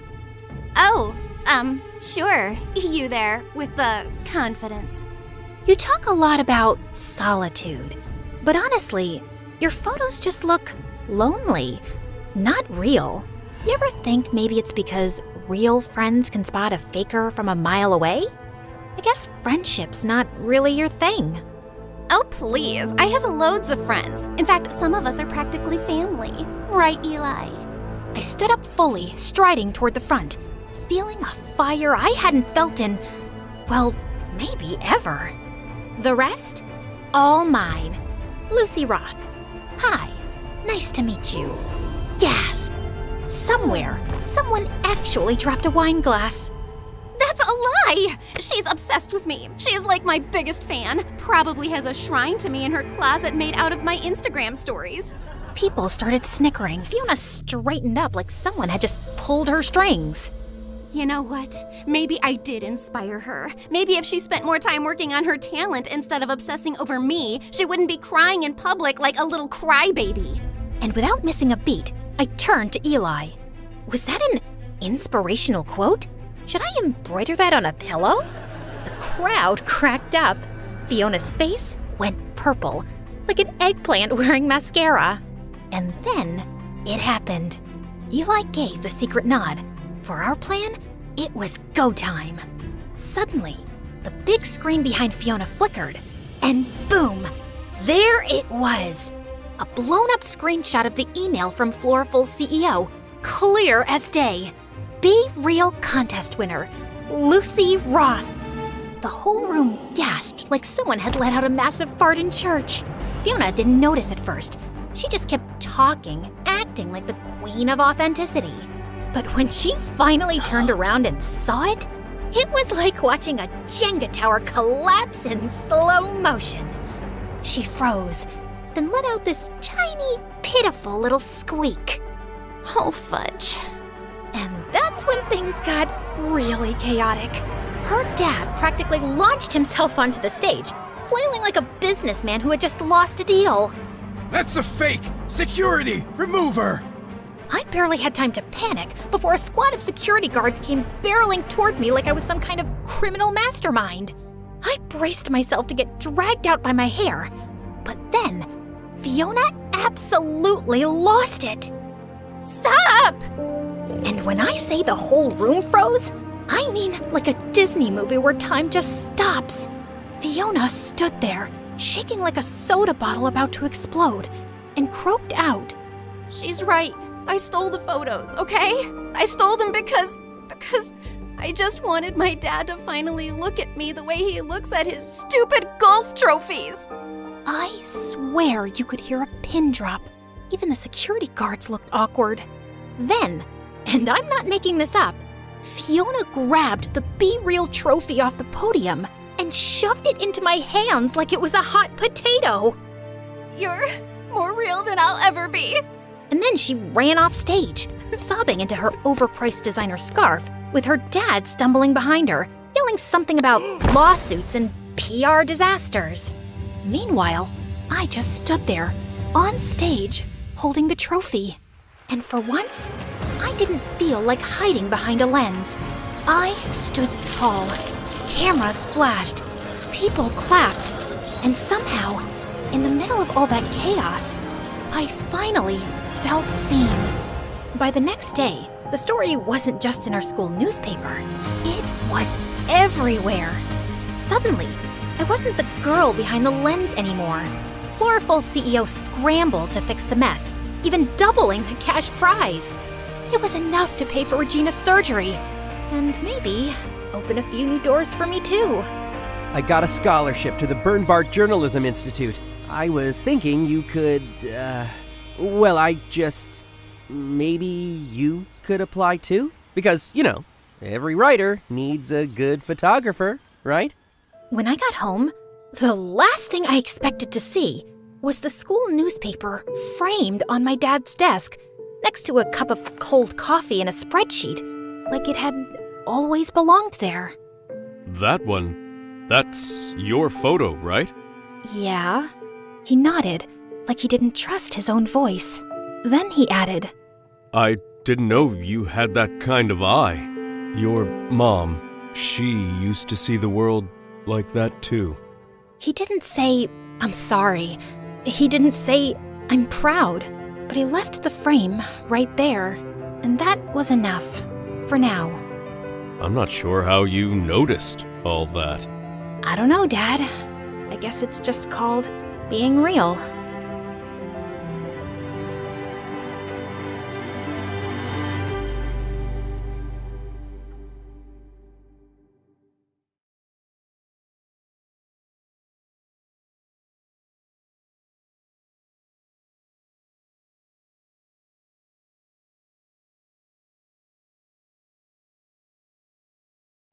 When I got home from school one day, I heard loud laughter and glasses clinking from the lounge. I got out of sight quickly before anyone spotted me. Ugh, it was Mom and her friends. They always sounded like a group of hyenas when they got together. I heard one of her friends say, "But seriously, you're so beautiful. Can't believe your daughter is that ugly." Mom laughed, and so did everyone else. In case you haven't guessed already, I don't like my mom.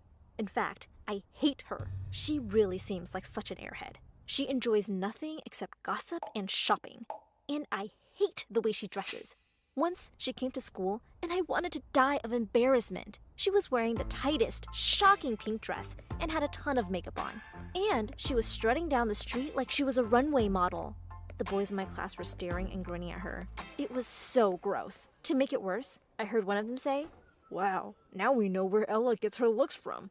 I should ask her out already." Yeah, great. Except they weren't talking about me.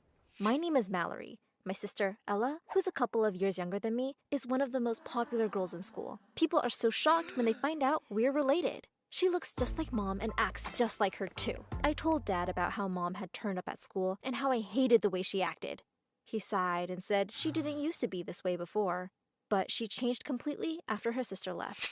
I didn't even know she had a sister, but her ditziness wasn't why I really hated her. I still couldn't forget that night when I had woken up in the middle of the night feeling really thirsty. I was on my way to the kitchen to grab some water when I heard Mom's loud sobbing and Dad's voice coming from their bedroom. What's going on? I wondered. I crept up to their room and peered in through the slightly open door. Dad was sitting on the bed, his head in his hands, and Mom was kneeling next to him, crying and begging him to forgive her.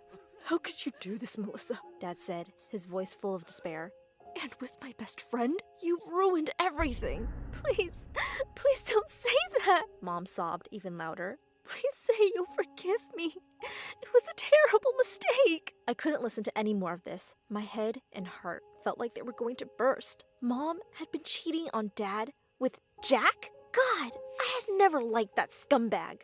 Dad packed his bags the next morning and left. He kissed me on the cheek and said he was going away on a business trip. He looked so heartbroken. I knew he wasn't going on any trip. He was moving out. I couldn't even say anything. I just choked back my tears and nodded. I couldn't stand to be around Mom. I could hear her crying in her room, and I just wanted to smash something in her face. It was all her fault Dad had left, and he might never come back. Just then, the door opened, and it was Dad. Oh, thank God. Clearly, he had decided to forgive Mom and give their marriage another chance. I was so relieved to see him, but I just couldn't look at Mom in the same way ever again. I had no respect for her. The secret had been eating me up inside. I hadn't told anyone except my best friend. If I told Ella, she probably wouldn't even have believed me. She was Mommy's little puppy dog. I could hear Mom calling me down for dinner. At the table, she asked me how school was, and I pretended I hadn't even heard her. I turned to Dad and started talking about an upcoming sports event at school. When I took the first bite of the meatloaf Mom had cooked, I made a disgusted face and pushed my plate away. Yuck! That tastes awful! I'm just going to make myself a peanut butter sandwich, again, I said. I could see the hurt look on her face, but I didn't care. I wanted to hurt her. Mallory, it tastes just fine, Dad said sternly. Just sit down and finish your food. No! I screamed, getting up from my chair. Her food is terrible. I'd rather go hungry. And with that, I ran upstairs to my room. Before I slammed the door shut, I heard Ella talking in her sickly sweet voice. Mommy, the meatloaf is delicious. Mallory is just going through a phase. Probably boy troubles. And then I heard them both giggle. I felt so pissed off. Gosh, could she ever stop sucking up? A couple of hours later, my stomach was growling so loudly, I was pretty sure the neighbors could hear it. I snuck into the kitchen and took a look in the fridge. Sadly, they finished the meatloaf. Ugh, I really would have to eat that peanut butter sandwich now.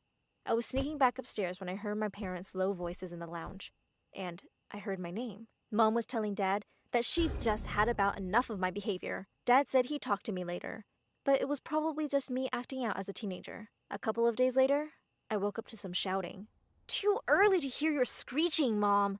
Her voice was like nails on a chalkboard. I walked downstairs to find Mom waving something in Dad's face. I just want to know how these got in your car. Who do they belong to?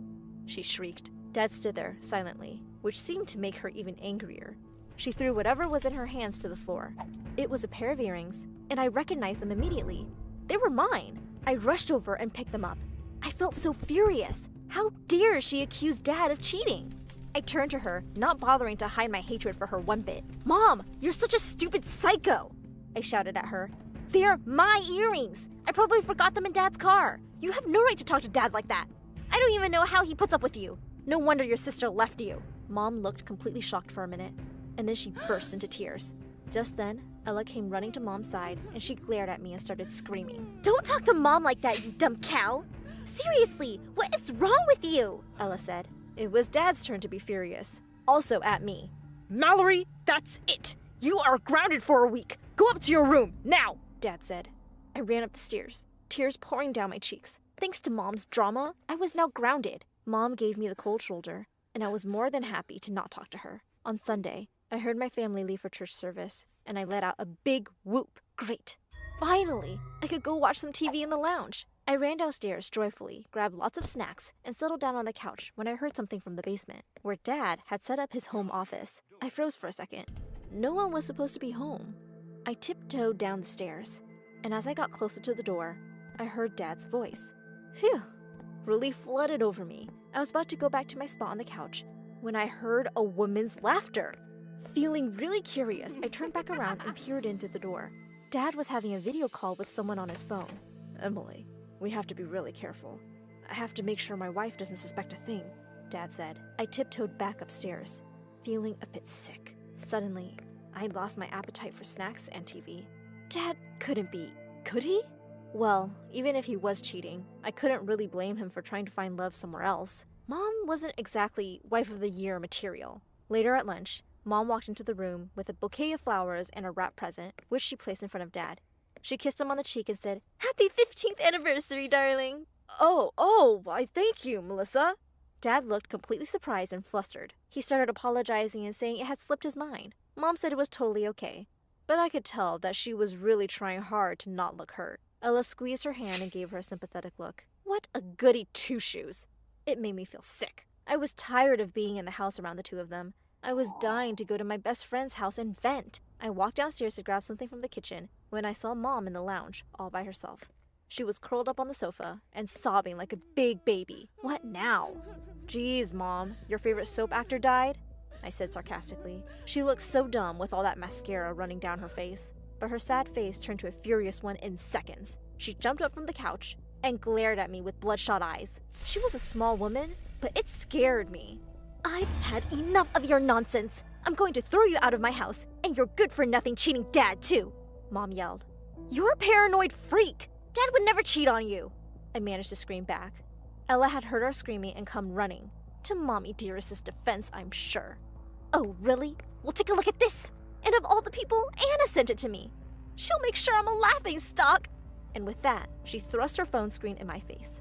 I could tell in an instant that it was Dad, in what seemed to be a really fancy restaurant.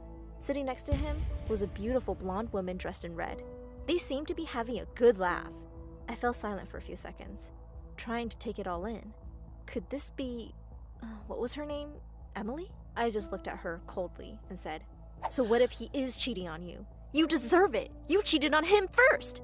Mom stood frozen on the spot, her eyes wide, her mouth slightly open. Ella looked equally stupid. "Aha! I know you cheated on Dad with Jack, and I will always hate you for it!" I was shaking now. Mom sank to the couch. After what seemed like ages, she looked at me and said, "Oh, Mallory, you've got it all wrong." She then explained that she had made a bad investment decision with Jack behind Dad's back. Jack had turned out to be a con man and had run away with all their money.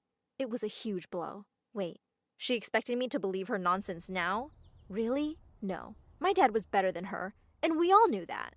Ella had the phone in her hands now, and she was staring at the picture. Finally, she said angrily, "How could he do this to you, Mom?" I looked at them and said, "No, he isn't a cheater, you idiot. Dad is innocent, and we can ask him together." Mom was hurt and said he wouldn't confess. Then I said, "You know what? I'm going to spy on him just to prove you wrong."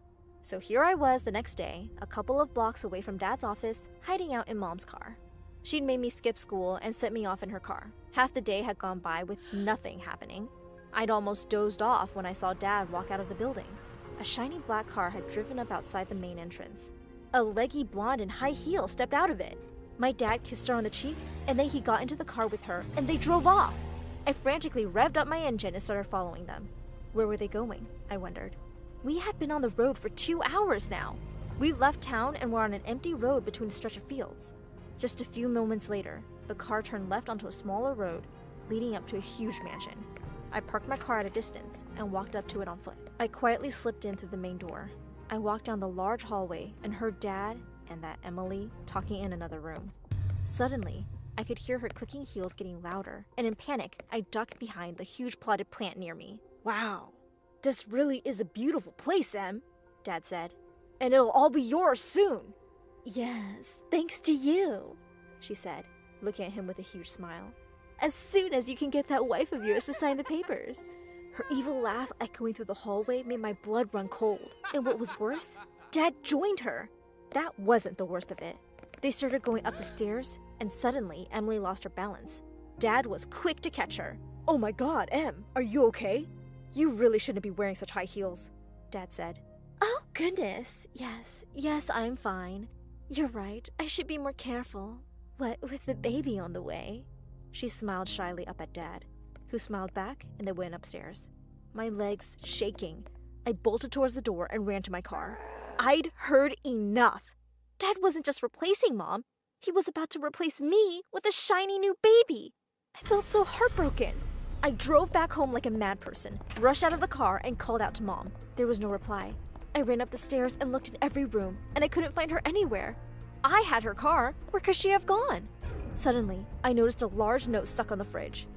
Hey Mel, your dad sent a card for me to take somewhere secret. I have to go see what this is all about.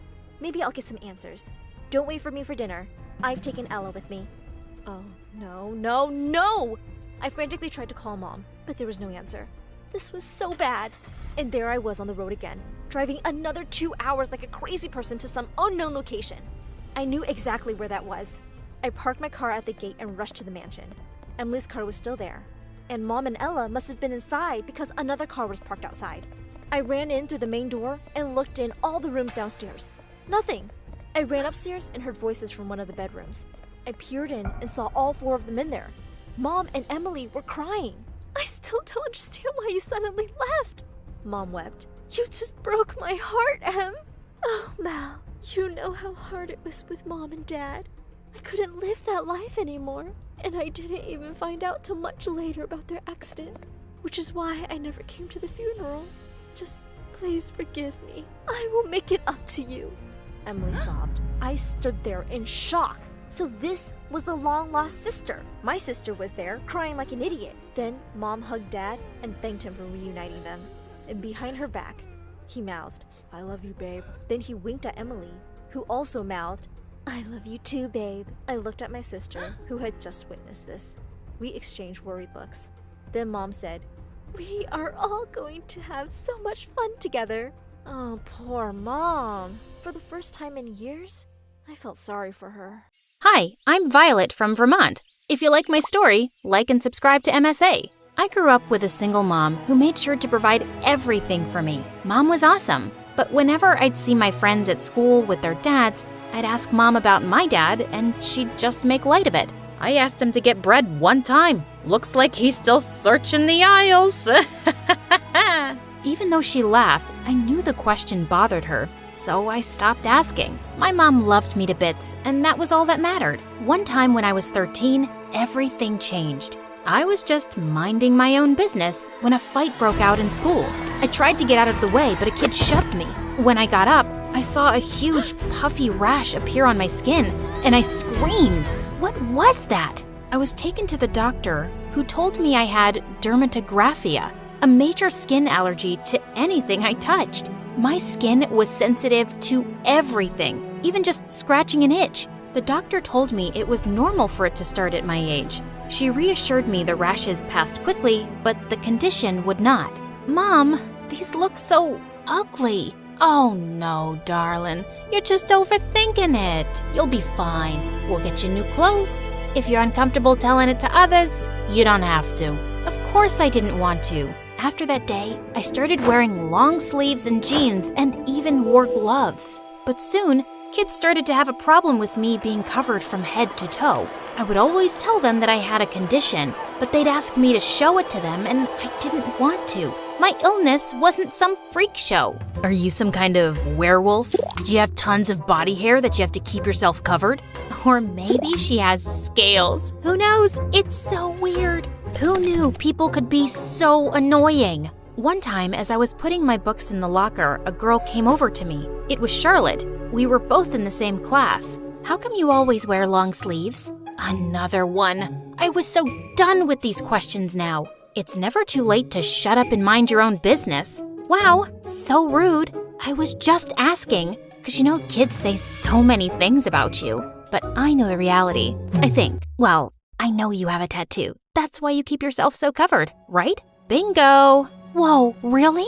How did you get it? My dad would never let me. I guess if my mom was still living with us, then she would have allowed it. Oh, she didn't have her mom with her. That made me feel sad, and I decided to cut her some slack. I asked her to sit with me in class, and it turned out she was a pretty nice girl. I liked her. Soon we started watching MSA videos and hanging out after school. My mom welcomed her into our home with open arms, and her dad was really nice to me. Nice to meet you, Violet. Dad, you're embarrassing. Thank goodness Violet understands how it is. What really solidified our friendship was when we went ice skating. I was so afraid of falling because my rash would appear, and when it did, I was so embarrassed. But Charlotte, she was so understanding. Ah, it's nothing. Come on, let's skate more.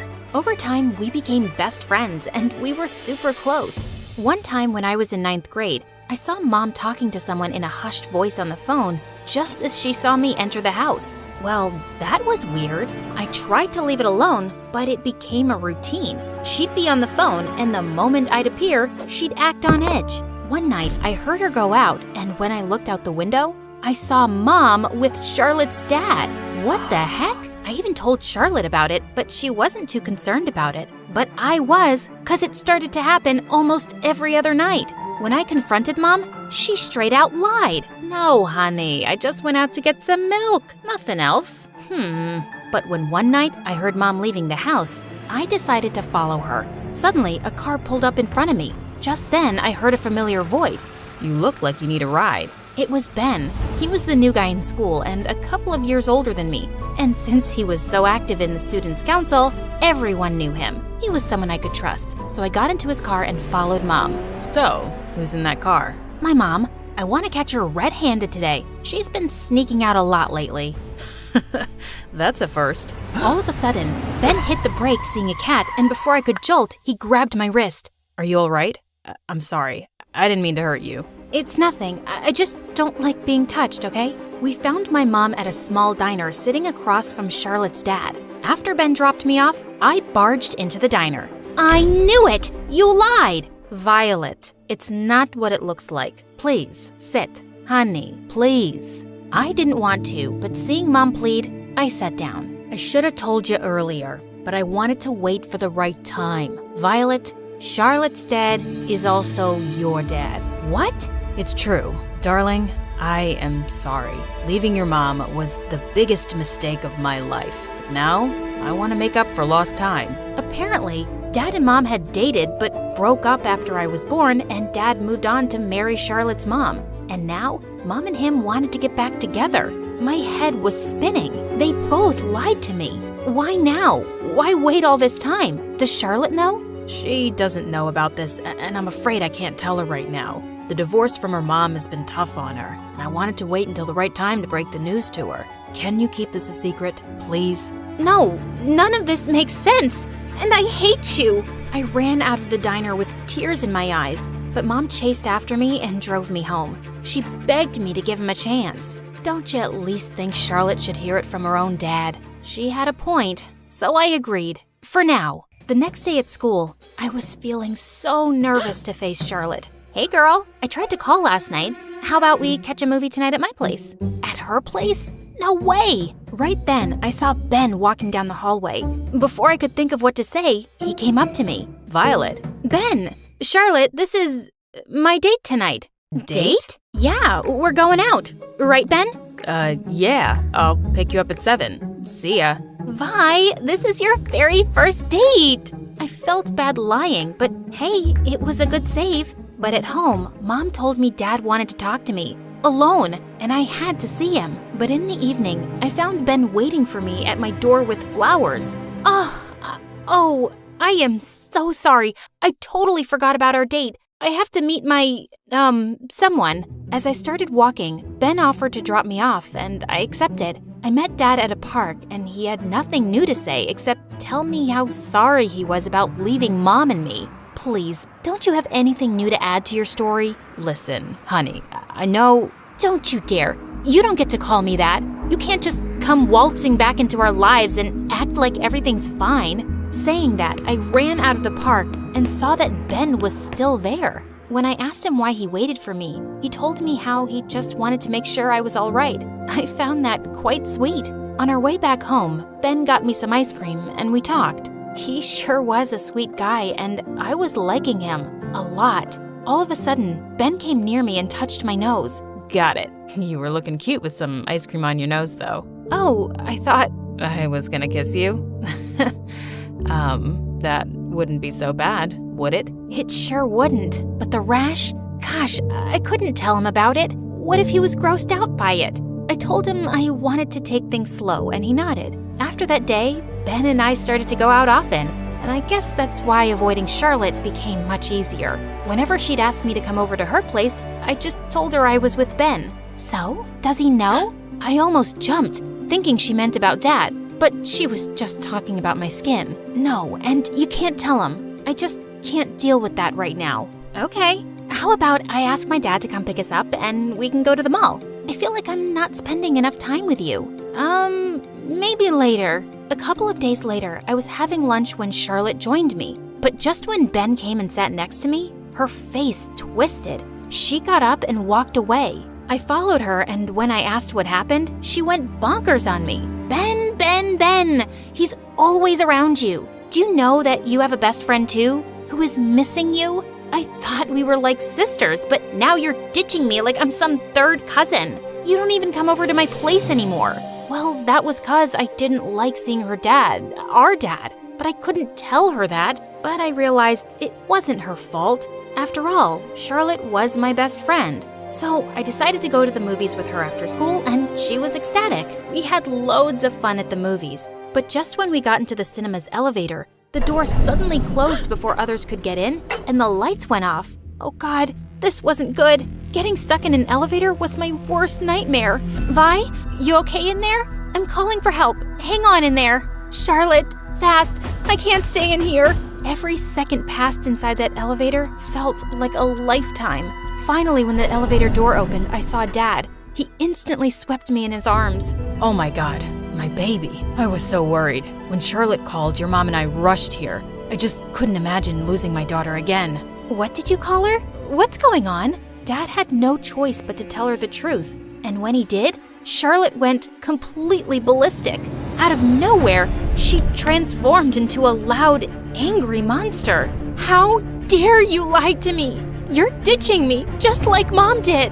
Charlotte, please, at least listen to him. Dad had a reason. And you knew about this? How could you do this to me? You and your mom? Stay away from us. Saying that, Charlotte ran off and her father followed her. I was so shocked, I didn't know what to do. I was sure that Charlotte would understand eventually. After all, she loved me and always considered me a sister. I was really expecting Charlotte to apologize at school, but she just stared at me. The last thing I want to do is see your face, you liar. Charlotte, you always wanted us to be sisters, right? Can't this be a good thing? I don't anymore. Why did you have to lie to me? Right then, I saw Ben walking towards us, and seeing him, I saw a vicious look on Charlotte's face. Maybe it's because you're a natural-born liar. You lied to me. You even lied to Ben. Did you tell him your secret? What is she talking about, Violet? Charlotte, stop right now. Oh no, I'll tell you, Ben. Better yet, I'll show you. Suddenly, she pinched me hard on my arm.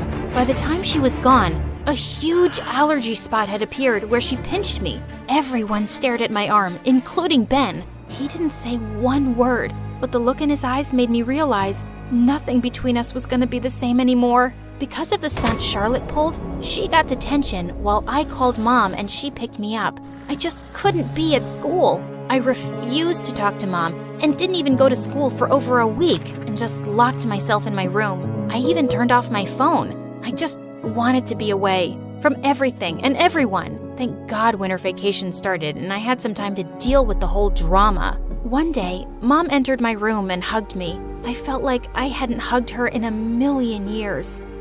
Mom, can we move away? I don't want to go to school, see Charlotte, her dad, Ben, anyone.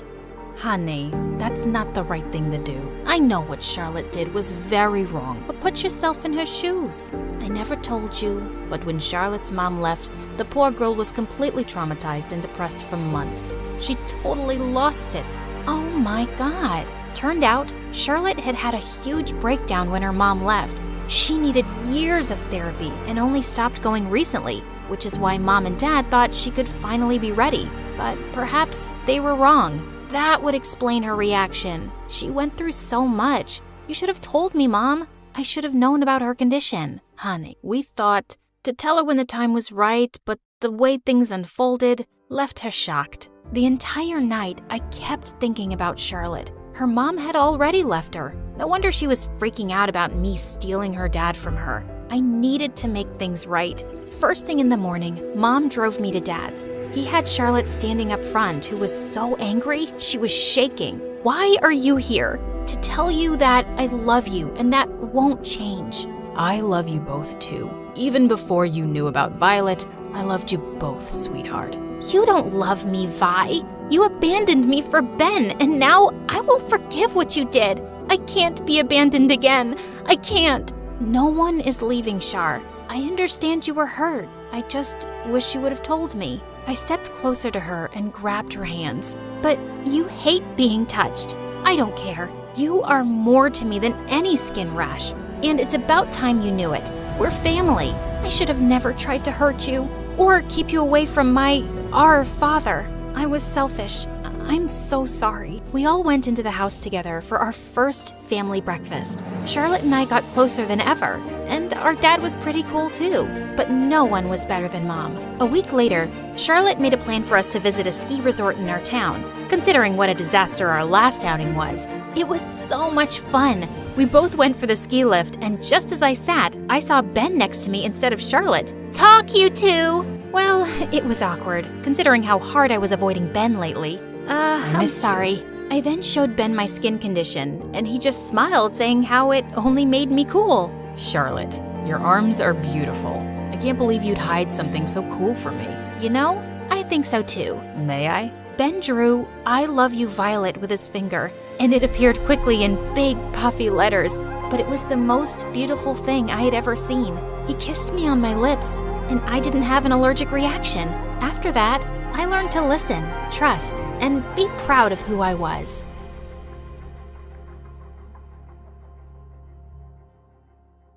Hi, I'm Sophie from France, and my story, you'll have to see to believe. My life was brilliant. I grew up in a vineyard, and my parents worked super hard to make it a worldwide success. Even though they were super busy, they made sure I got the best things in life. I've just bought you a pony. You can take him out on rides around the property. Do you want to get a puppy too? We were super rich, but I didn't care about that. I was homeschooled to take over the family business, but I spent most of my time going on adventures with my best friend Luke. He was the son of our surveyor, Mr. Duran, and a major scaredy cat, but he never said no to my crazy plans, even when they landed us in trouble. Come on, Luke! Let's go to the lake and search for sea monsters. Are you crazy? We'll catch a cold, and besides, it's against the rules. Rules schmools. If there was a rule against sneezing, your head would explode from keeping them in. And you'd pick your nose just to tick people off. No, we're not going to the lake, and that's final. But I never took no for an answer. So I jumped over the fence and went running towards the lake. And poor Luke had to follow. But I stopped short when I saw a couple of village boys throwing rocks at a beehive. Hey, leave those poor bees alone. What's it to you, princess? Go back to your stupid grape juice farm. Sophie, we need to head back now. No, you should go back to school and learn how important bees are for the environment. What, Luke? Those aren't bees, Sophie. They're hornets. Just then, a rock tore through the nest, and all the hornets flew out, and they were pissed. But instead of going after the village brats, they attacked Luke and me. We ran for our lives, but we got stung so much that by the time we got home, our faces resembled beach balls, and it hurt. And Luke went ballistic. I told you we shouldn't go. You never listen to me. I'm sick and tired of being your babysitter. Babysitter? The stings really mess with your head. I'm your friend. Friends listen to each other. You're not my friend. Your parents hired me to keep you out of trouble. Luke, stop it. We're honored to serve in any capacity. You might be, but I'm not. She's a reckless maniac. I'm sick of getting hurt because of her. I quit. Mom, what's going on? Sweetie, you're an adventurer, and we didn't want to hold you back. And Luke was the perfect balance to your hyper-personality. So, we paid him to keep you safe. We were only doing what was best for you. You think this is best for me? My entire relationship was a lie. What else have you been lying about? Are you two even my parents, or is someone paying you too? I stormed off to my room and didn't speak to anyone for days. Luke left for the city without saying goodbye, and I felt humiliated that I was such a loser. No one would be my friend if I wasn't rich. Mom and Dad arranged playdates with other kids, but it wasn't the same. Every day I missed Luke, and every day I hated him more. But things at the vineyard got worse. Our wine sales went down, and then a freak storm destroyed more than half the vineyard. We had nothing left, and the bank seized the family estate. Suddenly, we were homeless. Don't worry, darling. As long as we're together, we'll be fine. The Durans have invited us to stay with them for a while. Stay with Luke? But he hates us. Beggars can't be choosers, love. And it's been years. I'm sure he's over all that. It'll be cramped in their small house, but it's temporary. But my jaw nearly fell to the floor when I saw their house. It was a mansion with fountains in the garden. Mr. and Mrs. Durand had made a fortune by making the right investments and were super nice. But Luke, I had to blink hard because I couldn't believe how handsome he'd become. His eyes were still as green as I remembered, and the small dimple still appeared near his lips when he smiled. Suddenly, he reached out and touched my hair. You've still got bugs in your hair. Oh, thanks. I didn't know it was there. I guess I'm a real bug magnet. Yeah, you always did attract the creepy crawlers. That was weird, but at least he wasn't angry or rude. After lunch, I was strolling around trying to let out a quiet burp when suddenly I slipped and fell in the pool. Strong arms pulled me out of the water, and I was face to face with Luke.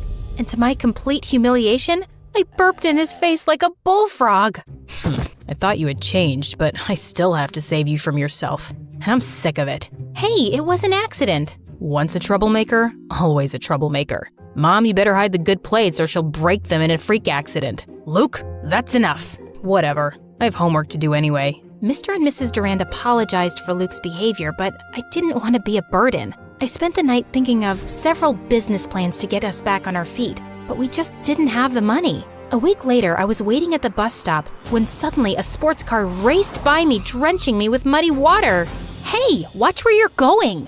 I am so sorry. I didn't see you there. You're headed to school, right? Let me give you a ride and we can get you cleaned up. My name is Bella and I'm kind of a big deal there. You should stick with me because you're obviously new, and don't mind me saying so, but you look like you got dressed in the dark. I just moved here from the village. OMG! Love that for you.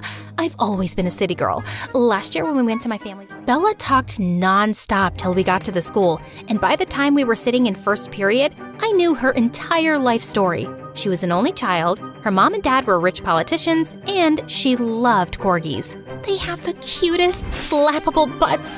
I've wanted one for so long, but my parents say I'm too irresponsible, and my boyfriend is super scared of dogs, and OMG, there he is! Babe, come meet my new bestie! Oh wait, I totally forgot to ask your name. It's Sophie? Whoa, did you just read her mind, Luke? I didn't know you had super normal powers. No, I know her. She's the family friend I told you about. The reckless one. Even turtles look reckless to a chicken like you. Guys, do you know what this means? We can be besties together! Bella was the sweetest girl imaginable. She didn't care whether I was rich or poor. She just liked me for me and took me everywhere with her, even on dates. Oh, wow, babe, this is such a cute bracelet. But you know I'm allergic to pink. But it looks so cute on you, Sophie. OMG, you should totally have it. Bella, you're crazy. Luke got this for you. I don't mind. See? Our boyfriend doesn't mind. Put it on her, Luke. Our boyfriend? What was going on? My skin tingled as his fingers touched my skin, and Luke stared into my eyes. He was oddly sweet when we weren't at home. And rather than get jealous, Bella clapped and cheered. They were the weirdest couple I'd ever met. But Bella thought I was the weird one. What do you mean you've never read Shakespeare? I was only taught things that would help me run a vineyard. Like, that is Holyrood and will help you with fevers, and that thing you're taking a selfie with is poison ivy. Yikes! Hey, you should make TikToks. OMG, this is the best idea I've ever had. We can go on nature walks, and you can talk about what's poisonous and what isn't. Incredibly, Bella's idea was a hit. I went viral and people in school started calling me Nature Girl. I even started getting sponsors, and one day, my fans challenged me to participate in Mr. Beast's Squid Game. The contest was tough, and as expected, many people joined the fight. I did my best to win the game, but I lost during the tug of war. Still, it was the best adventure I had ever done. I made tons of new friends as well. Not to mention, seeing Mr. Beast personally is the coolest. My heart jumped when I saw him heading my way.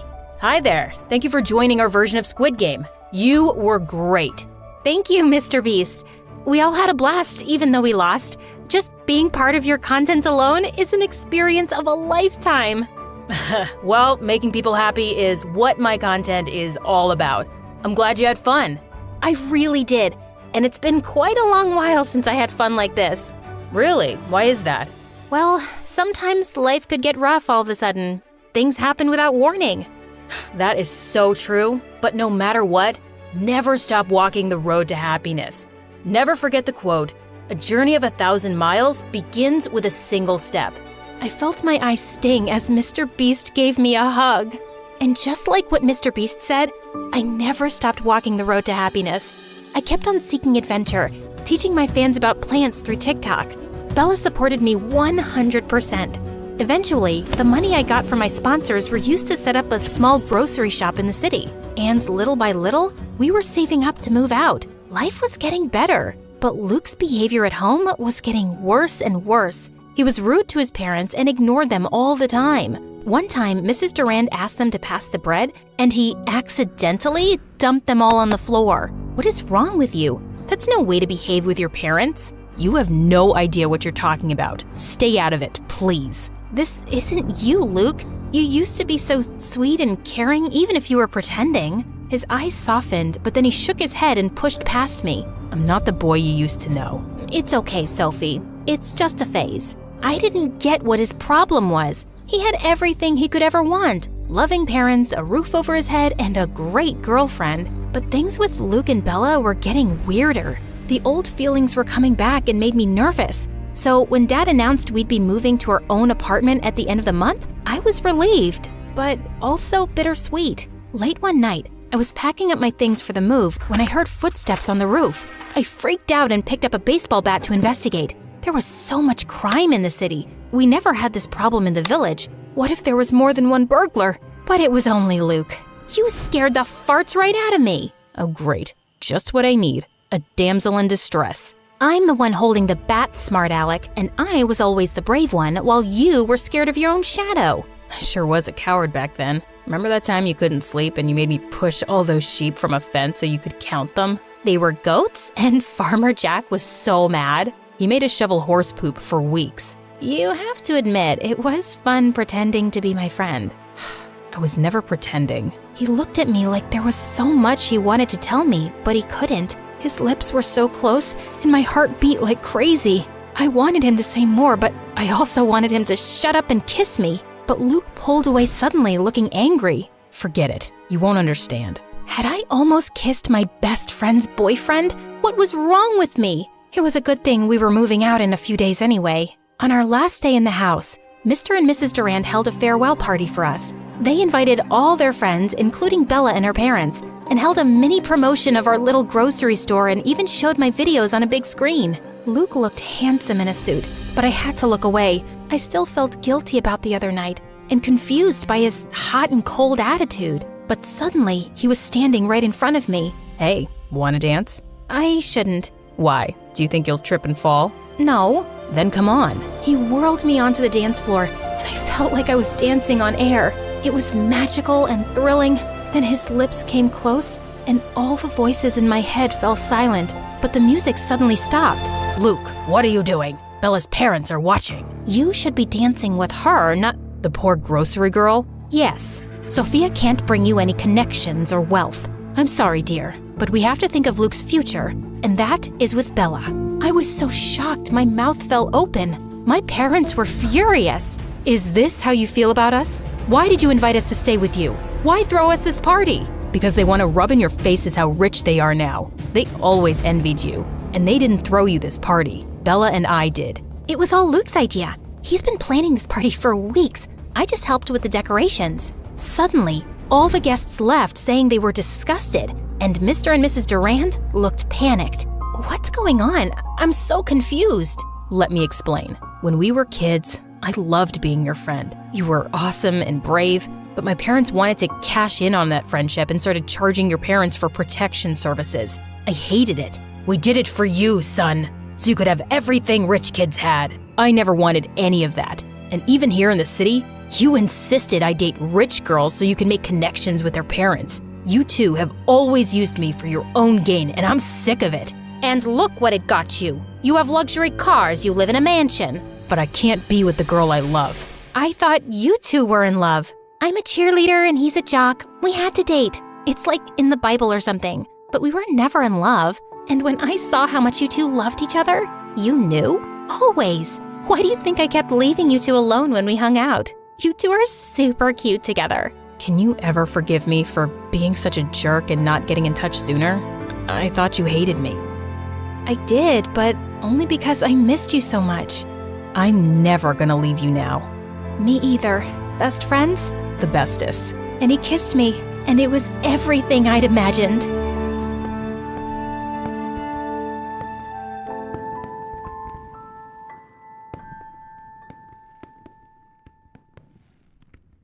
Hi, I'm Ashlyn from Argentina, and before I continue, please like and subscribe. My brother Carter is my twin. We don't look anything alike, but we've always been competitive. On the day we were born, we even fought to be the one to come out first. My dad was a professional soccer player, and my mom was a really successful business executive. They were both super competitive and encouraged us to be the same. Everything was a competition. My brother and I competed to see who could crawl the fastest, who could walk first, hold their breath the longest, and draw the best picture. The winner always got a reward. At the time, it was friendly and fun. We just loved to try and outdo each other. Sometimes, the boy next door, Nico, would come over and be the judge. He had a cool camera and loved to take photos, mostly of me making weird faces. Carter thought he could make even weirder faces. So, of course, it became a competition. And Carter wins again!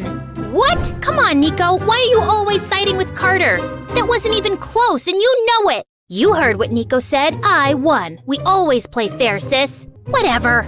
Carter and Nico became best friends and loved teaming up against me, which was so annoying. Still, I loved my brother. He meant the world to me, so I was always a gracious loser. But Carter, not so much. You cheated. I did not. I beat you fair and square. It only got worse as we got older. My parents pushed us to compete with each other even more. Winning is everything. If I don't win, my team loses. And if I don't win, my company will fail and I'll be out of a job. But does that mean that everything has to be a competition? Of course it does, dummy. I just wanted to have a normal relationship with my brother, where we didn't always have to prove that we were better than each other. But whatever I did, he had to do it better. I even let him win just so he wouldn't hate me. Not again! I guess you're just better than me. What can I say? Then one day, he crossed a line, and everything changed. When we were in the 10th grade, I was getting straight A's, I was captain of the girls' soccer team, and got the lead in the school play. Carter got B's, didn't even make the boys' soccer team, and only got a tiny part in the play with no lines. He hated that I was doing better than him. He stopped speaking to me in school unless it was to say something mean in front of his friends. Hi, Carter. You want to eat lunch together? Wow, you guys smell something? Someone really needs to take a bath. I could tell that Nico didn't like it, but he never stood up for me. When I announced that I was running for class president, Carter ran against me. Vote for me if you want longer lunch periods. Vote for Ashlyn if you want twice the homework. And then he humiliated me in front of the entire school. You can't be class president if you have secrets, and my sister has a huge one. What are you talking about, Carter? I don't have any secrets. That's not what your diary says. My body froze like an icicle. I did have one big secret, and in that diary, I must have drawn Nico's name 10,000 times in every color, shape, and size. Carter opened one of the pages and held it up so everyone could see. The entire school burst out laughing, and I just exploded. I attacked Carter with all the strength that I had, and it took 5 teachers to pull me off. We were both disqualified from running for president and suspended for a week. I was removed as captain of the soccer team, and they gave the lead in the school play to another girl. I was devastated. I couldn't get over how my own brother could betray me, and now so much of my hard work had gone down the drain. Even my parents were furious with us, but I knew that Carter was secretly happy. In his mind, we were equals again. My life was ruined, and my grades declined. It just wasn't fair. Then one day, I was crying by my locker when I felt a hand on my shoulder. You okay? I turned around to see Nico. My heart started pounding in my chest. I was so embarrassed I tried to run away, but I tripped over my shoelace and fell. But Nico caught me. For a moment, I just lay there in his arms, staring into his big blue eyes. Ashlyn, you okay? Yeah, I'm fine, thank you. Listen, don't be embarrassed about the diary. Carter was a jerk for doing that, but the truth is, I only started coming over to your house in the first place because I had a crush on you. Really? Yeah, and when I would go home, I'd print out the photos I took of you and just stare at them. Kinda creepy, right? About as creepy as having your name written all over my diary. Over the next few weeks, Nico and I spent a lot of time together. And at first, Carter tried to ignore it, but I could tell that it was driving him crazy. I was happy again. My grades went back up, and the girl who took my role in the school play got sick, so I got it back. I even scored the winning goal in our soccer championship game and was awarded Most Valuable Player. Carter finally couldn't take it and confronted Nico and me in the hallway. Nico, you can either be my best friend or hang out with my loser sister, but you can't have it both ways. What's it gonna be? Everyone stopped to watch. I was too terrified to speak. I just stared at Nico, who looked like a little boy lost in the woods. But then he made his decision and walked over to Carter. I rushed up to Nico and grabbed his hand. Nico, this is stupid. There's no reason you have to choose. But he does, and he did. Sorry, sis. Nico shoved me away, and my heart shattered into a million little pieces. What a jerk! That night, I burst into Carter's room and confronted him. What is wrong with you, Carter? Why do you always treat me like I'm your worst enemy? Because I have to, Ashlyn. What do you mean? It's Mom and Dad and the stupid competitions they make us do, isn't it? You're worried that you're gonna disappoint them. I never said that. I know that's what it was. Look, I forgive you for everything, but let's stop this right now before it completely destroys our relationship. Please. For a moment, it looked like I was getting through to him. He seemed so vulnerable. I swear I thought I saw a tear in his eye. It's just what? But then his body tensed back up like he was suddenly possessed by a demon. It's just that you're a loser and I... 12. She pushed me to become a ballet dancer so I could get the solo in the Nutcracker. Even though I had 2 left feet, I tried my best to make her happy. Mom, this is so difficult and my feet are killing me. Oh, come on. You're not trying hard enough. Don't you want to be the best, Ariel? The most famous person on the planet? Yes, Mom.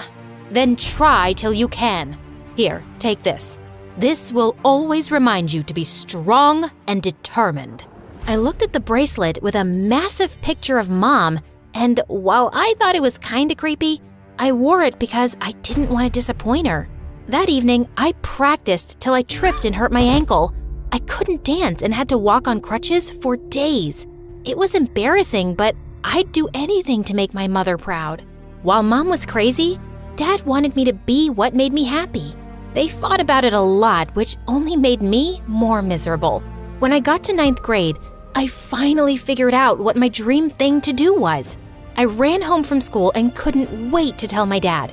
Dad, I love looking at the stars. I think I want to be an astronomer. That's great, honey. I know you'll be amazing at it. That same day, Dad got me my first telescope and all the posters of meteors, planets, and stars I could ever want.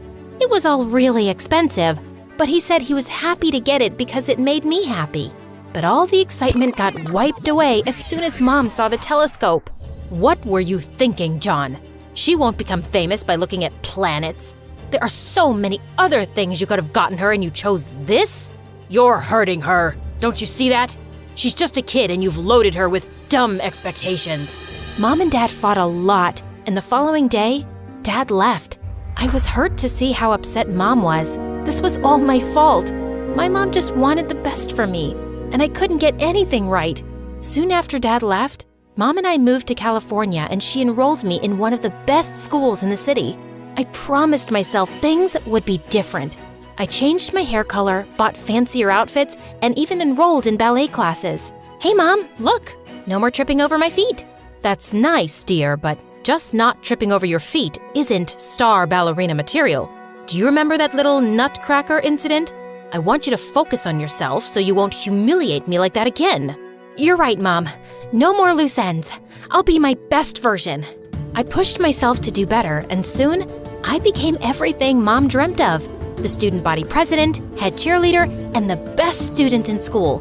I had a busy life, and sometimes the pressure to keep up was a bit too much. But then I saw how proud Mom was, and everything felt better. One day during cheer practice, my best friend Maisie and I were performing cartwheels, but we just weren't getting it right. When suddenly, I was interrupted by Declan, the smartest guy in the whole school. You're doing it wrong. Really? Then show us the right way. Suddenly, Declan put his books aside and did the most amazing cartwheel and backflip. I was blown away. And that's how you land the perfect flip. Wow, I could have never guessed a nerd would be so, what's the right word? Flexible? You don't know a lot of things. Like what? Like, I've had the biggest crush on you and would love to take you out on a date. Suddenly, I felt my cheeks on fire. Declan was a nerd, and although he was cute, I didn't know if we were a good match. Think about it. You know where to find me. Declan walked away, and Maisie jumped on me with excitement. I could see the sparks fly. You should totally go for it. He's kinda cute. You think? Mom would never allow me to date a geek. Forget about your mom for once and just do what you really like. And for the love of God, take that hideous bracelet off your wrist. No way. Mom would kill me if I took it off. And I'll think about the date. I didn't think. I called Declan the moment I reached home, and the next day, we went out. He was fun and cute, and I had a great time. For weeks after that, we went out on several more dates, till he asked me out and we became an official couple. Things were fine, till one day the school announced the annual cheerleading competition, and I was selected as the team representative. I was constantly practicing at school and at home. Mom made me practice extra hours. One day before the competition, Mom was teaching me a few moves, but I was tired to the bone. Your formations aren't good enough. You know what you need? A good energy drink. No, Mom, can I please go to bed now? Mom agreed. I went to bed, but a few seconds later, Declan texted me that he was outside of my place. I sneaked out and found him standing with my favorite ice cream. You're the best. The best! I know you needed that. You've been practicing too hard. Yeah, try telling my mom that. Declan and I spoke for a few minutes and he kissed me goodnight. But when I went inside, I saw my mom fuming. I thought you were too tired to practice, but here you are eating useless calories and being blind in love. It's not like that, Mom. He just came for a few minutes to surprise me, and he's a nice guy. You need to focus, and all this love and drama will only mess with your brain. Gosh, you're such a kid, Ariel. It made me sad to see Mom being so angry, but I didn't want to make things messy, so I simply nodded and went up to bed. I woke up extremely exhausted the next day, but I felt confident and decided to focus my energy on the right thing. I was excited to show off my new cheer that I'd come up with. My mother waved at me and pointed to my mouth. I could read her lips. Smile big. I'm recording this for your portfolio. I smiled as wide as I could and started to lead the other cheerleaders. The crowd was going wild, and even my mother and Declan were cheering for me. I got all the way to the top of the pyramid when I felt my heart beating as if it would pop out of my chest. I started to feel wobbly. Are you okay, Ariel? Yes, I'm just perfect. I wasn't. And the last thing I remember was tumbling from the top of the pyramid and the sound of the ambulance. When I woke up, I was in the hospital with my mom and dad who had flown all the way to California when he heard the news. I didn't have any bruising or anything, but I still didn't feel well. The doctor came in and looked at the clipboard that had all my information on it. What is the last thing you remember? I was cheering, and then my heart started beating really fast. Then I heard the ambulance and I woke up here. Did I fall? Great, I ruined everything, didn't I? The doctor said that I'd fainted because of dehydration, exhaustion, and stress. He said that I needed to slow down and rest for a few days or I would get sick again. I was so shocked. I had no idea that stress could make someone sick. Before I could say anything, though, my mom made this loud scoff. Please, that is totally nonsense. When I was her age, I had twice the workload she does, and nothing like this ever happened. Ariel is going to be a star one day, and stars don't burn out. If she wants that, then she has to work harder and get used to a hectic schedule. My dad looked like he was ready to blow a gasket, but I beat him to it. I can't believe you! I'm in a hospital bed and you still won't quit. I left my passion and did everything you asked me to, but nothing's working anymore. I'm tired and exhausted, Mom. I don't want to be famous or perfect. I just want to be me. Why can't you love me for me? Oh, don't be so dramatic now. You know this is all just a phase. We'll be out of here soon and you'll be just fine. Mom tried to help me up, but I shrugged her away. Just leave, Mom. Seriously. Also, take this stupid thing with you. It makes me feel like I've lost myself to make you happy. I couldn't stop crying after Mom left. I spent another week in the hospital and got a lot of rest. Dad visited me a lot, but my mom never came back. It made me sad because all I wanted to do was tell her I was sorry for yelling at her. My dad dropped me off at home and promised that he would see me again before he left. But just as I unlocked the door, I saw Mom running toward me, and all the trauma came rushing back. On second thoughts, Dad, can you please take me with you? I can't stay with Mom and live up to her crazy expectations anymore. I want to live my life the way I want to. Are you sure? Yes. I am not ready to forgive her yet. But sweetie, I have a surprise for you. I've even bought you a welcome cake. The look on Mom's face crushed my soul, but I was too mad at her for all the years she'd ignored my happiness. Dad rented a small apartment next to the school so I wouldn't have to skip studies, and thanks to Declan and Maisie, I started to feel better. I needed to learn how to love myself again, before everything else. I started reading my astronomy books and fell in love with science, again. I was finally feeling like myself. I even landed a scholarship that week to one of the best colleges in the country. I was super excited to tell Dad, but he had something bigger waiting for me. It was a letter from my mom talking about her story, how she could never live up to her parents' expectations and never felt good enough. And along with it was a drawing from when she was a kid. For the first time ever, I could relate to Mom. I saw her as a young girl struggling to keep up with everything, and it broke my heart. I knew I had to see her, so I decided to pay her a visit that weekend. The house was open, so I went in, and when I saw my room, I was overwhelmed thinking about all the nights I'd spent crying in there. I turned around to leave, but Mom was right behind me. I'm so happy to see you, Ariel. Did you get my letter? Yes, I did. Why didn't you ever tell me all that before? I was too ashamed to show you my weak side. Parents are supposed to be strong. But Mom, what you did to me was no different than what happened to you. You made me slog day and night, and I left everything, all the stuff that I liked, just to make you proud. I am so sorry I put so much pressure on you. I guess I wanted you to be what I never was, but I didn't realize how awful and stressed that made you feel. You're the best daughter, and you make me proud every day. I love you. I love you too, Mom.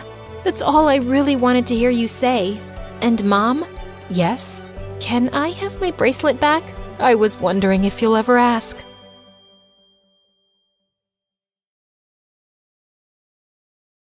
Just as I got up, I found myself facing Eric. What are you doing here? Isn't the meeting going on? Nope, that's just what I told you. I sent everyone home and was now waiting for you to steal the painting and run away with it. What? After the painting was stolen from the museum, the FBI contacted me to help them catch the guy they suspected was after it. Does the name Pierre Souffle ring a bell? Nope, never heard of him. What a dumb name. They told me he would probably strike again. I really didn't suspect you until one of my brothers said something about you looking like a girl we once met in Connecticut, who had a twin. I just couldn't shake that off, and wondered if you were hiding something. I had the FBI look into you, and most of your information checked out. But then they told me that they'd seen the suspected art thief and a girl your age leave your apartment a few times. Okay, so let me get this straight. Tonight was a trap? How could you trick me? Hello? Should I get a mirror for you? You've been tricking me from the very start. That's different. Only if different means exactly the same. You'd really send me to jail? You'd really walk away with that painting? Eric, I have to do this.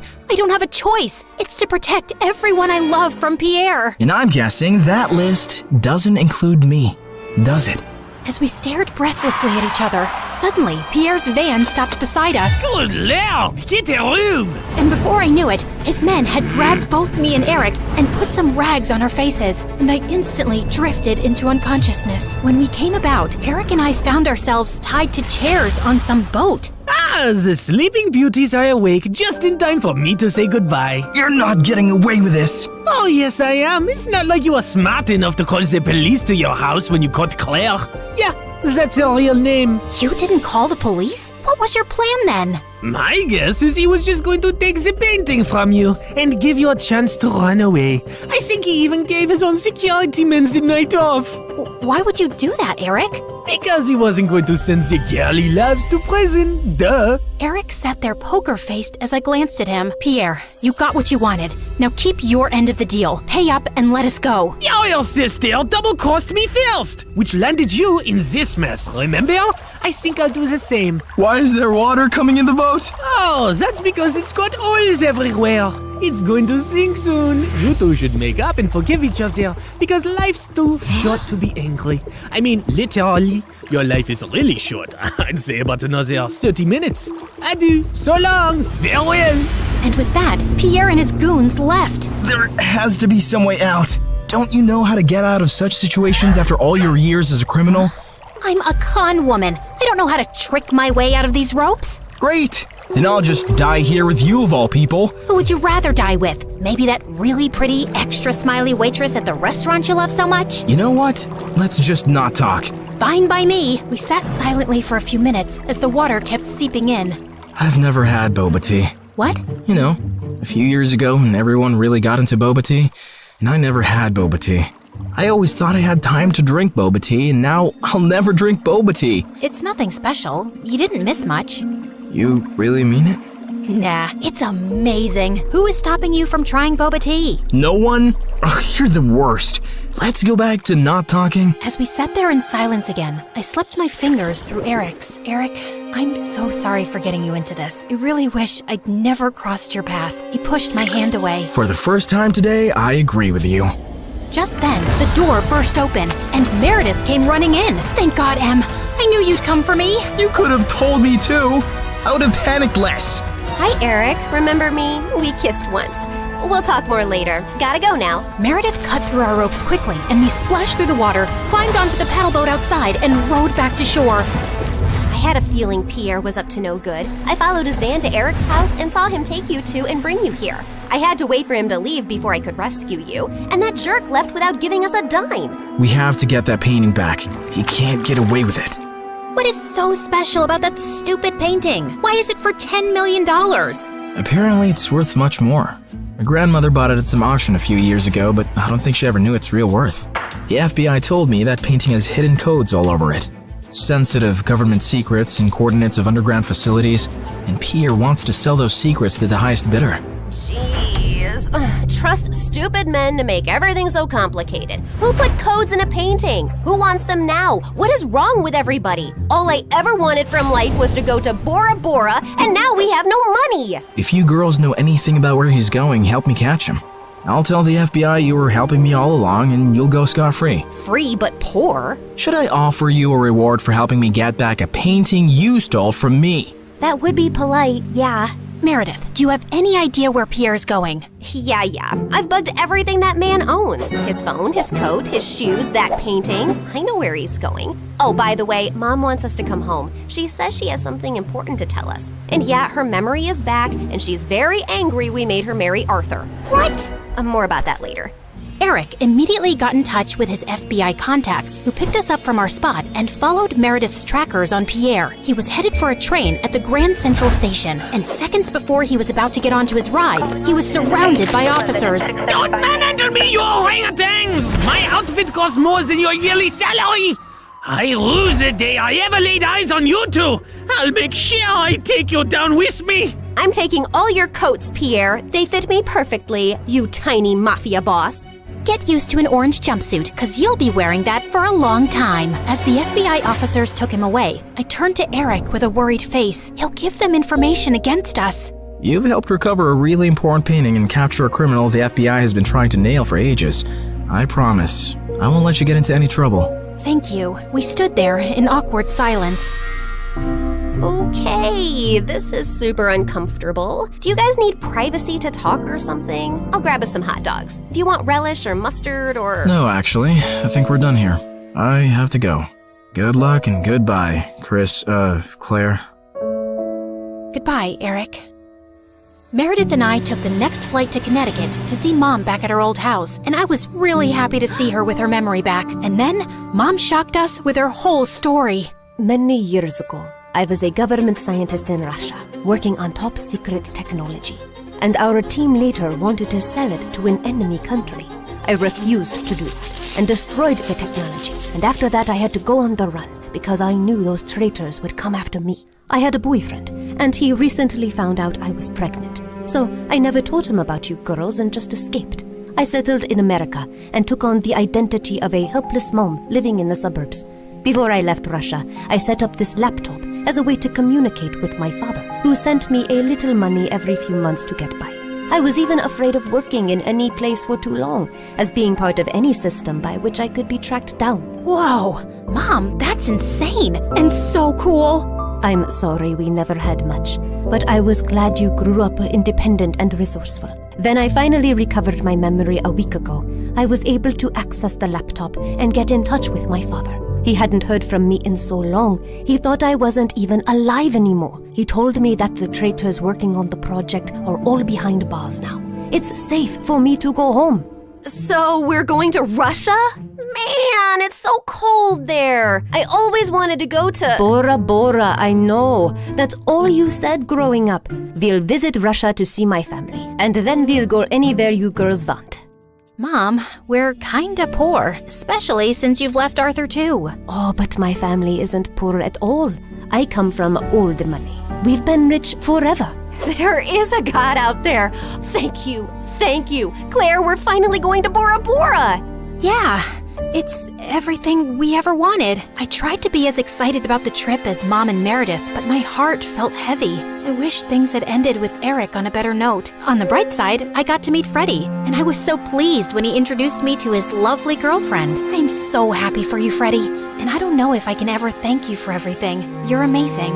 I know. Just don't forget about me and come to visit, okay? On the day of our flight to Russia, we just reached the airport when Mom and Meredith turned to me with strange smiles on their faces. What's going on? Here's your ticket. That's a ticket for New York. Why, are we going there? No, Mom and I are going to Russia, then Bora Bora. You're going to New York. What? Why would I do that? Come on, Claire. You've been so mopey lately. I can't stand your face anymore. Just go talk to Eric, okay? You're in love with him. And even though he's way out of your league, he loves you too. And that's something you shouldn't give up on so easily. Pretty sure he hates me now. Claire, go meet him once. You'll regret not trying. And in case it doesn't work out, you know where to find us, love. Go get him, loser. Mom and Meredith hugged me, and I felt tears flowing down my face fast as I turned away. Suddenly, I got the wind knocked out of me as Meredith gave me a bear hug. I can't say this with you looking at me directly, so don't turn around, okay? I love you more than anyone in the world, sis. You're my BFF and my soulmate and my better half, so you better not stay away too long because of some stupid boy. No one's ever coming between us, Em. I love you too, and I'll see you soon. As I walked out onto the New York airport, I was feeling so nervous about visiting Eric that I accidentally bumped into a man's luggage cart and went down with the suitcases. Are you blind? You blind idiot? It was an accident, sir. You don't have to be so rude. You don't have to be so blind, you blind idiot. You're so obnoxious. I grabbed the bagel the man was holding, threw it on the floor, and started jumping on it. As I continued jumping and he kept yelling, I suddenly found Eric by my side. I'm sorry, sir. She hasn't taken her meds today. So sorry. Jeez, what's with your temper? He started it, and what are you doing here? You texted me that you were coming and wanted me to pick you up. You said it was an emergency? Oh, I'm guessing that was Meredith. Yep, but I did come to New York just to see you, Eric. So I might as well say my piece now, which I've been rehearsing on the plane, and I've forgotten every single word. Dang it. Okay, I'll just spit it out. Look, I'm really sorry about the tricking and the lying and stealing and hitting your brother and endangering your life. The one thing that wasn't part of this assignment was falling for you, but I just couldn't help it right from the start. In fact, you made me fall for you years ago, and I often wondered what had happened to you. I really wish we'd met again under different circumstances, and I know I don't deserve another chance, but here I am, asking for one anyway. Well, they say third time's the charm. They do say that, whoever they are. Just as Eric pulled me closer, we suddenly found ourselves surrounded by federal agents. Did you set me up? I swear I didn't. Ma'am, there's no need to panic. We got notified about your arrival in New York when you checked in for your flight. We've also apprehended your sister before she could leave for Russia. We've been looking for you girls for a long time, actually, but you always managed to get away. Now we have a deal for you. Come work for us and help us nail some con artists, and you'll have a clean slate. Are you offering me a job? Yes, and a really well-paying one. The only catch is that you two will have to serve 6 months jail time first. We have to do that as a formality. No, officer, there has to be another way. Eric, wait, it's okay. I think I need to do this actually. Maybe we got away for too long without any consequences. If this gives me a chance to start over fresh, I'm willing to do it. What about Meredith? Oh, she's gonna be pissed, but she'll do it for me. So, will you come see me in prison? It's a date. How many weeks has it been here already? It's just been 2 days. Oh God, I was so close to Bora Bora, and you're so ugly and orange. How am I supposed to look at you for 6 months? I think you're actually happy we're getting to spend more time together. You know, since I'm your BFF and soulmate and better half. That was so cheesy. Ow!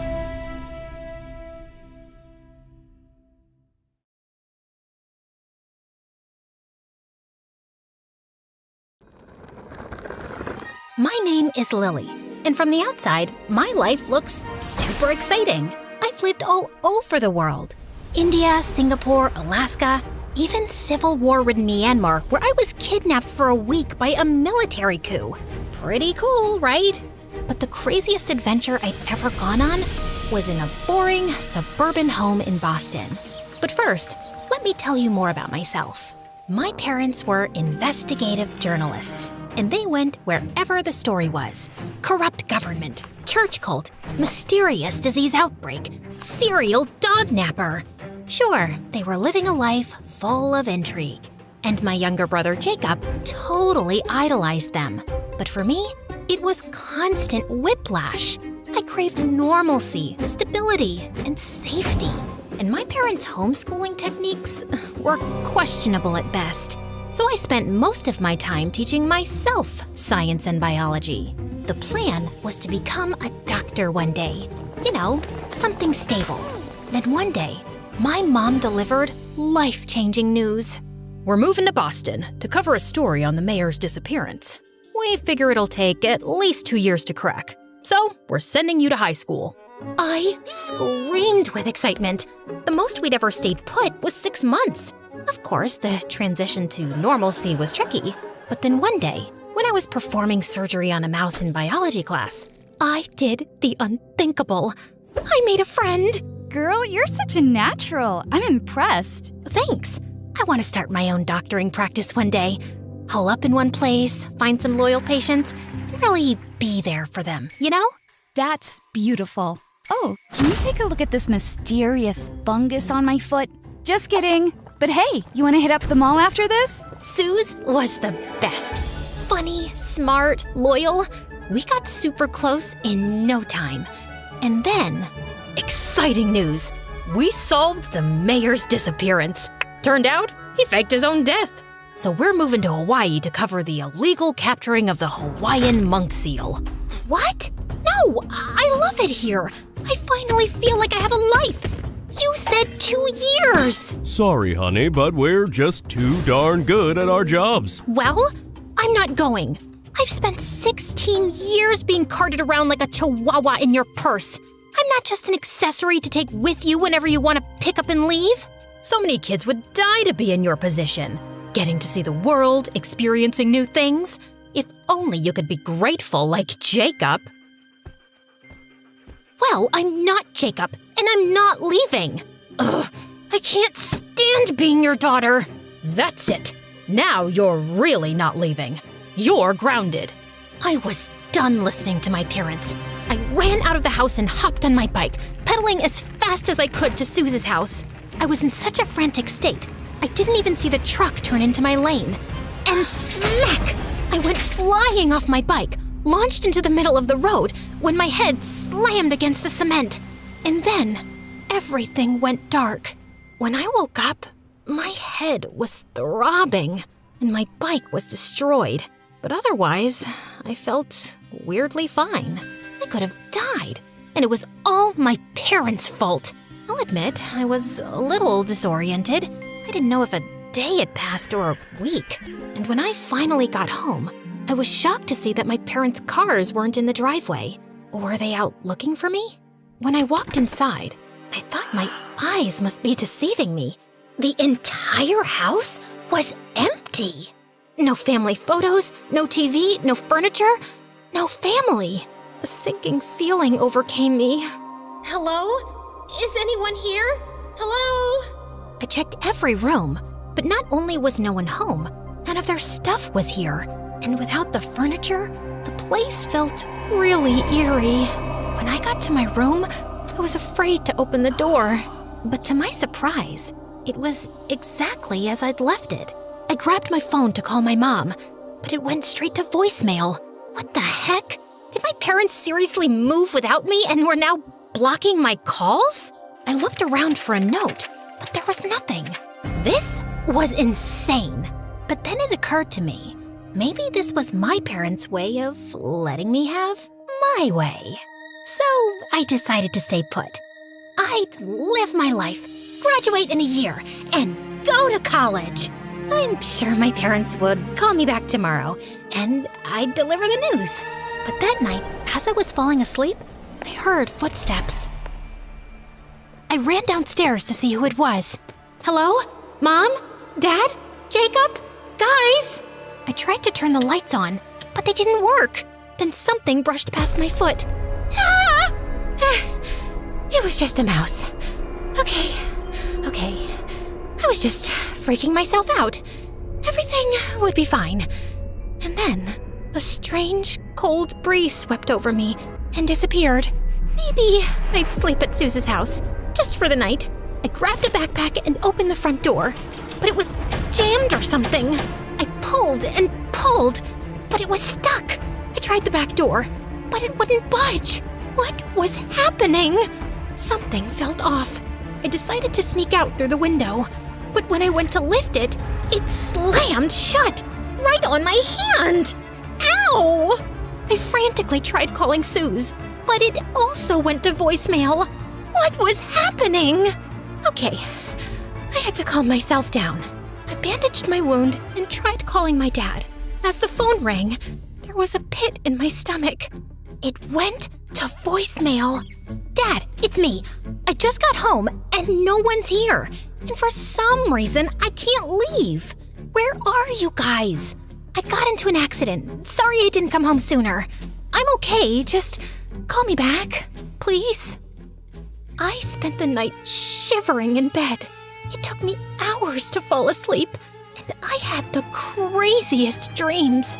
As I was sliding on an iceberg in the middle of Antarctica, surrounded by killer orca whales, the sound of the doorknob turning jolted me awake. Oh my gosh, I was so relieved. My parents had finally come home. And then I heard something strange, a voice I didn't recognize, of a teenage girl laughing. I peeked over the staircase, and the door was cracked, but no one was there. Hello? I ran down the stairs, desperate to escape the house. But as soon as I arrived at the front door, it slammed shut. I pulled frantically on the knob, but it was like someone was holding it from the other side or something. Let me out! Help! Suddenly, the sound of the teenager giggling was met with another voice. Yara, honey, put your phone down and help me unpack. I followed the chatter down the long, dark hallway, all the way to the kitchen. You said you wouldn't tell me what to do if I didn't complain about moving to this creepy house. I poked my head into the kitchen, shocked to see a mother and her daughter, maybe a year or two younger than me, unpacking boxes?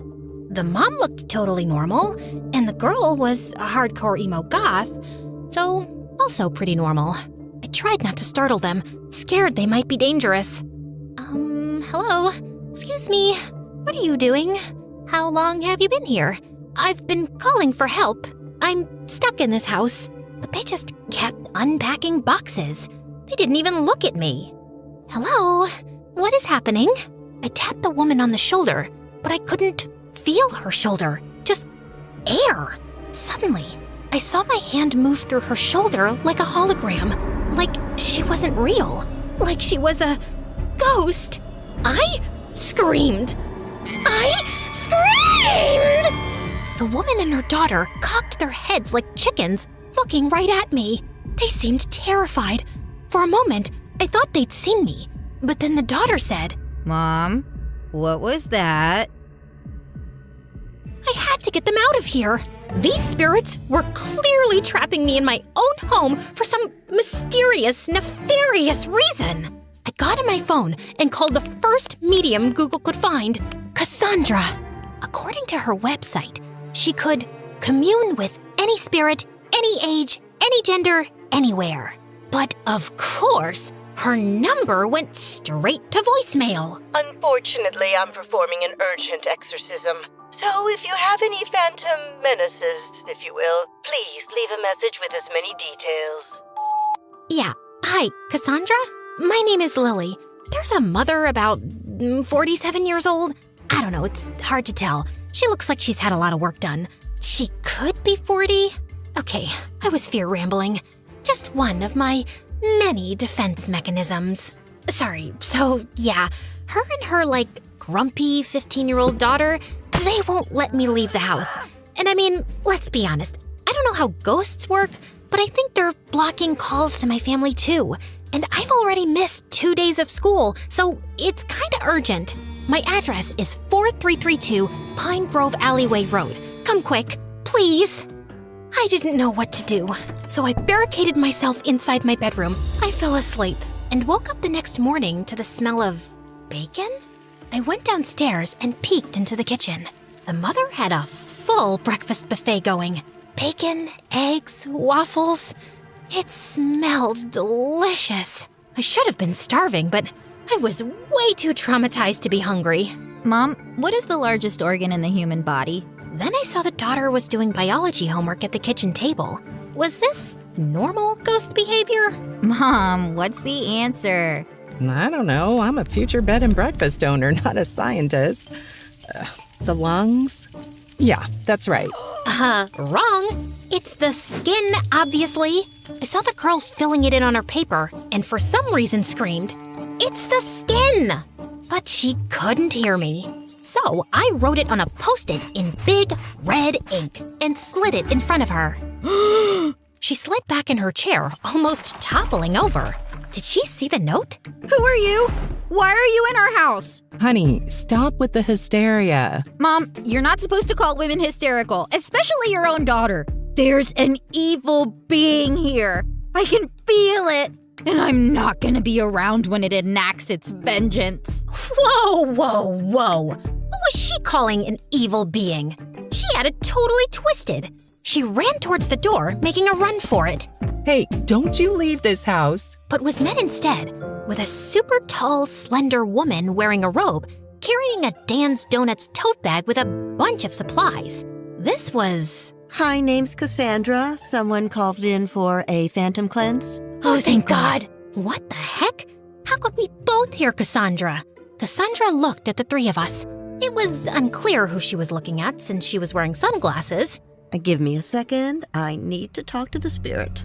It's reaching out desperately. Thank you. Cassandra approached me, standing inches away from my face. She took her sunglasses off, and her eyes shot open, like she was activated. What is your purpose here? I called you. I have ghosts. You probably can't see them, but they're standing right behind you. Oh, darling. Oh, sweet dear. No, you are the ghost. What? Then how are you talking to me? Because I'm a medium, and you are in between. Wait, are you sure? How do I know you're not a ghost pretending to be a medium? And you answered my call. Only a human would be able to call you? She called. Cassandra pointed to the 15-year-old girl cowering behind her mom, watching this strange lady seemingly speak to me, a ghost. No. There's no way. I was fine after the accident. I can't be. In a coma. You're in a coma. Cassandra showed me the news article on her phone. Apparently, the bicycle accident left me in a coma. And my body is just hanging out in a hospital bed in Hawaii. So, is this like a figment of my coma dream, or? Nope, this is real, sweetie. Your presence is haunting these lovely ladies. The daughter was just standing behind Cassandra, mouth hanging open in disbelief, while her mother was squeezing her daughter's shoulder like it was a stress ball. You okay, Mom? I told you. Yep. Okay, don't blame me. Jeez, the news is bad enough. Honey, in a way, you are to blame. Because you're clinging to a space you won't let go of. Think of this place like emotional limbo. You're not dead, but you're not living either. And until you let go, you'll be trapped here. She turned to the terrified, lovely ladies and presented her credit card swiper. And for a second, I could have sworn she was holding a paper that said, "Like and subscribe to MSA." Nope, made that up. She didn't have that. Seriously? Please, like and subscribe to MSA. Time to pay. So, is she gonna leave? I want to. Tell me how. But Cassandra was already out the door. Luckily, she left it propped open. I tried running outside, but the door slammed right in my face. Oh my God, was that the ghost? Mom, maybe it's a sign. You're scared. I'm not happy. It would be the perfect time to bail on your bed and breakfast dreams and move back to where Dad is and where my old life used to be. Just saying. Honey, no. We're not gonna let one ghost ruin our dreams. I've got bigger fish to fry. Believe me. Mom, stop calling your dreams ours. Woof. I didn't want any of this mother-daughter drama. I just wanted to leave and be back in my body. I screamed it, hoping it would come true. I want to get out of here. I want to get out of here. I'm letting go. I reached for the door, but it wouldn't budge. I tried kicking and pushing, but my limbs just swooshed right through the wood. 4 hours later, after I calmed down, I figured being a sorta ghost, or whatever I was, came with special abilities that I didn't know about yet. Like flickering light switches, floating, blowing cold air at people. Maybe that stuff would be helpful? But what was I capable of? I tried hovering a chair, just to see if I could. It lifted, wobbled, and then launched through the kitchen window and smacked the gardener in the back. Michelle ran outside screaming apologies and ended up giving him a free night stay and a $40 please don't sue me bribe. Then I tried levitating a spoon. It spiraled into Michelle's coffee and smacked her right in the eye. She didn't even scream, just sighed, of course, and started Googling real estate agents. After a lot of trial and error, I learned that my super abilities sucked. All I could do was levitate pencils and move furniture around for some reason, all while having to watch Michelle turn my old house into a bed and breakfast. And she was working fast. And to make things worse, I could hear Yara on the phone complaining about me. I feel like the ghost is eavesdropping. She's so noisy. She doesn't even do anything cool. I mean, the least she could do is make this boring place more interesting. Ugh, I just want to be with you, Harry. You ghostly freak, stop eavesdropping. Get a life. Or afterlife, whatever. Fine, I was eavesdropping. Sue me. Coma Purgatory was super boring too. Soon, I learned that Yara had a boyfriend back home that she was obsessed with. And her dad divorced her mom a year ago and married another woman. So I didn't take her hostility too personally. A few days later, on the opening day of the bed and breakfast, I found all my bedroom furniture was gone. Vanished. And everything I ever owned. Photos, clothes, all of it. My room had been turned into a guest room. I was being erased. Hey, I'm still here. I was so scared that leaving my room would be the end of me that I stayed. I put up with an endless stream of disgusting, smelly, nose-picking, farting guests. Just when I thought things couldn't get more uncomfortable, they did. Yara invited her boyfriend over, Harry, the one she'd been sobbing about into her hoodie since day one. Apparently, he needed a break from his toxic stepmom, and for some reason, Michelle said yes. From the second he walked in, the house started smelling like Axe body spray and microwave bacon. He flopped right onto my bed, kicked off his sneakers, and yelled, "Yo, babe, this Airbnb is fire! You guys got snacks or what?" Then he opened a soda, chugged half of it, and let out a fart so long it had segments. I wish I was exaggerating. Michelle passed by the door with this forced, hostage-level smile and said, "Let me know if you need anything." "Yeah, a TV in here would be clutch." I swear, she blinked twice like it was Morse code for help me. Later, I tried to spook him out. Just a gentle ghost nudge. I floated a cereal box off the counter and dropped it right into his lap. He didn't flinch, just went, "Yo, Yara, your ghost is hella chill. Wanna help me make a TikTok?" And she actually giggled. You're so dumb. They released the video with the caption, "Me vibin' with the ghost girl." It got 3,000 likes. I've never felt more personally attacked in the afterlife. That night, after he clogged the downstairs toilet for the second time, Michelle snapped. She stood at the bottom of the stairs and called up, "Yara, this is not a frat house. If Harry isn't gone by tomorrow, I'm calling his stepmother myself." Don't you dare! He's the only thing that feels normal in this stupid place. I swear, Mom, you better not do it. 2 days later, with Harry still around, the air in the house was tense. Neither Yara and Michelle would talk to each other, or if they did, they would end up screaming and slamming doors. I was ready to full-on poltergeist this boy out of the house. Then one afternoon, I was lurking under the dining table when Harry left his phone on it and wandered off to microwave bacon. Again, the phone buzzed and a text lit up the screen. "Kelsey, still thinking about our kiss last week? Miss your lips, babe? Excuse me?" I stared at the phone like it had personally insulted me. Yara had to know what a fart bag Harry was. Okay, she already knew that. But if farting wasn't a deal breaker, maybe the cheating would be. Just then, I saw Yara walk into the room, and I rattled the table leg hard. The phone slid to the edge. One more rattle, and yes, it hit the floor, screen side up. Yara looked startled, then bent down to pick it up. And as soon as she saw the screen, she froze. Our kiss?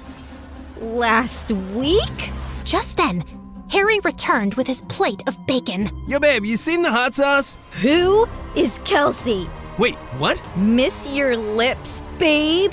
"It's not what it looks like." Oh, really? Because it looks like you were swapping spit with someone named Kelsey while I was crying into my hoodie in this cursed house. I didn't think we were like exclusive since you moved. As the two argued, I took the opportunity to rush upstairs and kick Harry's crusty backpack down the stairs and into the dining room, where Michelle was now standing too. All of this is your fault, Mom. Are you seriously saying it's my fault that your good-for-nothing boyfriend is a two-timer? Yeah! If you hadn't made us leave, he wouldn't be sneaking around kissing other people behind my back.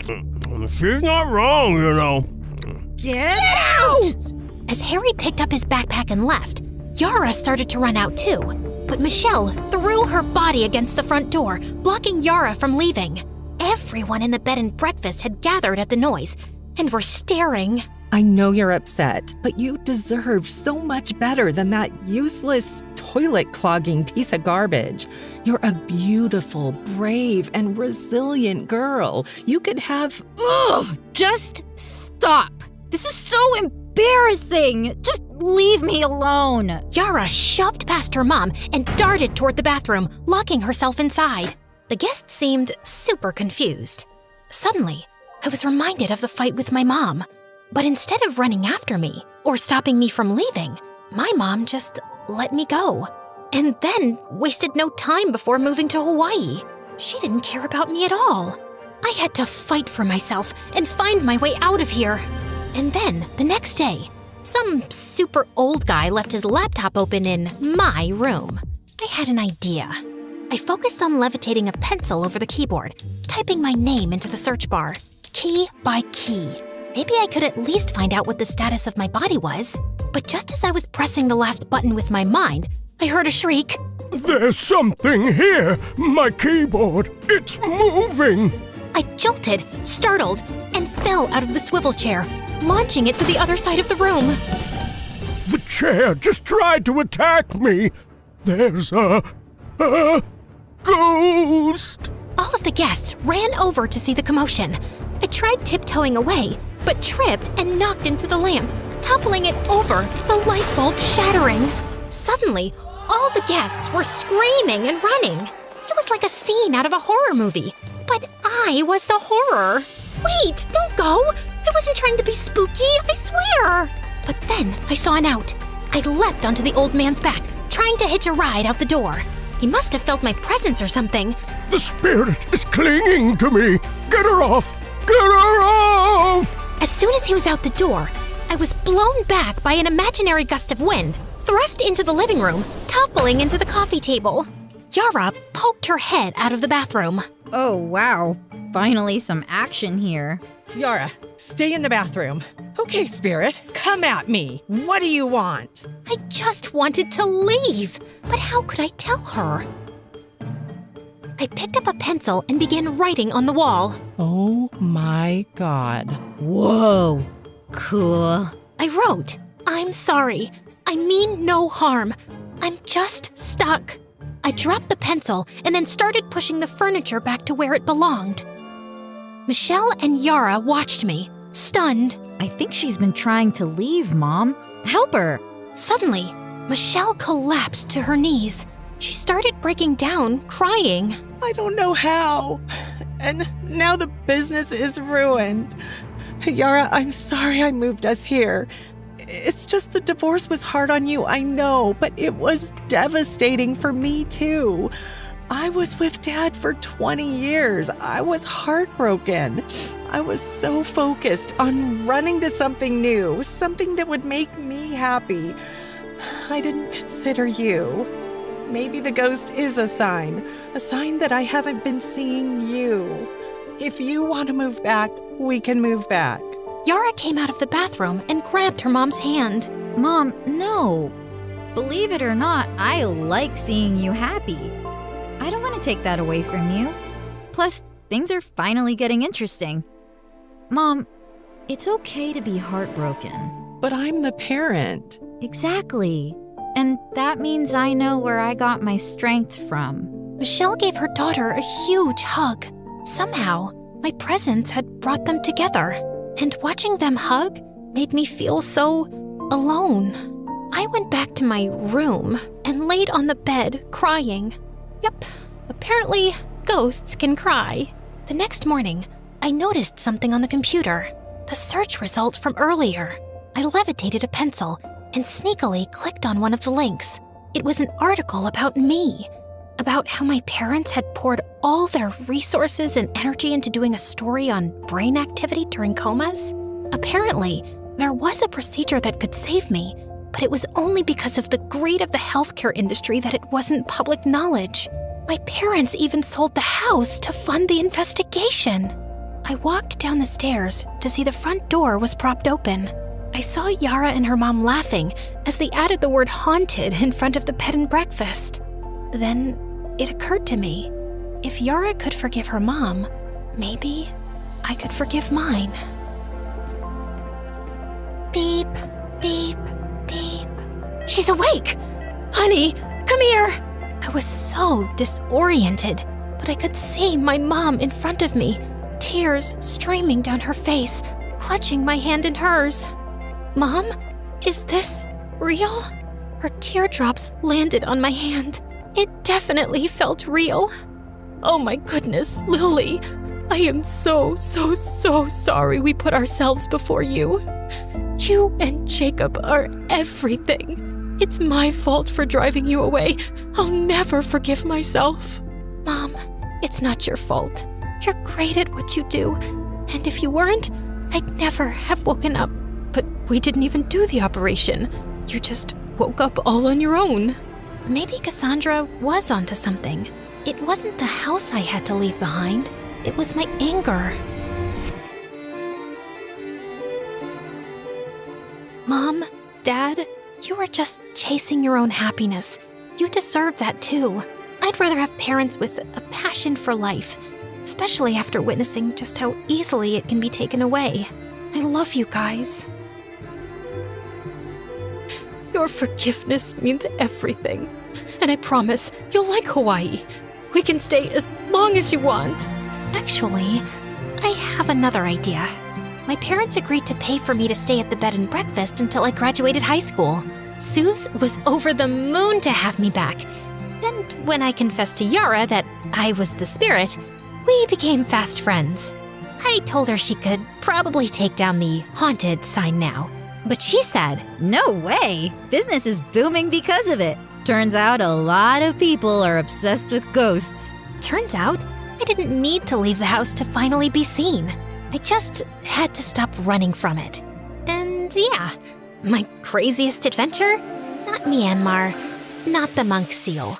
It was becoming the ghost in my own house and finding my way back to life. A lot of us go through a rebellious phase, but I was a complete monster. I swear I had genuine reasons, though. I'm not saying that to make you feel bad or anything, but I had a pretty rough childhood. I never knew my parents and spent my entire life in the foster care system. I bounced from house to house at least 7 times a year. I know what you're thinking. How could someone just give away a kid in need? Well, I'll admit that I was the one to blame, in the beginning at least. Before I go into any of that, though, don't forget to like this video and subscribe to My Story Animated to hear more crazy stories about people just like you. If you do, you'll get tons of likes on your next post. Trust me, I was pretty Insta-famous for a while. See, that was part of my problem, actually. I was convinced that the family life wasn't for me at all. Despite the fact that all my foster families were pretty nice, I was really rude and mean. I only cared about making videos, partying, and taking selfies. I got into the habit of stealing things and skipping school. When I didn't get my way, I would scream and shout at the top of my lungs. I'm embarrassed to think back to this day, but I think it describes the old me pretty well. I was living with this nice old couple and 4 other foster kids. They forbade me from partying on school nights, but I went out anyway and stole their car to get there. When I came home, all they did was ground me and take away my cell phone. I got so mad that I screamed and smashed their things. I made the old lady cry. I feel horrible thinking back about it. I just couldn't control myself.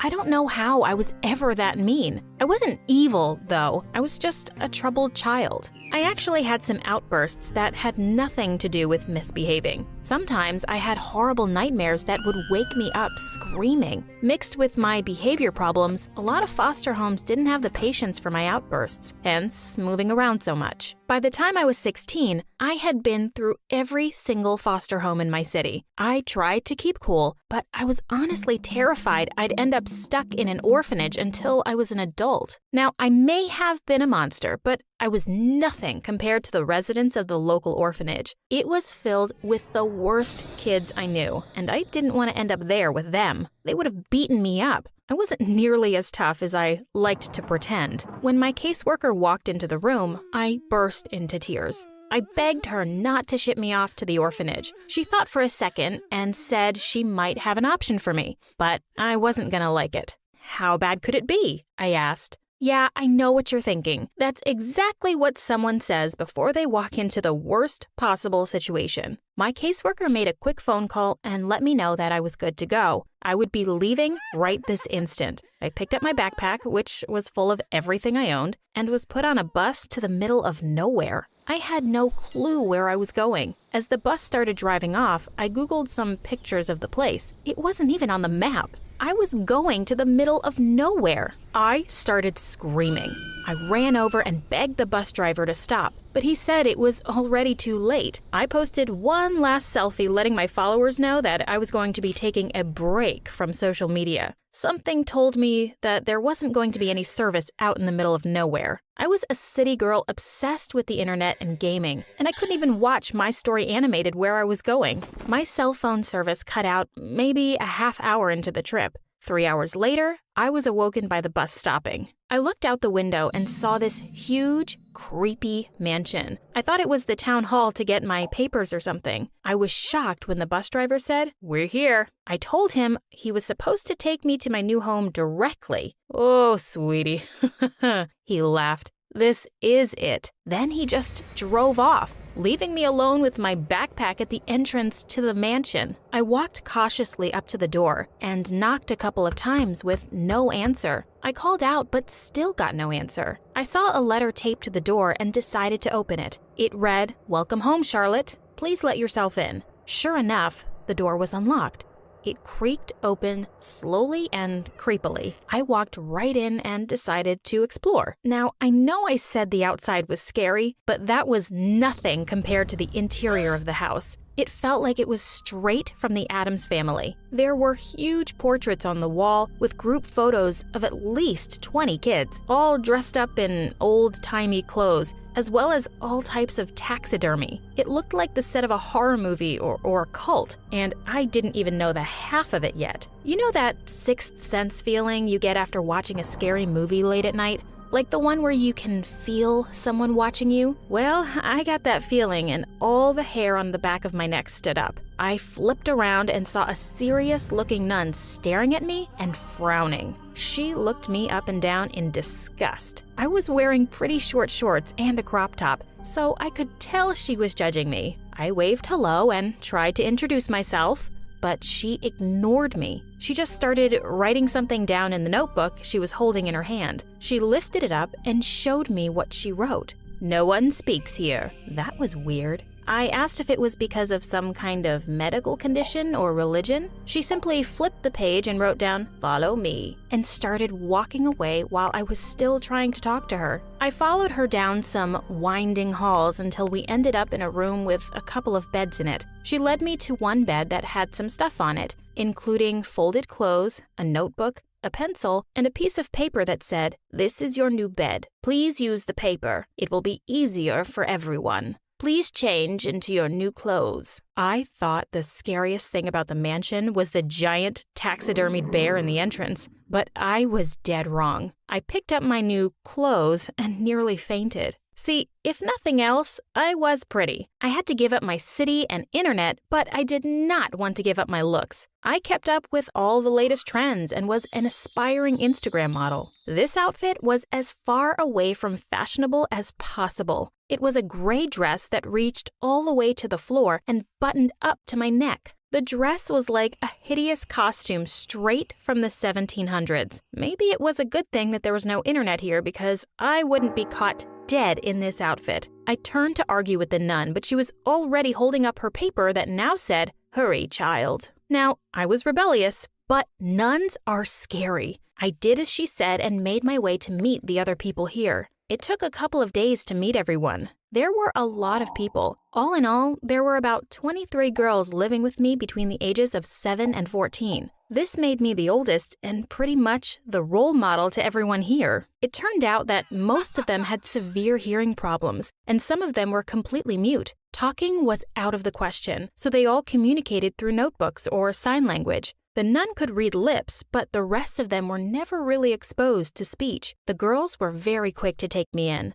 They showed me the fun of country living, and trust me, I was a skeptic. They helped me learn how to braid my hair, and one girl even taught me how to sew a bit so I could personalize my outfit a little more. Sure, it felt like a cult, and that should have been a warning sign, but you have no idea how nice it was to finally feel like I fit in somewhere. It was so weird getting used to the fact that no one could hear me, but it was kind of nice that I didn't need to worry about my screaming nightmares waking anyone up. I liked to think of myself as strong and independent, so I really enjoyed not having to wake up from a nightmare to people fussing over me. I even made my first real friend. She was the second oldest, and her name was Kirsten. She was super awkward, but I really appreciated having someone my age to connect with. She even taught me sign language. I got pretty used to this new lifestyle, waking up at dawn, harvesting all the vegetables, and I hadn't even spoken a single word. I went from an Instagram model who wore hot clothes and got in trouble to a saint.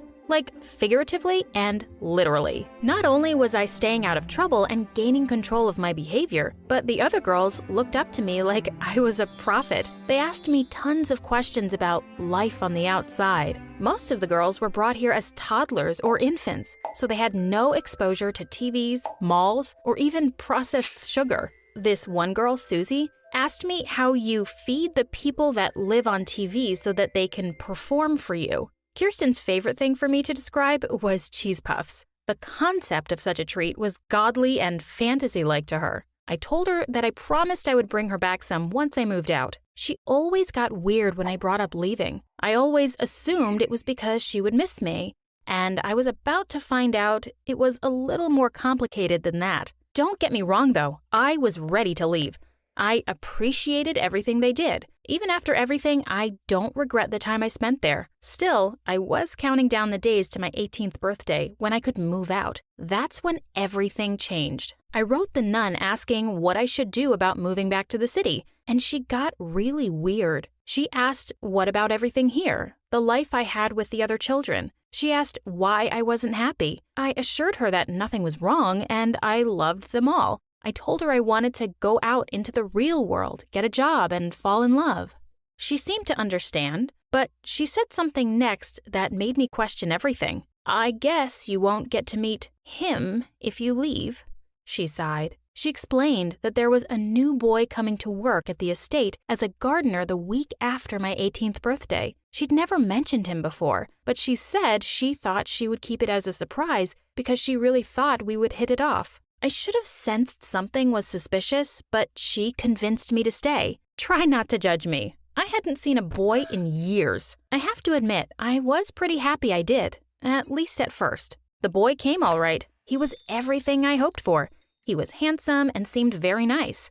Not only that, he could speak and hear just like me. The nun immediately introduced us and even encouraged me to speak, something she hadn't done the entire time I lived there. It felt so weird talking after a couple of years of complete silence. I was embarrassed by how poorly the words came out and how weak my voice was. But he was super sweet and showed a keen interest in me. He even called my little voice super cute. At first, it was really flattering, but there was something off about him. For one thing, he was very close to the nun and always had private meetings with her.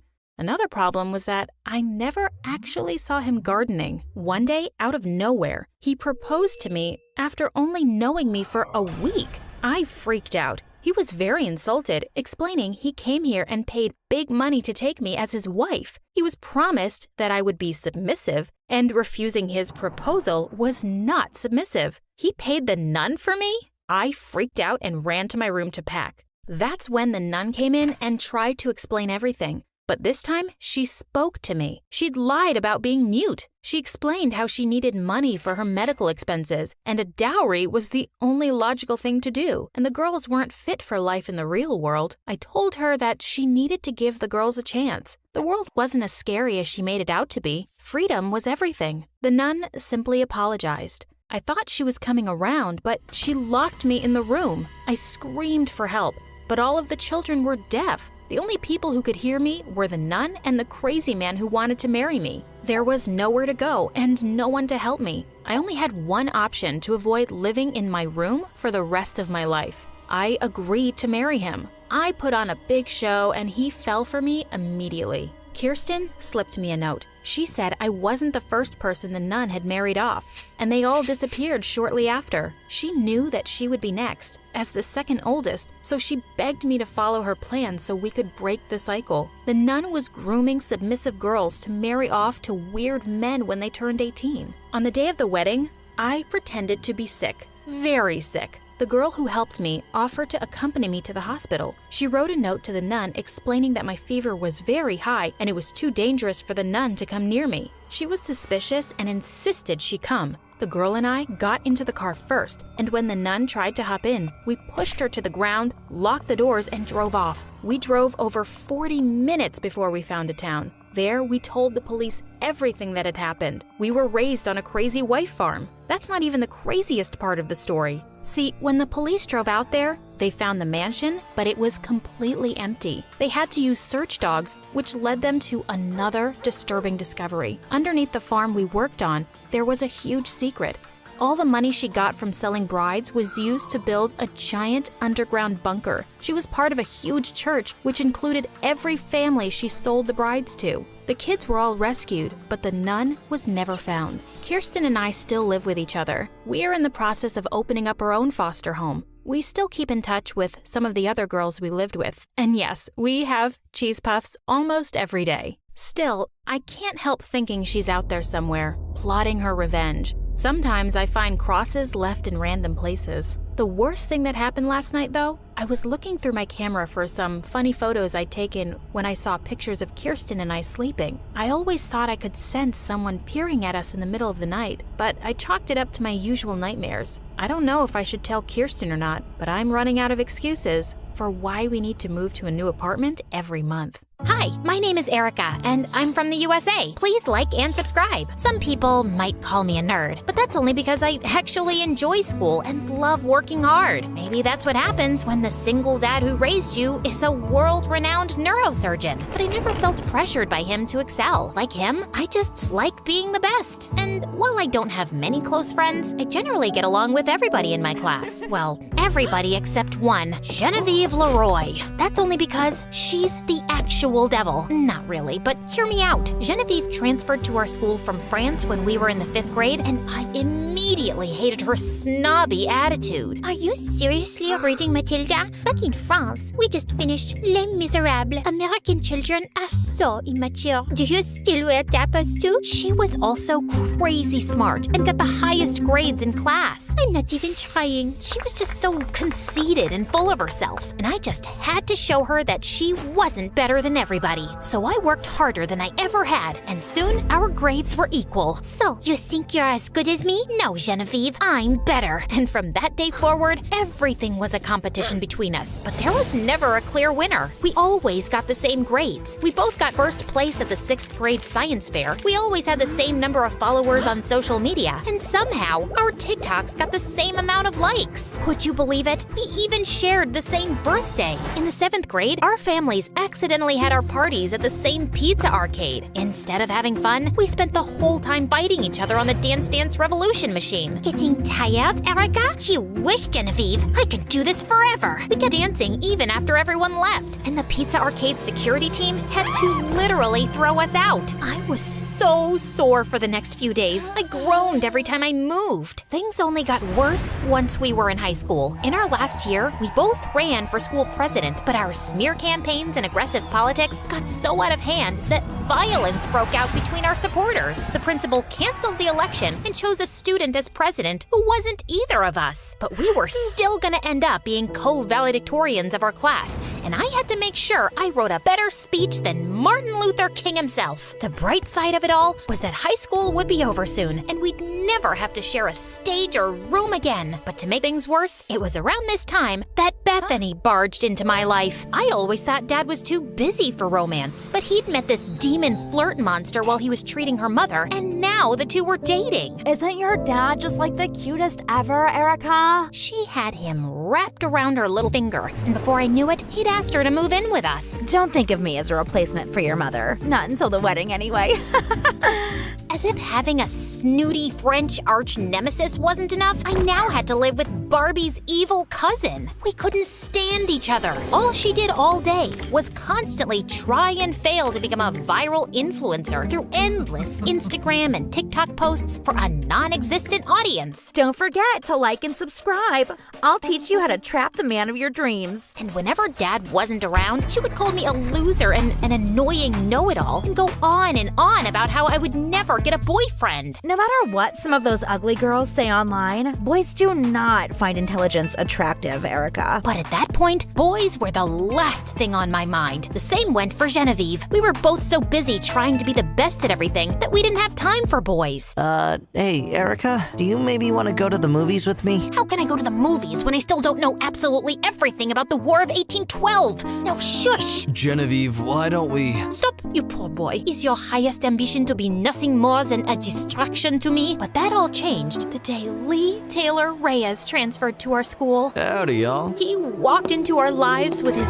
rugged good looks and Texas cowboy charm. All the girls fell for him, but none fell harder than Genevieve and me. Oh my God, mon Dieu. We thought we were competitive before, but now it was war. Genevieve and I started doing things neither of us had ever done before. When Lee Taylor became quarterback, we went to every game. Go, Lee Taylor, go! Lee Taylor, you are the best at American foolishness. When Lee Taylor got the lead in the school play, we went to every show. Bravo, bravo! You have resurrected the theater, Lee Taylor. Genevieve had always been the more fashionable of the two of us, and once Lee Taylor hit the scene, her clothes and makeup game reached a level unseen. That's a mighty fine dress you're wearing there, Genevieve. What? This old thing? I only wear it when I don't care what I look like. There was no way I could compete with her on that level. Not on my own. I needed help, and there was only one person I could turn to, Bethany. Erica, it's so wonderful. You're finally acting like a normal girl. I was so desperate that I let Bethany give me a complete makeover. She used Dad's credit cards to buy me all new clothes and makeup. She took me to the most expensive salon in town and started giving me flirting lessons. Dad was just happy that we seemed to be finally getting along. And the whole time, she was filming everything and posting videos on her stupid channel. Hey guys, join me on my brave and selfless journey as I turn Erica from a zero to a shiro and help get her the man of her dreams. And the videos actually went viral. Bethany was officially an influencer now. And the weirdest part was that her lessons were working. Lee Taylor was now paying just as much attention to me as he was to Genevieve. There's something different about you, Erica, and I like it. Thanks for noticing, Lee Taylor. But just like with everything else between me and Genevieve, neither of us was actually winning. No matter what we did, Lee Taylor would only lead us both on and wouldn't make a clear choice. Things got so bad in the struggle for Lee Taylor's heart that our grades began to slip. We stopped doing homework, we were failing tests, neither of us were valedictorian anymore. But we didn't care. All our effort was going into out-scheming the other to win over Lee Taylor. Like the time he had a minor football injury and we both went to visit him in the hospital. Oh, you poor baby. It's a shame your mommy is out of town. But look, my chef made you a consommé, and I will read you the sports section of the newspaper in French. That looks like gross bathwater. I've got just the thing to make you feel better. Some good old American cheeseburgers. Also, a recent study shows that most people think Spanish is hotter. It ended up being a screaming match in French and Spanish that got us thrown out of the hospital. And one day, after the teacher made me and Lee Taylor lab partners, Genevieve marched up to me angrily in the cafeteria later and pinned me against the wall. all. Give it up, Erica. No matter how much makeup you put on or how much idiotic giggling you do, Lee Taylor will be mine. You've never beaten me, and you never will. What are you talking about? You wear so much makeup you look like a French mime. And besides, it's you who's never beaten me. I am so much better than you in every way that counts. Then how come you've never proved it? Prove this! Did you just throw a hamburger at my face after saying something totally stupid? Oui, do you want French fries with that? As we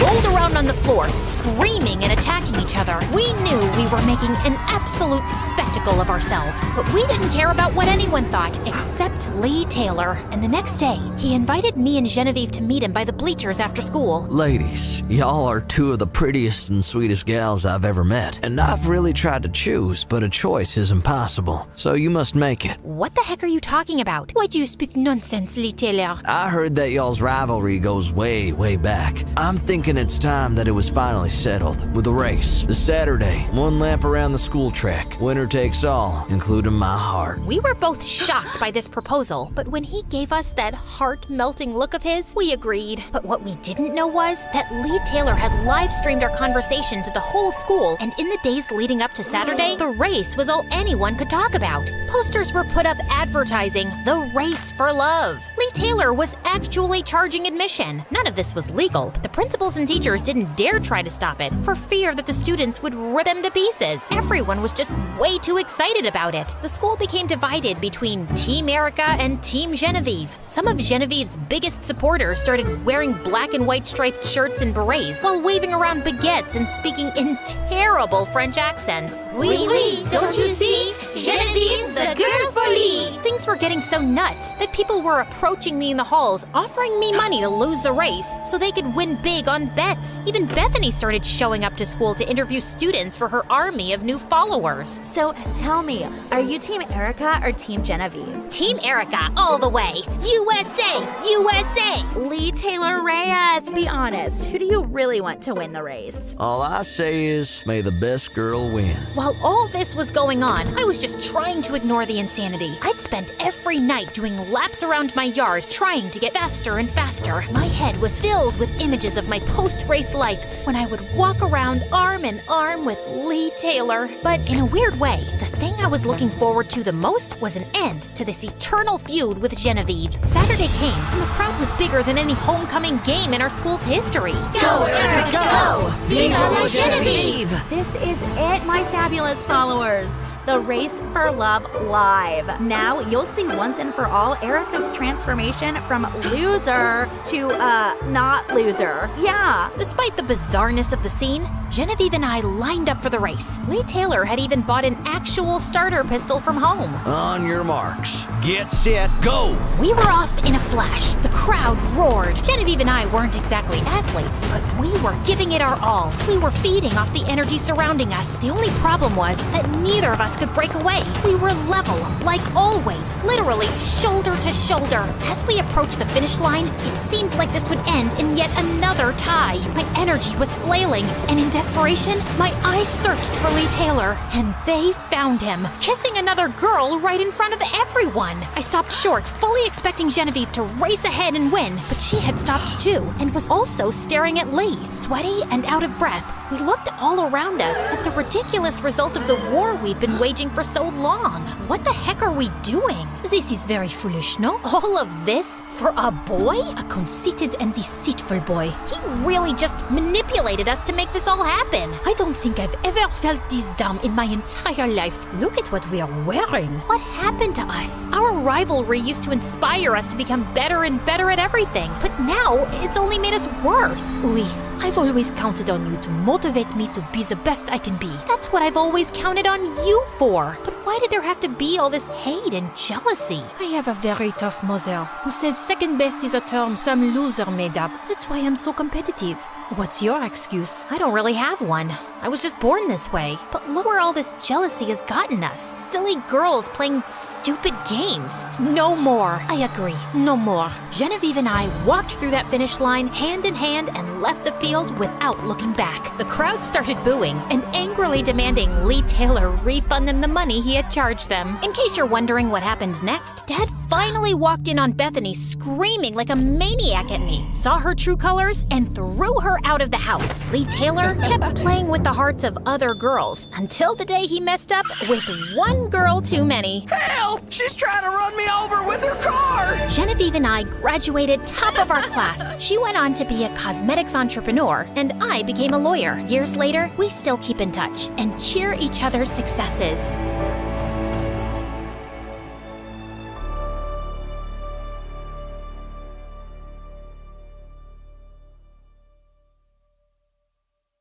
Hi, I'm Estella, which means star. Isn't that cool? Also, I'm the oldest MSA girl here because my story happened in the 70s. But trust me, it's interesting enough, and you'll learn a thing or two about hope. So please like and subscribe. My life was not exactly good. We could only eat once a day, and our house was falling apart, just like my family. Our dad was always angry, and we were very poor. But there was a time where everything was fine. Back when my brother Lucio and I were little, Dad was a good dad, and Mom was there. They were the most loving parents in the whole world. They always played with us in the park and bought us toys. We weren't rich, but our family was happy. Until one day... I got fired.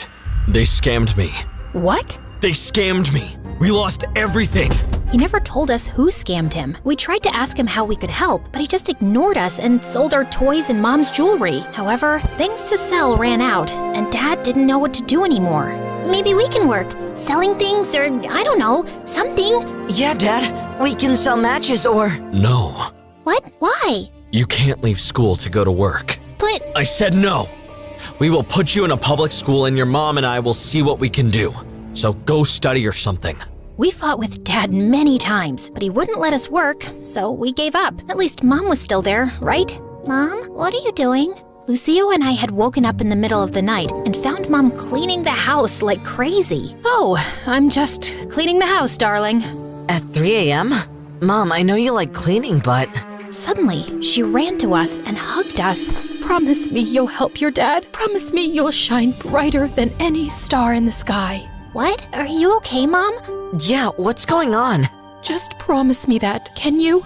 We promise. Next morning, Mom left. The house was completely clean, and all her clothes were gone. We looked for her everywhere, even asked the neighbors, but no one had seen her. It was the worst day of our lives. We cried a lot, and Dad wasn't the same after that. He got angry. He was angry every day, so we tried not to bother him. We started to work after school, and Dad tried to stop us, but after a while, he just made us promise that we wouldn't drop out of school. And we didn't talk about Mom, but we always hoped that someday she'd come back. Dad worked cleaning shoes, and Lucio and I sold matches. We walked through the neighborhoods after school, and at the end of the day, we met at the grocery store to see if we could buy any food. We didn't earn much, but we managed to save for 1 or sometimes 2 meals a day, and that was a win for us. Our lives weren't the best, but we tried to be positive. You won't believe how much Hey, what happened? Are you okay? I didn't sell any matches today. I went to hug him and tell him that everything is gonna be okay, and without him noticing, I dropped a $1 bill behind him. Don't worry, Lucio. I'm sure tomorrow you'll sell a lot of matches. I hope so. Wait, what's that?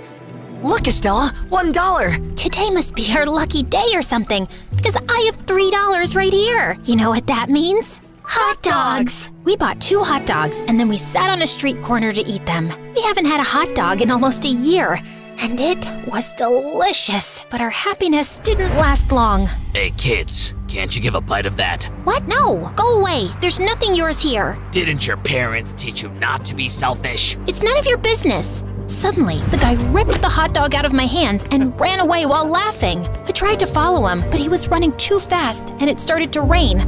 So I went back to Lucio. At least you still have your... Oh, Lucio's hot dog was on the floor. Well, our lucky day ended. Fudge! Sorry, Estella. I always ruin everything. That's not true. The one who ruined everything was that freak who stole my hot dog and threw yours on the floor. But... No, don't even worry. We'll buy hundreds of hot dogs one day, okay? Let's go home for now. Our dad came back from work that night, and he was angry. It sure didn't go well. And when he found out we wasted the money, he got super annoyed and locked himself in the bedroom. Everything seemed to go from bad to worse. Until one day, things began to change. I was walking around the upper-class neighborhood neighborhood selling my matches, but that day, the cold was horrible. So I came up with the best idea of all. Walked into the huge garage of a house. There were hundreds of cars, and it was so warm. But oh no, there were people coming. Yeah, all my parents' cars are the latest model. My favorite one is... What the fudge? A girl caught me hiding among the cars, and her expression was really scary. What happened? Is the car okay? Yeah. I thought I saw a rat. Come on, we better go to the pool. I was saved. After a while, I made sure there was no one there and went out quietly. But the girl from before was looking at me from the garage entrance. Who are you? What were you doing? Were you trying to steal one of our cars? No, I can explain. It was really cold out there, and your garage looked like a very warm place, so I went there. That's all, I swear. Suddenly, her expression changed. She looked less intimidating. Oh, I see. Well, you can warm yourself in the fireplace at my house. It's better, trust me. Come on. Really? Thank you so much. Yeah, but don't steal anything. By the way, what's your name? Estella. Nice to meet you, Estella. I'm Cielo. Her name meant sky in Spanish, and something about that made me smile. She gave me a tour of her house, and it was like a mansion, and so warm. But I knew I couldn't stay that long. I should get going. You know, Mom always said we need a cleaner. Do you happen to know anyone who needs a job? What? Are you serious? Do you know someone? Well, me. Cielo smiled and gave me her hand. You're hired. Come in every day after 2, okay? Cielo's mom didn't like me, but she gave me a chance, and the pay was amazing. Though the best part of it all was that I got a friend. Every day after I cleaned up, Cielo and I would watch movies or gossip about my classmates or her weird neighbors. It was really fun. However, one day, when I was going to her house, I saw her fighting with her mom. You should be inside studying, not wasting time here. The cleaning girl is distracting you from your duties, Cielo. Ugh, she's not doing anything, Mom. I got perfect grades in everything. I was just trying to rest a little on weekends. Well, if you're not in your room in 5 minutes studying, that girl will be fired. When her mom left, I walked up to her. I hugged her tightly, and she cried a little. Thank you. I'll be here whenever you need me. Since that day, we became best friends. But her mom fired me after a month, and I got back to selling matches. However, Cielo was always sneaking off to talk to me, so I didn't get that sad. And even Lucio met her. He didn't like her that much, but that was because he was so grumpy. For the first time, and because of Cielo, my life didn't feel so bad. One day, I even told her a little about our life. Oh, you've been through a lot, Estella. I feel so guilty that my mom fired you. I'm really sorry. It was my fault after all. All I did was gossip with you, don't you remember? And don't you ever think of running away? Yeah, of course, but we don't have enough money to do it. And what if I tell you that I can help you? No, never. I won't accept any money. No. I want to escape from my parents too, but I don't want to do it alone. So I was thinking of telling you and Lucio about it. We can run away together and be free. What do you think? Are you really sure, Cielo? I've never been so sure of anything in my life. However, when I told Lucio, he wasn't as sure as Cielo. I don't know, Estella. We could get into trouble. Lucio, this is our only chance to do it. If Mom could do it, run away, then we can. We also deserve a good life, away from Dad. Well, we'd have to be extremely careful.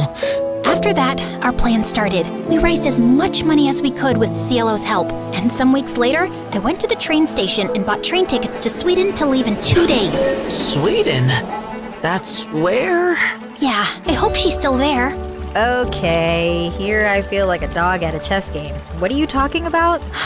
My mom. I told you about her, didn't I? Well, sometimes she sends us postcards from Sweden, and You want to go find her? Yeah, but we don't know if she wants to be found. If she sends you those postcards, it must be for a reason, isn't it? Lucio and I smiled at Cielo. She was a really good friend. The day came, and Lucio and I told Dad we were going to work, while Cielo told her mom that she was going to the mall. We only carried a small backpack with some clothes, so nobody suspected anything. We met at the train station, and Cielo looked at me and gave me a weak smile. When the train was arriving, Lucio grabbed my hand.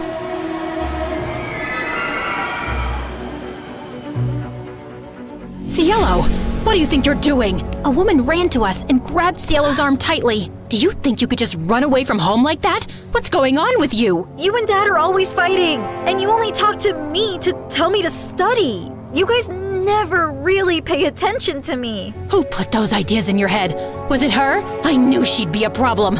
Police! Police! Leave them alone! They didn't do anything! Run, guys! A policeman approached Cielo's mom, and before he could notice us, Lucio pulled my hand and we ran out of the train station.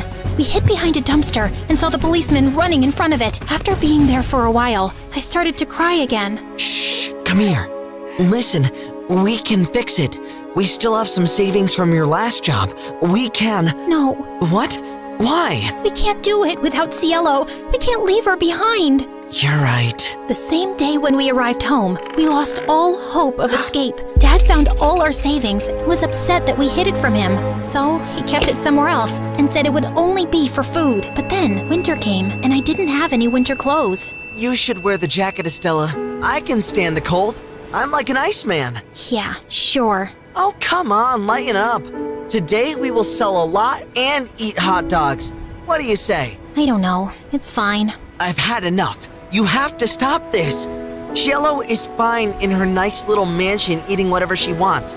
Stop worrying about her. She's not well, Lucio. You know it. She's better off than we are. We didn't talk for the rest of the week, and then I got sick on New Year's Eve, and Lucio was the one who always took care of me, but I knew he was very upset, so I didn't tell him anything. I was tucked up in a comfortable bed, and the room I was in was very nice. Lucio was on a chair, looking at me. I'm glad you're okay. I was so worried. What happened? You collapsed from the fever and you almost froze, but I found you early. You were in a coma the whole week. Are you still mad? The past is in the past, and you won't believe it, but I found a really good job. Cielo, she helped secretly. He grabbed my hand, and I gave him a weak smile. We'll be fine, Estella. We'll shine brighter than any star in the sky. I got you.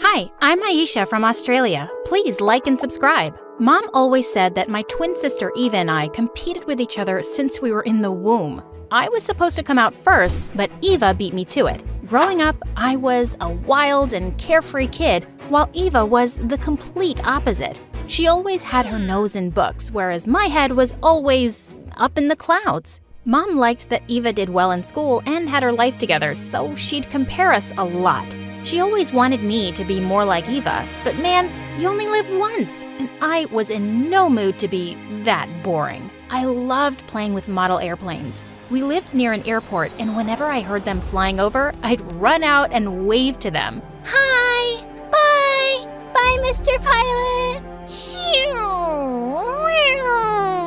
I knew that when I'd grow up, I'd be a pilot, and I'd fly away anywhere I wanted. I could never sit still for long, and I'd always get in trouble for being too wild. Once when I was 7, a mosquito kept me up half the night, so I decided to use my water gun to get revenge. But when I accidentally knocked over Mom's favorite flower vase, she was so mad. Aisha, that was so expensive. Why can't you be more like your sister? Here, Mom, take my shoe. She deserves a good beating for this. It was an accident. I just wanted to get that stupid bug. Mom never raised a hand to me, but I think I pushed her buttons a lot. At school, I was super popular and I had a best friend, Ryan. We'd play together every day, and he always picked me up on his bicycle and we'd go for fun rides. I think Eva liked him though. She'd always try and keep him from seeing me, and she acted weird around him. Once when he came to pick me up, she stopped us from leaving. Do you think you can take me to the shop with you today, Ryan? I'll buy you some sweets. You mean you'll steal some again? The shopkeeper told me you weren't allowed back there anymore. He has no proof. Maybe Aisha stole them. Unlike you, I don't need to steal. I save my money instead of spending it all on books. At least I know how to read, unlike you two dummies. As we cycled away, Eva angrily picked up a pebble and threw it straight at us. Ryan dodged it, but he lost his balance, and we both fell off his bicycle. We laughed at her silly tantrum and rode off while she cried to Mom. When we reached middle school, I realized that Eva was right about one thing. I would have to study harder if I wanted to be a pilot one day. I'd never admit that to her though, but I started working much harder. And by the time I was in 8th grade, I won the best scholar over her. She was so jealous. To celebrate, Mom took us out for a picnic, and Eva pouted the entire time. That is, until a boy on a bike passed us and splashed me with dirty water. Now that is something worth celebrating. You stop right now and apologize. To my surprise, he actually stopped and took off his helmet. Oh, my, did I do that? I'm sorry, I was in a hurry. Don't apologize, handsome. You're my new hero. Would you just shut up, Eva? And you ruined my clothes, man. Wait, I have an idea that'll help. Suddenly, the boy picked up a garden hose and sprayed me down from head to toe. I screamed and covered my face, and the jerk ran to his bike and rode off. Eva laughed all the way home, and I wanted to kill them both. Luckily for me, I got revenge when I beat Eva for head prefect of the 9th grade. She was so upset by the news that she tried to have a revote, but the senior class president said I had won by a landslide. Try not to be a sore loser, Eva. I won fair and square. If she didn't hate me already, she sure did now. One day at school, I noticed a boy sliding down the railing of the stairs, and I realized it was that jerk who'd ruined my dress. As soon as he saw me, he started running, and I followed. But he was too fast for me, and I lost track of him in the garden outside. As I turned around to go back inside, he suddenly appeared in front of me, holding a bunch of roses. Oh God, those were from the principal's precious garden. Pretty roses for a pretty girl. I thought you should have them after I was so rude. You're in so much trouble. Those are the principal's roses, and she's gonna… Shh. You always look so angry. Why don't you give those beautiful lips a rest? I'm Eric, by the way. He then took my hand and kissed it. You're an odd duck. When he suddenly quacked like one, I couldn't help but laugh. It turned out he was a new student, and literally every girl was going crazy over him, including Eva. She did everything she could to get his attention. One day at lunch, she accidentally bumped into him, and her scarf got caught on his watch. When she giggled and said fate was trying to bind them together, I almost threw up. But Eric just took off his watch and set it down on the table. There, now fate is binding you to the table. The look on her face as he walked away was priceless. And I had to admit, I liked his style. We began to spend a lot of time together, and I really enjoyed his company. And I was kind of falling for him too. But I was spending less time with Ryan now, and he seemed very upset by that. I told him he'd be my best friend no matter what, but he almost seemed jealous. Eric didn't like me spending time with Ryan either. One day while we were studying together in the library, Eric saw us and he freaked. Are you trying to steal my girlfriend? Why are you always around her? He grabbed Ryan by the collar and shoved him away from me. Eric, what are you doing? He's my best friend. He wants to be more, and he won't admit it. That was the first time I noticed Eric's possessiveness, and I was so mad at him, but he begged me to forgive him. I'm so sorry. I'll never do it again. Please, forgive me. I couldn't help but forgive him. Maybe he just didn't know how close Ryan and I were. The next day, Ryan came over, and he was so upset. Trust me, that guy is bad news, Aisha. You just don't know him like I do. Fine. Whatever. Won't matter to me because I'll be leaving soon anyway. What do you mean? I've been trying to tell you, but we haven't had a moment alone. I got a scholarship to a great school and I'm moving out of the city. I can't believe you didn't tell me about this sooner. When do you leave? Why do you care anyway? I'll be gone by the end of the week, and then you two will never see me again. Goodbye, Aisha. With that, he rode off, and I was so sad to lose my best friend. Just then, Eva huffed from behind me. I can't believe how stupid you're being. What are you going on about? Ryan is totally in love with you, you idiot. He has been since we were kids, and you're wrecking it all for that jerk Eric. What?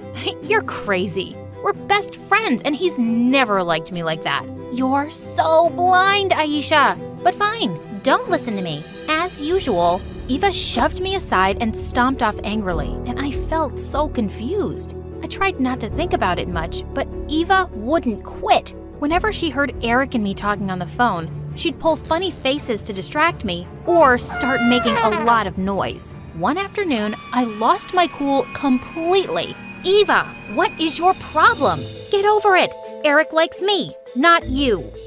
I don't want him. That guy's a jerk, and you're being foolish. He is no good. Yeah, nobody's good enough for me, but they're perfectly fine for you. You'd take him in a second if you wanted you. Maybe she finally got the message because she stopped nagging me about him. After graduation, Eric and I got accepted into the same university. We wanted to be together through college, so I'd taken up an engineering degree like him and put away my pilot dreams. I cared for him deeply, and he came first. One morning, I noticed Eva's door was open and her bed hadn't been slept in. When I went in, I found a note on her bedside table. Mom, I'm leaving forever to live with my true love. Aisha stole my childhood crush Ryan, and she didn't even want him. Please give her poison in food. She took away all the fun from my life, but this boy is just a thrill.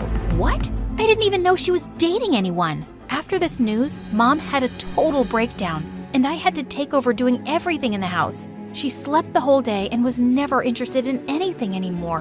While all this was happening, I was still studying and dating Eric. After we graduated, Eric proposed and we got married soon after. But I couldn't leave my mom behind, so I begged him if she could come live with us. He happily agreed, and he was the perfect husband. But as his career took off, he started working later and later, and I'd almost never see him. When he was home, he just wanted to watch TV or go to bed. After some time, I decided I should finally start working on my dreams again. But when I told Eric, he did not react the way I thought he would. I know you have these dreams of becoming a pilot, but what about your mom? Who will take care of her if you're not around? We'll have to put her in a home, but if that's what you want, I'll make some calls tomorrow. Eric was right. I couldn't do that to Mom. I immediately put my dreams aside. Mom came first. 2 years later, I found out that I was pregnant, and I was so happy. But as my time came closer, I realized it was going to be tough taking care of everything by myself.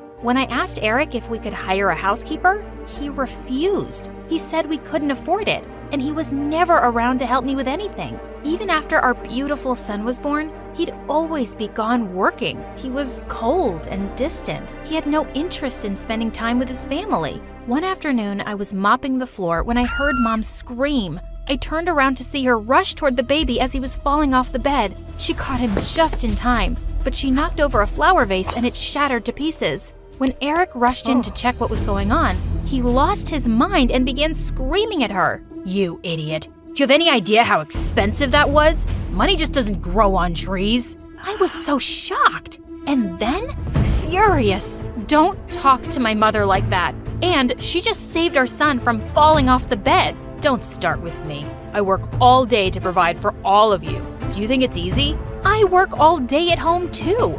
And I'd get a job too, but you never let me. Your job is here, in this house. That's where women belong. That's just your backward thinking. I'm capable of earning a living too. You should be thankful to me, not giving me attitude. I care for you, your mother, your son, our son. If you're not happy with this arrangement, then why don't you leave? See how you manage on your own. Who was this man I married? I realized in that moment how wrong I'd been and how everyone tried to warn me against him. Ryan and Eva, they were right. I packed my bags and we left him. Eric didn't even try to stop me, and I had a newfound determination to prove that jerk wrong. We'd be fine without him.